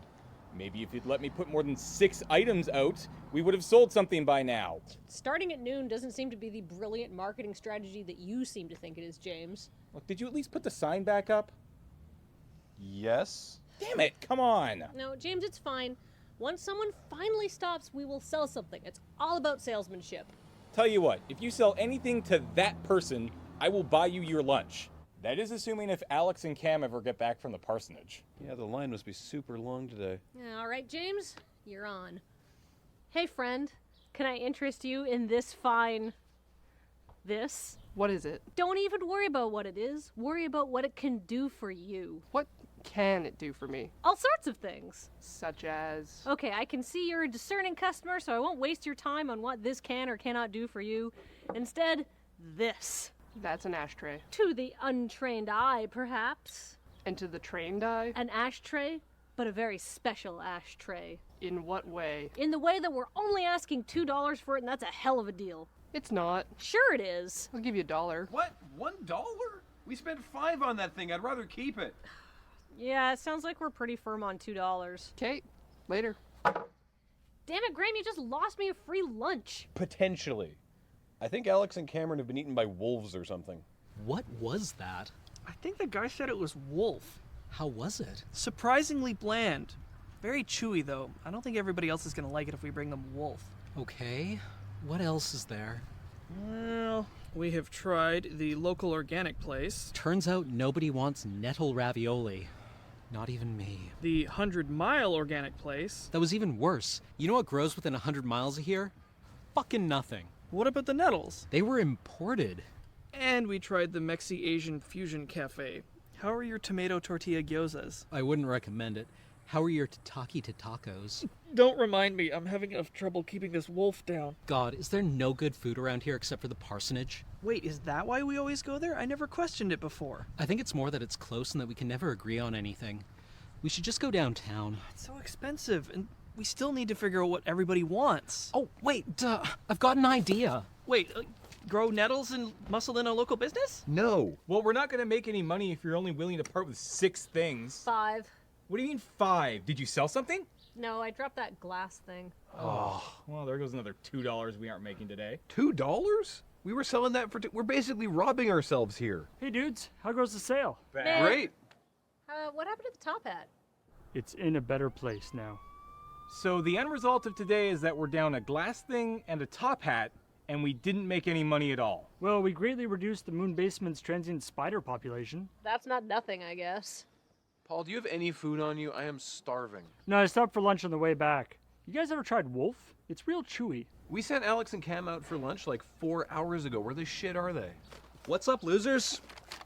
Lunchtime. Where were you? Satisfying everyone's routinely picky food requests. The only place we know how. At the food court. At the mall? On foot? Yep.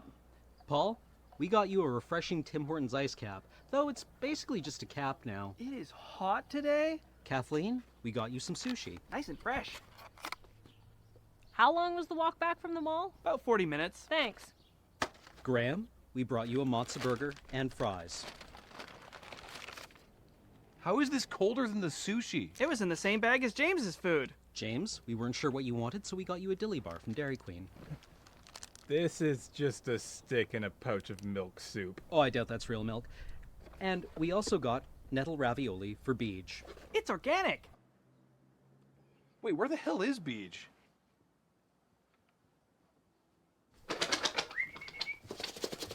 Brittany! Cecily? Tyrone?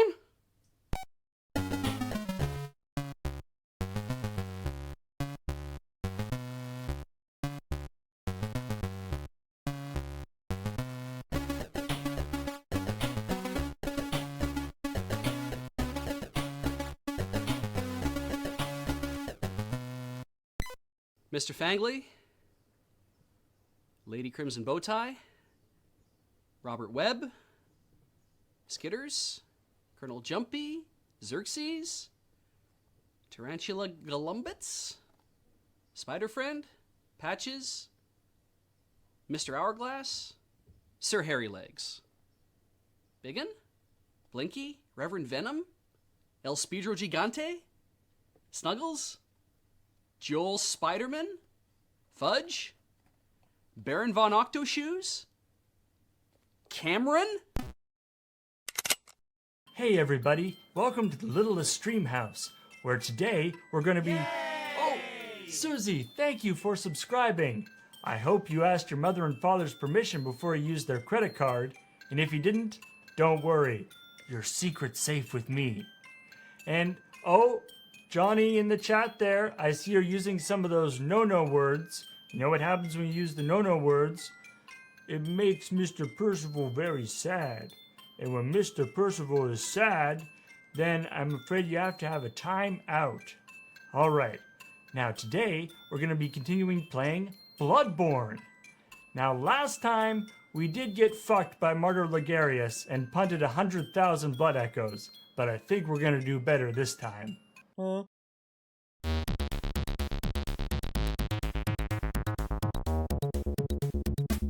Coming to you live from Fail Acres, a planned failmunity, it's the Phailhaus. So it's this long-standing thing that I'm afraid of bears because I have a totally legitimate fear of being mauled alive by one of the most powerful predators on the planet.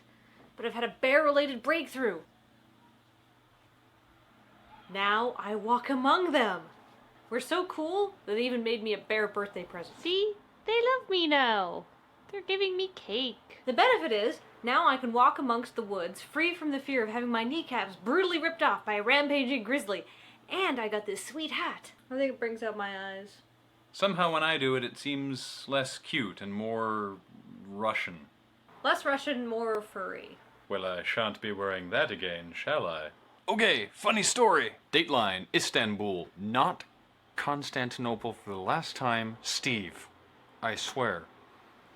Where 9 women passed the auditions to participate in a Big Brother-style reality show, but when they showed up at the house in question where they were going to be spending the next 2 weeks, were instead held captive for 2 months until military police broke in during a raid. The women were actually being filmed for sick voyeurs to watch over the internet, which I don't really see as that different from being on Big Brother. The difference is on Big Brother you actually can get paid and win money, whereas the contract for this show stated that if you left early or had contact with your family, you'd be fined $50,000. That's if they let you leave or had contact with your family, which they didn't. This all sounds very mean-spirited, but it's nothing compared to American reality TV, where what they would do is they would take all the women away, and the women would be in on it, and then the reality crew would film all of the families who think that their wives and daughters have now vanished. And then everyone's sad and crying, and then, oh, it's a surprise, I've just been in this room for 2 months. Hey, now we get $300 a day, because that's the reality TV going rate. Wait. Did you say $300 a day? For $300 a day, somebody could put me in a closet for 2 months? No problem. For $300 a day, somebody can film me pooping in that closet for 2 months. And if you also broadcast on the internet, people would. And also in Istanbul, which apparently is Japan this week, a woman who is charged with cutting off her former lover's penis is going to have to wait for her sentencing until they determine whether his reattached penis fully functions or not, whether it's assault or permanently disabling someone. Apparently surgeons worked for 11 hours to reattach the guy's organ. 11 hours? I mean, I didn't think penises were that complicated. It's just like stitching around the outside, right? Like, no big deal, right, Graham? Yeah, no big deal. Penises, real simple. Nothing to it. Mine detaches. With magnets. Like that port on the new Apple laptops. In case someone trips over it, it'll just pop right off. Maybe it took 11 hours because they were installing one of your magnetic release mechanisms. I'm sure that's what it was. They won't know for 6 months whether or not he's regained full sexual function. Worst 6 months ever. News from the only state that's high in the middle and round on both ends. A cat in Ohio was presumed dead. but was found alive 26 days later. Yay! The cat was presumed lost after fire destroyed the building in which her owner lived, but nearly a month later, when fire crews went in to demolish the remains of the building, they found her under the debris. Lost a lot of weight, but still doing just fine. On the internet, attention whores act out and post pictures of themselves. In Madeira Beach, Florida, one gentleman decided to pretend he was drowning over and over again. On the internet, an attention whore usually throws insults. IRL, apparently you throw jellyfish. 'Cause that's the thing, right? The 41-year-old man who was throwing jellyfish at teenagers was arrested for mild intoxication in public and carrying a concealed weapon, which I'd really hoped was one of the jellyfish, but was actually just a pocket knife in his shorts. No, officer, I ain't got nothing in my pants. What's this? A jellyfish? Nope. For those of you playing at home, is the sound a jellyfish makes that sort of goes around in your pants and is like touching your penis. It's kind of grossed out, and then is the sound it makes when you sort of lift up your leg and it falls out of the leg of your shorts and splats on the beach and goes. See, it's for situations like that that the detachable penis comes in handy. Oh look, a jellyfish is coming at me. What you gonna do now? Jump. Jump for it. Jump for my dong. Doctors in Australia were recently a little dismayed by the solution put forward by health officials to combat fatigue and tiredness on the job. That solution? Have some coffee, guys. The doctors were advised to drink at least 6 cups of coffee a day if they were feeling fatigued in the course of their regular duties. In another breaking news story, the Australian government has commissioned me to do a study, and I have suggested that if they're still feeling a little peaked, try some fucking Red Bull. Diet, sugar-free Red Bull. For doctors with diabetes, of course. I'm Wilfred Brimley, and I'm here to talk to you about diabetes. Don't you mean diabetes? Australia, being that close to Japan, could just import some coffee boss. This Phailhaus has been brought to you by Suntory Coffee Boss. It's Coffee Boss-oo. I can't describe how much I wish we were being sponsored by Coffee Boss. I'd be much more awake right now. And now, the word of the day. Noisome. So Rhoda and I got tickets to the Yankees game out at the stadium in the Bronx. It was noisome. The young lass cut a noisome figure across the dance floor as she wore her 12-inch clogs. I don't know why this is weird accent hour, but it is now. Accents. It's what's for dinner. Are you sure it's not Suntory Coffee Boss that's for dinner? No. Today's pick of the day comes to us from Dave. A reminder, picks of the day are sent to failmail@loadingreadyrun.com. Dave sent us this one of a sign outside of Best Western in Panama City, Florida. Come in and ask about our packages. Knock, knock. Excuse me. May I ask about your packages? Why, mine detaches magnetically. Observe. Oh my!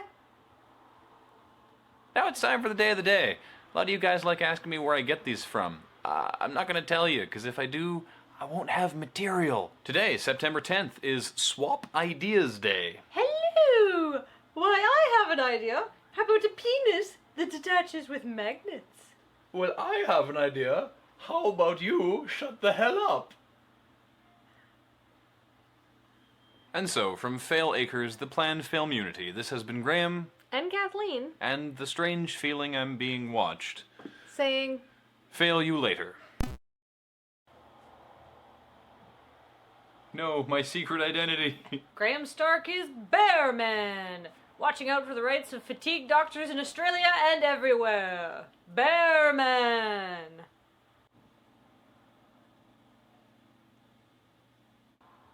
What the fuck are we doing, Graham? I don't know. Hey, what's up? My pedometer's busted. I've been walking around all day and it's not registering anything. Oh no, that's a pedantometer. What? Yeah, it measures how pedantic you are. Oh. Wouldn't it be pedantometer? Oh, hey.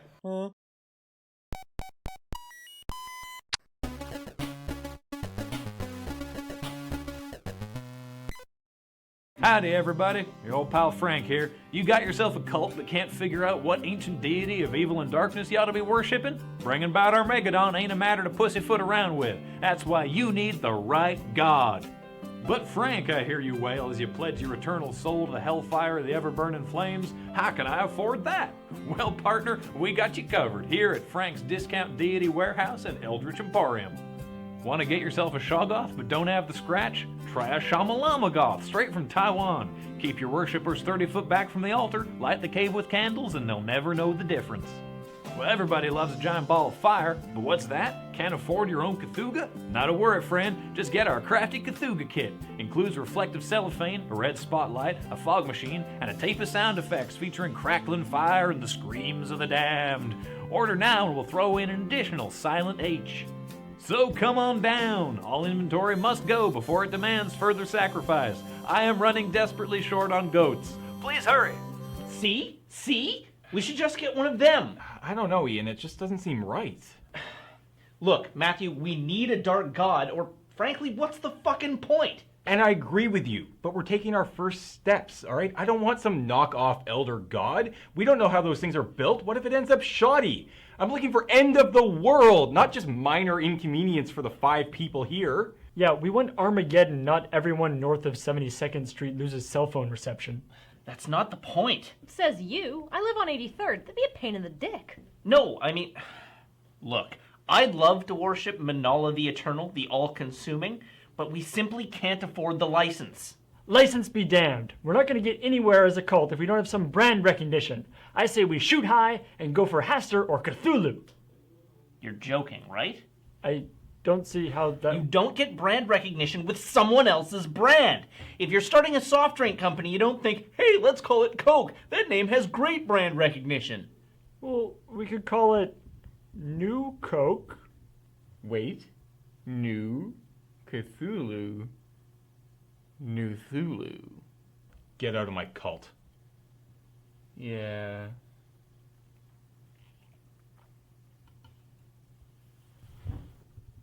Okay, so we can't get Hastur. Unless you say his name 3 times. Hi-oh! Sorry. So, why don't we aim a little lower? Somebody like Rantegoth, he of the Ivory Throne. Crystal, I would like nothing more than to worship Rantegoth, but it's just not fiscally viable.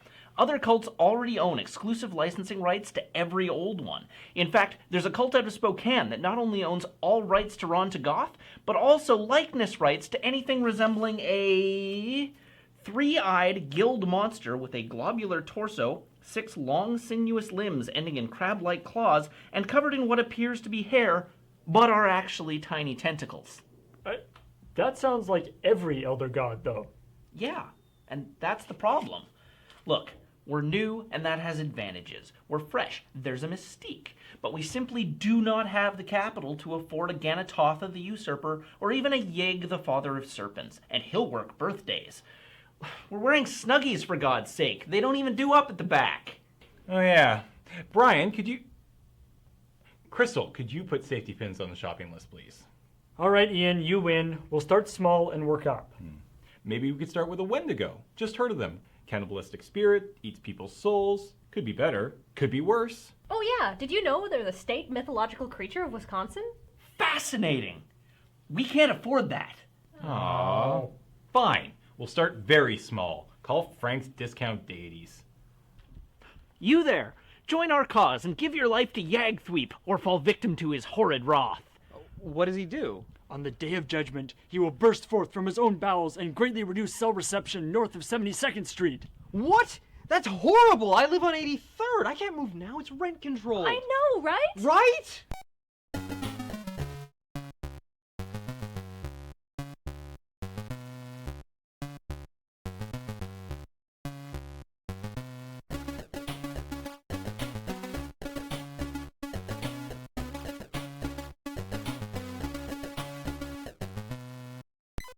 I'll say this, they're warm. Yeah, and I can perform my eldritch incantations without taking it off.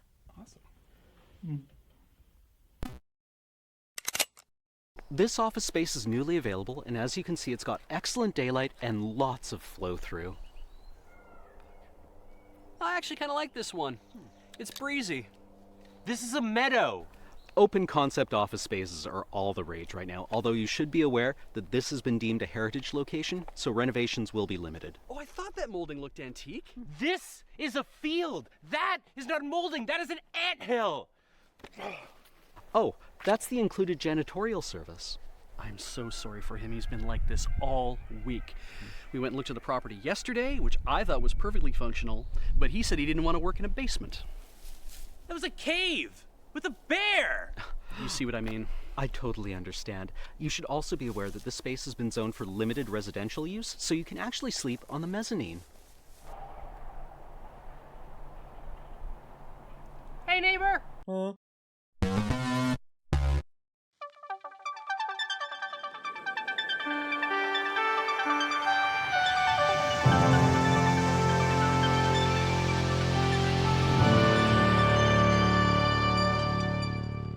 Hello, and welcome to The Panalysts, a show that poops in a box and then cleans up after itself with its mouth. I'm Molly, your host, and joining me are four cool cats. To my left, we have Serge and Kathleen. What is your team name? All right, Kathleen, we need to brainstorm something that's our two biggest passions, coffee and music. Oh, I like that. A blend of our interests. Ooh, the brown note. I want a new teammate.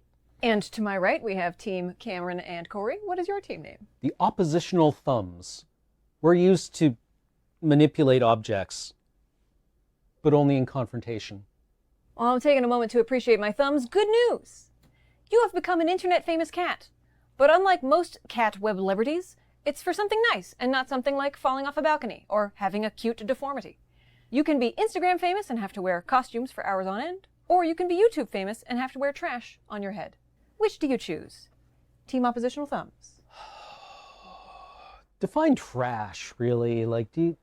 Is it anything we don't want?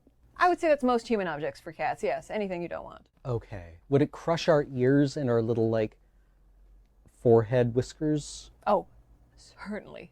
That sounds uncomfortable. Let's be Insta-famous. It's what the kids are using these days. Or so I'm told.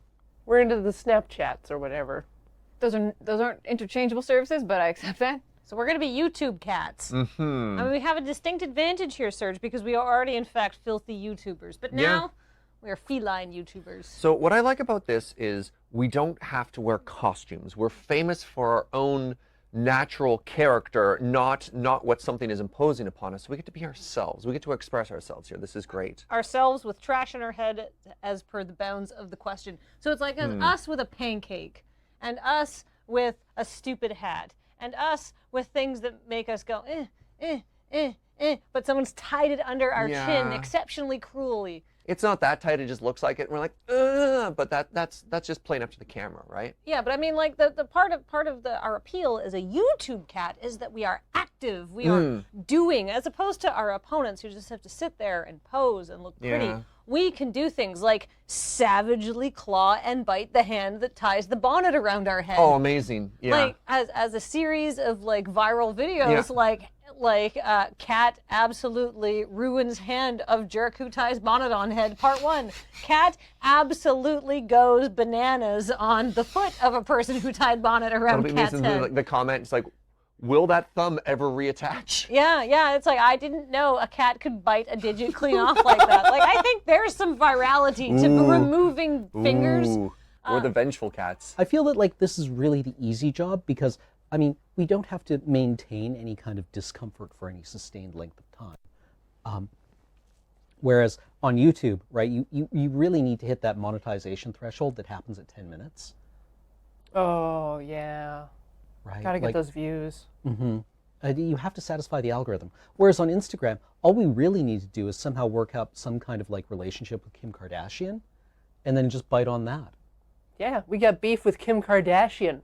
Serge, I think we may have been thinking about this way too small scale. Okay. Okay, think about how much improbable stuff is on YouTube. Oh, yeah. What's to stop us from just being the cat that bites off a human thumb? Why can't we be a wild cat, like a cat that goes inside and outside and shows up one day covered in blood, dragging a dead raccoon? Or a cat that tames a bear and somehow rides around on top of it. Yeah, it's turn it around. It's like, not the garbage on the cat, but look at the garbage my cat dragged in. We go viral because we're in a news video about a cat that somehow befriended a bear, and then they both went on a rampage through a picnic ground. Just us and the bear, feasting on trash and thumbs. Yeah. The bear chases the people away. We feast upon the... Yeah. Oh, I love it. I love it so much. Yeah, I feel like YouTube Cat gives us so much freedom. And what is your celebrity arc, if not chewing through the thumbs of those who try to support you. What is the ultimate end of most Instagram celebrity? It seems like they just kind of like disappear or dissipate. They retire. Yeah, then they wind up with a private account. So, I mean, that seems fine, right? You just fade away.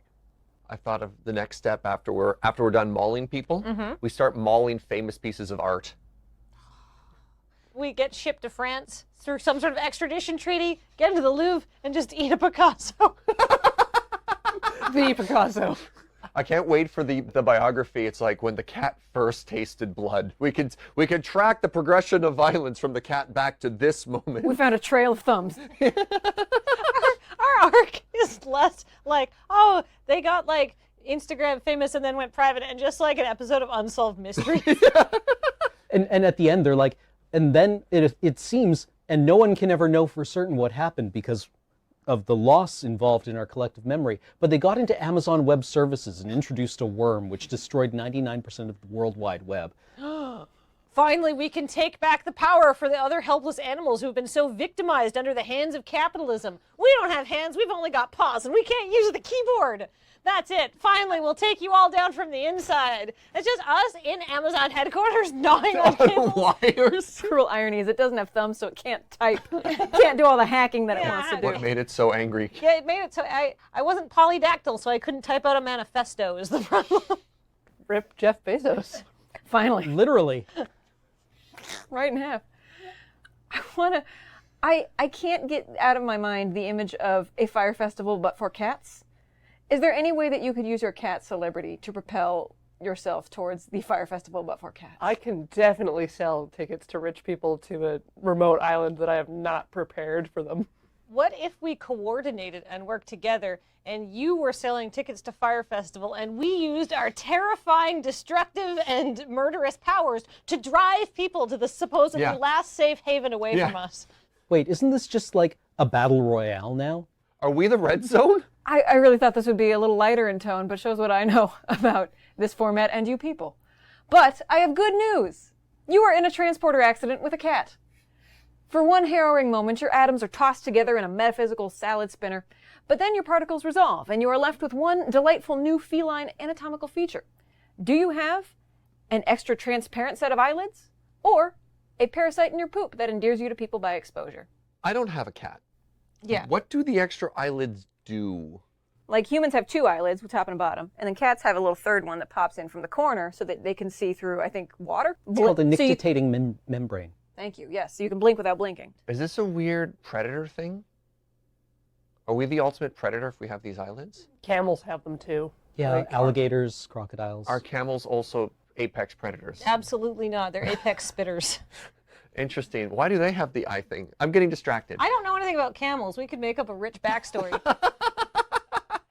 The camel who was cursed with an extra eyelid when they spit on a genie. And ever since then, all camels and dromedaries are a little bit freaky. It makes sense. It explains why they're now in the same category as apex predators with cats, alligators, and other things. Okay. All right. So what our choices are, the freaky eyelid thing. What was the other one? A parasite in your poop that endears you to people by exposure. Third eyelid it is. Third eyelid. All right, we're going to get all freaky and be able to, we won't have to buy goggles when we go swimming anymore. I'm willing to try seeing if my poop endears me to people, considering I've tried everything else. So, you know, we'll see what sticks. Ew. I'm imagining a human-cat hybrid, and I've got a cast member from Cats, and I think I'm finally understanding why people love that musical. Because they're furries? Toxoplasmosis. That also seems plausible. Have you seen the musical Cats? Oh, yes. Do you? Okay. I'm trying to plant myself in your logic. Because of their general exposure to cats, or because the actors in the musical Cats shit on the stage? Okay. You have to expose people to your poop for this to work. How do you do that and look cool? I mean, it stops being our problem fairly quickly. Hors d'oeuvres.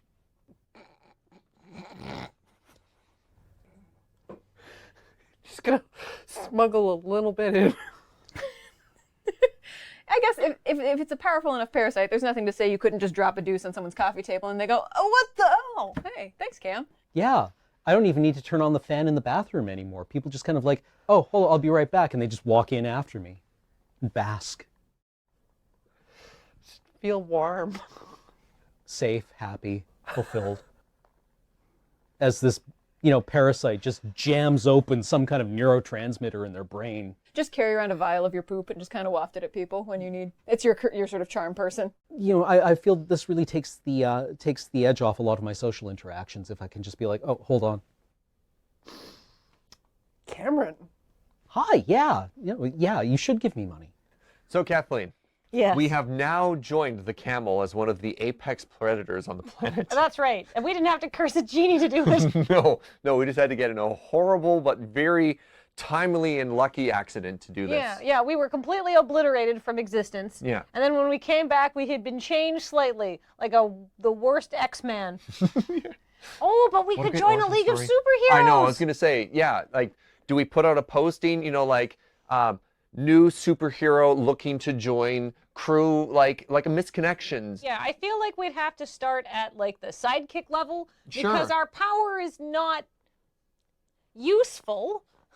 Well, Or like cool. every great origin story, we just have to find that moment for it to be there. I mean, maybe we got some extra like cat stuff that like people didn't like necessarily realize that we got because they were so distracted by the horrific eyelid thing. Yeah, maybe you got those reflective retinas too. We could be ambassadors for roadside safety. And then, if any dust and grit flew in our face from all the cars It'd be driving fine. by, our eyes would be protected thanks to our third eyelids. The one downside would be on a stealth mission, if a light hits us, our eyes would be extra reflective and like, damn it, we gave away the position. Oh, I feel like cats get around by stealth all the time. Maybe we're slightly stealthier. No, Maybe of course, just wait, like 5% stealthier than the average person. We're cat person. That's our name, cat person. We got weird eyelids, our eyes reflect, and we're a little bit stealthier. I am looking forward to wearing the all-leather outfit with little cat ears, though, because that is the go-to cat person costume. But then, like, the problem with being a superhero sidekick is that puts us in dangerous situations, and we don't have any, like, actual cat-like skills. But we're just the sidekick. We always know, no matter what trouble we get into, our, like, ripped and handsome, whatever, beautiful... What is the main? If we're the sidekick, what are they to us? Main? Top? We'll come in and kick down the door and save us. Maybe I can cough up a hairball as well. That's another power that, the doctors probably didn't notice because it's timely. Yeah, they're like, oh, seems fine, and then all of a sudden, oh, yet more, maybe we're slowly becoming a cat. Ooh. Oh, full cat. There's going to be a really good point in the middle of that, and it's going to be really, really, really bad, super sick for like 3 days when we're the perfect blend, and then very bad when we start getting really distracted by like tinfoil. Do we become that character from the Animorphs series where you can just like change back and forth from full cat to full human, or are we just forever stuck as a cat now? Oh, I think we end up becoming a cat. What kind of cat do you want to be, Serge? So they have managed to turn their eyelids feature into BDSM and Animorphs. Do you have a freakier use for your poop parasite? Well, I don't think it would take much work, but I mean, like, at some point, what I've been really distracted by is the idea that, okay, so we have inherited some cat features. Correct. Where's the cat? And what human features has it inherited? I'm glad you asked, because I have a plot twist to this question. The cats get something back in the exchange. They can either read but they can't talk, or they can talk but they can't read. And this applies to all cats. Let's just pretend. I have this theory that cats already speak English, but they just have, like, they can't quite enunciate clearly, so what they're always saying is, now. Now. It's not meow, it's now. Yeah, it's not meow, it's now. Like a lot of their vocalizations are in a higher frequency than we can hear, so they're like really dumbing it down for us and really putting effort in there if we can hear them. If they could read but couldn't talk, I mean, they would actually be able to maybe find some other way of indicating what they want. Maybe they could also learn how to write. Correct, yes, or actually type. Yeah, they've We got have technology. Yeah. There's big buttons. Yeah, and there's polydactyl cats as well. So how long before we bite the thumb off someone? Oh, probably immediately, knowing me. But okay, so by the terms of this plot twist, Cameron and Corey have chosen that cats can read but can't talk. Correct. So in our version of the universe, all cats can talk but can't read. Okay, that's gonna make things easier, I think. Well, I imagine this is like, and I don't want to be too personal here, but being the parent to a young person. This is great because you can communicate with them, but there's still a whole code that you can keep private. So since they can talk, but they can't read, that means you could spell words. You can also just write them on cards like Love Actually style. Yo, the cat just bit off another thumb. We gotta take this cat out of here. Help me. The cat is holding me hostage. I feel like the cats, if they're smart enough to talk, would be able to, like, you know, speak to a hostage negotiator, though, right? Like, you know, you've got the sign up that says, help me, I'm being held hostage. And meanwhile, the cat just has a megaphone and is like, meet my demands. I want the good stuff with the tuna and the chicken, or another thumb goes down every hour. What would, because I think you have the option of the prospect of your cat eavesdropping on you, whereas you have the option of your cat reading your texts.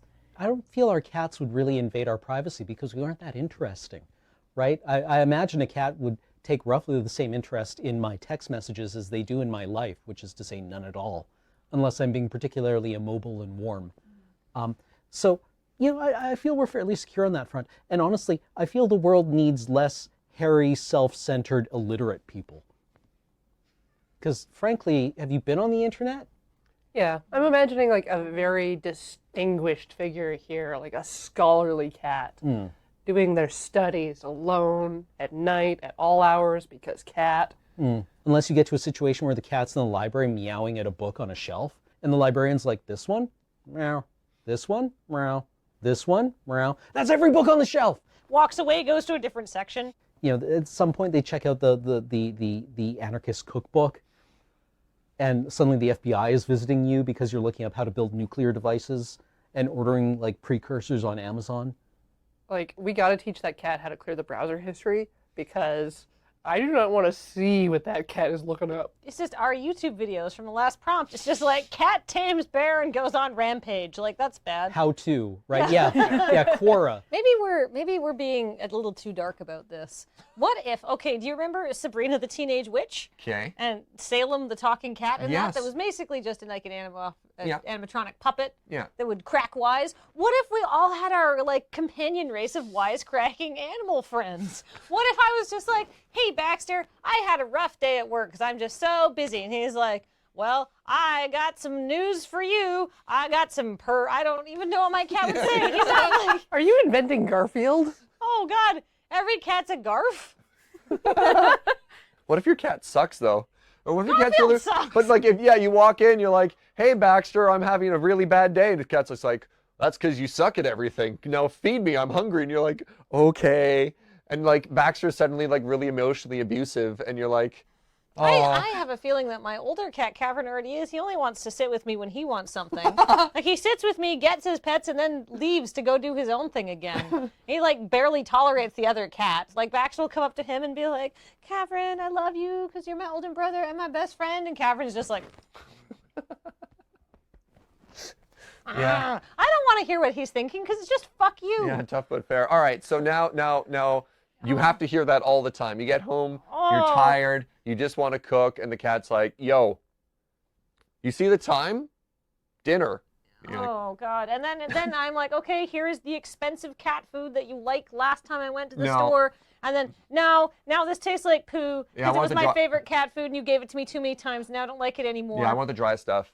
But we don't have any of the dry stuff. I want the wet stuff. But I thought you said, give me a mix, blend it, put it in a blender. Now I'll be like, what about some lasagna? I'll be like, I'm not making lasagna for you. And then my thumbs are gone and I can't make lasagna. This is terrible. Yeah, yeah. What have I done? Reporters say the moment the cat finally bit off the thumb was when there was denied lasagna.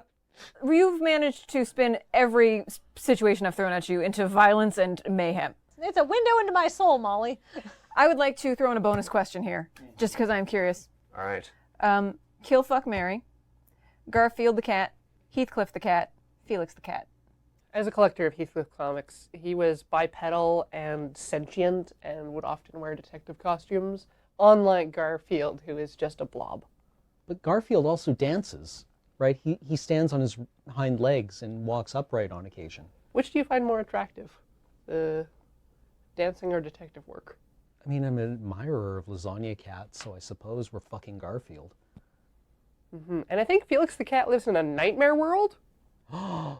Wait, yeah, Felix the Cat has like the 1920s kind of like early animation ghosts and goblins.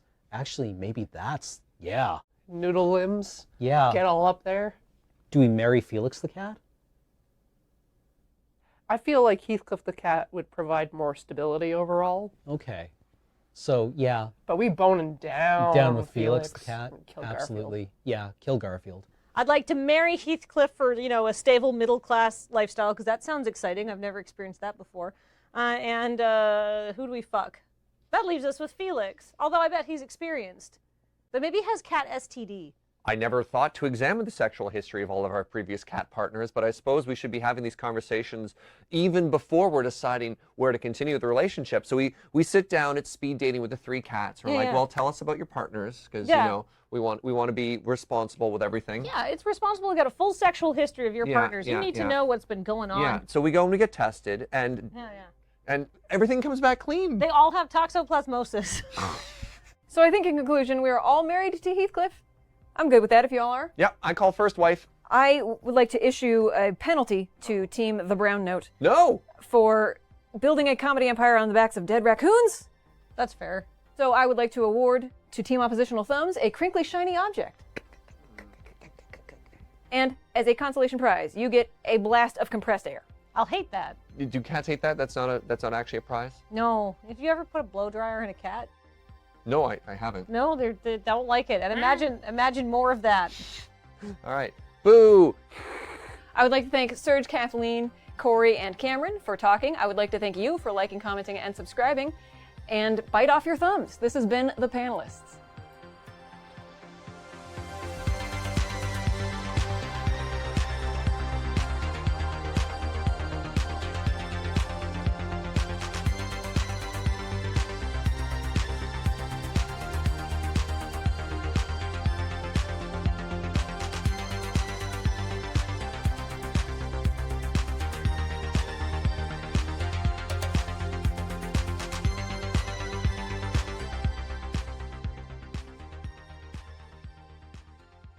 I'm willing to try seeing if my poop endears me to people, considering I've tried everything else. So, we'll see what sticks. Ew. Just a little moment there. Just a little moment. We can edit there is what's the good news. Really? That's such a good moment. I think we should leave it in. All right, Kathleen. Good. Thou scurvy, currish knave, I wonder much why thou wouldst make of me a telephonic Sisyphus. Thou call'st this Hades service. My working hours I've forsworn to tarry with thy damned automated system. It helps me not, forsooth, it is a devil. With pre-recorded voice, it helps me not. With Muzak in its teeth, it helps me not. It whips me with its red-tape tongue, and lo, the day wanes on, and still I gain no service. What sayest thou? How dost thou answer me, thou churlish, whoreson, sodded-witted villain? Mr. Marlowe, that's a billing issue. I'm going to transfer you. Motherfuck.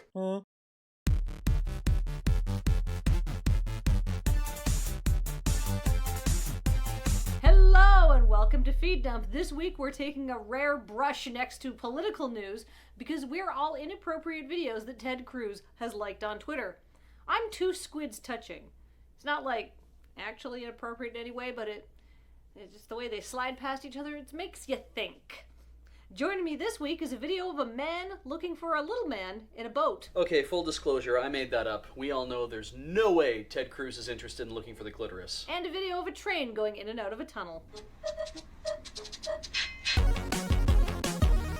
Enjoying that hot weather? Well, good news. Passy Pete, the Maine lobster, has predicted 6 more weeks of summer. Oh, the Maine lobster. I'm glad. We're not getting stuck with the shitty understudy lobster. So what's the folk wisdom process here? Passy Pete scuttles out from underneath a starfish or whatever, and there's 6 more weeks of summer because he doesn't get eaten? Yeah, and I've never really understood the whole process of animals foreseeing the future, or how they even choose these animals to prophesize anything. Do I just go find the next badger I run into and ask it for the next goddamn lottery numbers? Well, Ben, don't count out our more perceptive members of the animal kingdom. I met a Thompson's gazelle that gave me very good advice to not eat at Pizza Hut. You don't need an animal to tell you to not eat at Pizza Hut. Most people who eat at Pizza Hut are goddamn animals to begin with. Oh! No, sick burn, bro! Sick burn! Agreed. I think our more civilized viewers would prefer to eat at a place like Domino's or perhaps even Papa John's for that more above-the-board experience. Did you know that 4 out of 5 orangutans that I've personally asked recommend Papa John's pizza? I mean, it's not like orangutans are known for their amazing taste in Italian food, so I don't know how seriously I should take the review, but they seem to be having a good time. And speaking of great taste, you know what would taste great in a pizza? Beach's mom's asshole. And speaking of great taste, you know what would taste great in a pizza? Lobster. Nailed it. 6 more weeks of summer! West Yorkshire police arrested a man after he showed up at a petrol station, or gas station for us non-British people, stripped naked, set his pants on fire, and then did a chicken dance. He was later released without charge, so I guess he learned his lesson. It doesn't matter if he got scot-free or if there was any sort of legal repercussion to what was going on. The man lit a fire at the gas station. Fire at the gas station! Fire at the Taco Bell! No, fire in the gas station. Fire in the gates of hell! I just want to know why they keep starting fires. It's their desire! It's their desire? It's their desire! Danger, danger! High voltage! Nailed it! A man from Pittsburgh who'd robbed a bank thought he had the perfect getaway scheme, but it turns out after he hired a jitney, which Beige has looked up and tells me is like a person-powered like pedicab kind of thing, along the tuk-tuk spectrum of vehicles, was apprehended by police because it turns out they don't go as fast as police cars. Oh, geez, I'm sorry, Kathleen. I screwed that up. You said jitney, but I thought you meant jeepney. And that's less of a rickshaw, and it's more down the scale towards the tuk-tuk. All right, wait, time out. Before we put anything on any sort of spectrum, can we at least define what the fuck a tuk-tuk is? Wait, hold up. Before we get into tuk-tuks, I'm on the Wikipedia disambiguation page for jitney, and it is either an archaic name for a nickel, share taxis that competed with streetcars, a dollar van, or a small wheeled cart or platform dolly. Tuk-tuks are not mentioned anywhere. Yeah, but if it's a share cab, that means it could still be a bajaji or a remorque or maybe even a tuxi. Actually, wait, hold on, Beige. I actually missed a couple of definitions on that disambiguation page because it's surprisingly long. A jitney either means Hampton Jitney, which is a for-profit bus company from Southampton, New York, or an illegal taxi cab operation, or a casual darts event with partners drawn at random and no stats recorded for future events. I don't think it's the last one, but if it is, that might explain why he got caught by the police so easily. Wait, arrested? Wait, what's going on? Oh, I tuned out of this conversation a while ago. I'm on Tinder. Well, seeing how we basically managed to avoid talking about every single story this week, I think it's time to call this episode of Feed Dump to a close. Nailed it! But before we do that, I want to give a shout out to my co-hosts, Ben and Beige, because not all sources of news would have them, and why would they? Because they are completely distracted. But also, I want to say 2 birthday shout-outs that I forgot about because we were moving, so I truly have nailed this one. The first one is to Jonathan Kennedy. Jonathan Kennedy from Vivian, who is your girlfriend, and she is delighted to wish you a happy birthday. And one for Seth, who asked me himself, and then I didn't do it. So, thanks, guys. And remember, there may be better sources of news, but they won't remember to give you birthday shout-outs a couple weeks later. And they won't have this hat, which says, we kept forgetting to mail this hat, and it's been bugging us, from longtime fans Nick and Lorelei. It's a fly hat. A motherfucking Beelzebub, Lord of Lies.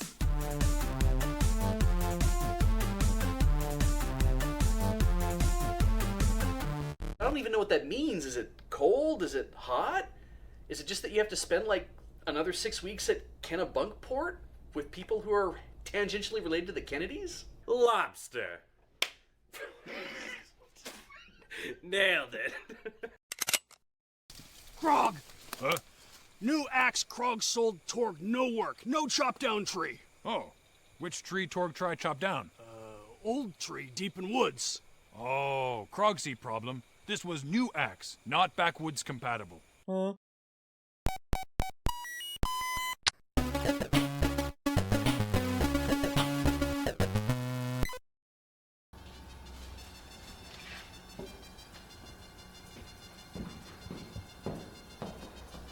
Hey, how you doing?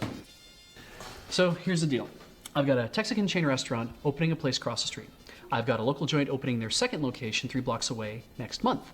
So I need something to bring in new customers. Okay, so you want to kick it up a notch. Don't say that. Differentiate your business. As we say at Fiery Fred's Sauceporium, maintaining a good selection of artisanal hot sauces is the key to success. Really? Anyhow, this is our most popular product, Inferno Ivan's Flaming Dragon. It's a nice blend of jalapeno and garlic with a touch of ginger. I want to stand out. Why would I want your most popular sauce? Good point. March of the Anal Fire Ants is a butt-blasting blend of habaneros, poblanos, and pure vinegar. Vinegar? For speed. Guaranteed to get customers in and out in 30 minutes. Yeah, I think I saw that in the supermarket the other day. I see. Perhaps McDougal's Caber Crater is more your speed. It's a proprietary mix of piri-piri, butcholokia, and a genetically engineered hot pepper called the Doombringer that is only grown deep in the Scottish Highlands where it can't hurt anyone. All blended with a touch of molasses. Oh, sounds perfect for the kid's birthday party I got coming in next week. Show me the real stuff. As you wish.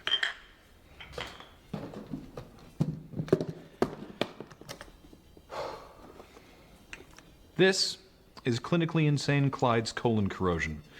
It's an authentic prison recipe developed by an actual crazy person. 25% pure capsaicin, it's won our Most Bathroom Distress Award 12 years running. 1 teaspoon is guaranteed to turn 30 feet of small intestine into 6 pounds of angry pink soft serve in 10 minutes, or your money back. Those awards are rigged. Perhaps Captain Brainburn's Mnemonic Fugue is more your style. It's rated a minimum of 600,000 on the Scoville scale and introduces a series of small strokes that give anyone who eats it temporary amnesia, and occasionally permanent loss of motor control. Alright, here is temporal patricide. It's not as hot as Clyde's, but when you eat it, it goes back in time and kills your father. Derek! Try this hot sauce.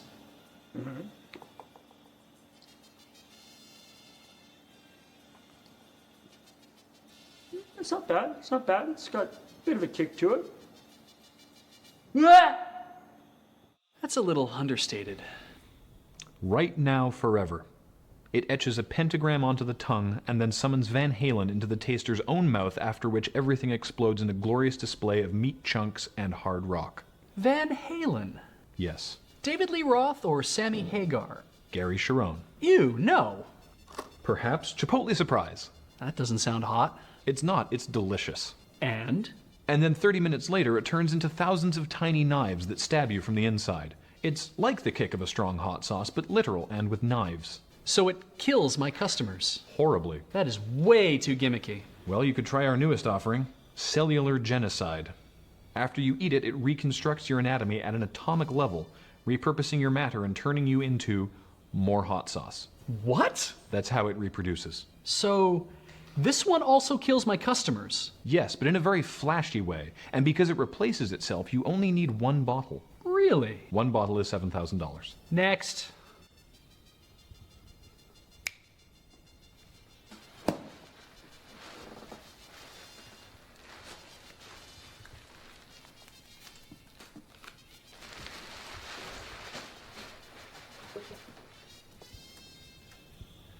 This one will kill everyone.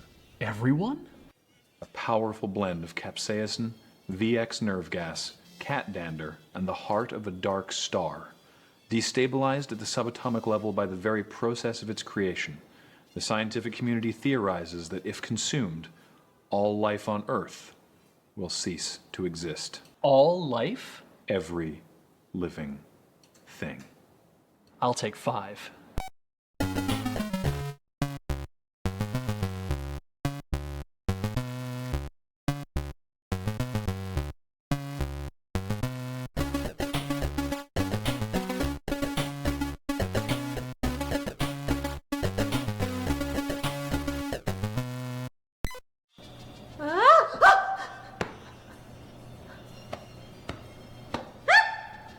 Get back to work, Derica.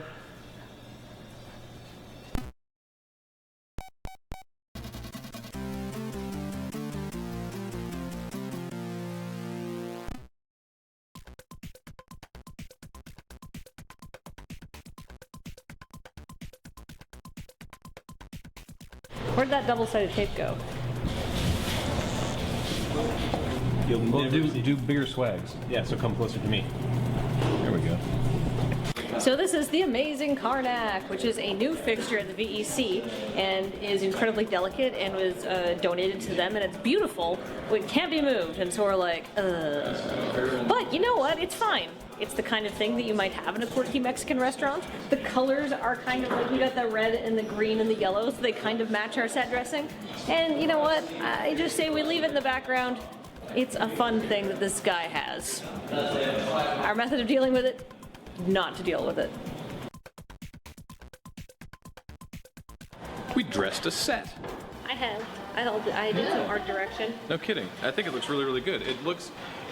We have Mexican restaurants in town that do not look like this. That look really cool and slick and modern and everything. This looks like a Mexican restaurant from 1985. Yeah, because there's realism, like looking like a real Mexican restaurant, and then there's the video shorthand. You look at this, and it looks cheesy and terrible, but you look at it and you're like, it's a Mexican restaurant. And that's exactly what we need. We just need recognition. Yeah, you need to go, okay, there's multicolored tablecloths, piñatas, and the colors of Mexico everywhere. Okay.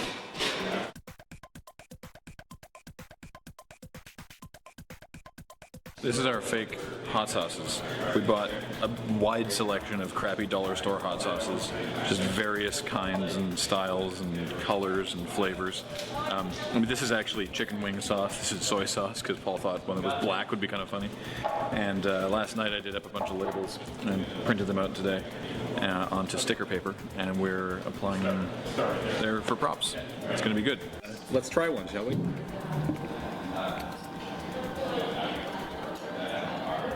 Mmm, tasty. Not really. Did you have to put your face on it? Yeah. So the ones that we remember, that Paul remembers. So this is Frank's. This is Frank's Red Hot. These are like some sort of Thai salad dressings. This is like sweet mango and sweet chili. I think. Yeah. This is like UK chicken wing sauce, whatever the hell that means. This one's the really hot one. That's made with Scotch bonnet. That's actually really So hot. that's like legit hot. This is sesame oil. Yep. So that leaves these. The green one is Louisiana hot sauce. Okay. And I feel like the red one might be as well, just a different kind. Okay. No, this one's actually an equally terribly labeled, like local. Okay. So that just leaves this bad boy here, which we don't really know about. No idea. Well, it looks like hot sauce. Interesting. Temporal patricide is in fact the one we have to open for the video. Oh yeah. Which So one's that? we're gonna find out how hot that is. We gotta open that one for the video, so we'll find out. Can I smell that from here? Is that what I'm smelling? Maybe? I don't know. It's because I have this. There's like brown people in it. It doesn't really smell like much. Don't put it up your nose. I don't think that's good. I think that's gone bad. Best before garbly goop.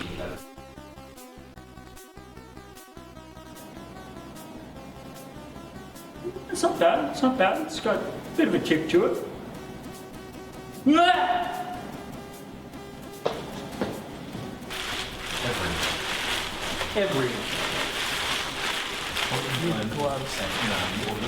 The final vial of hot sauce was actually supplied to us by our lunch order.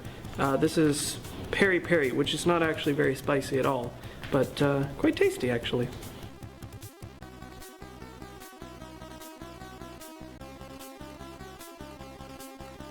And maybe cheat a little bit to the right. Just a bit. Too much. Ah, I see. All right. Here is temporal patricide. See how I'm standing with this? And that hand sort of out. Yeah. I like that. So just be like, ah.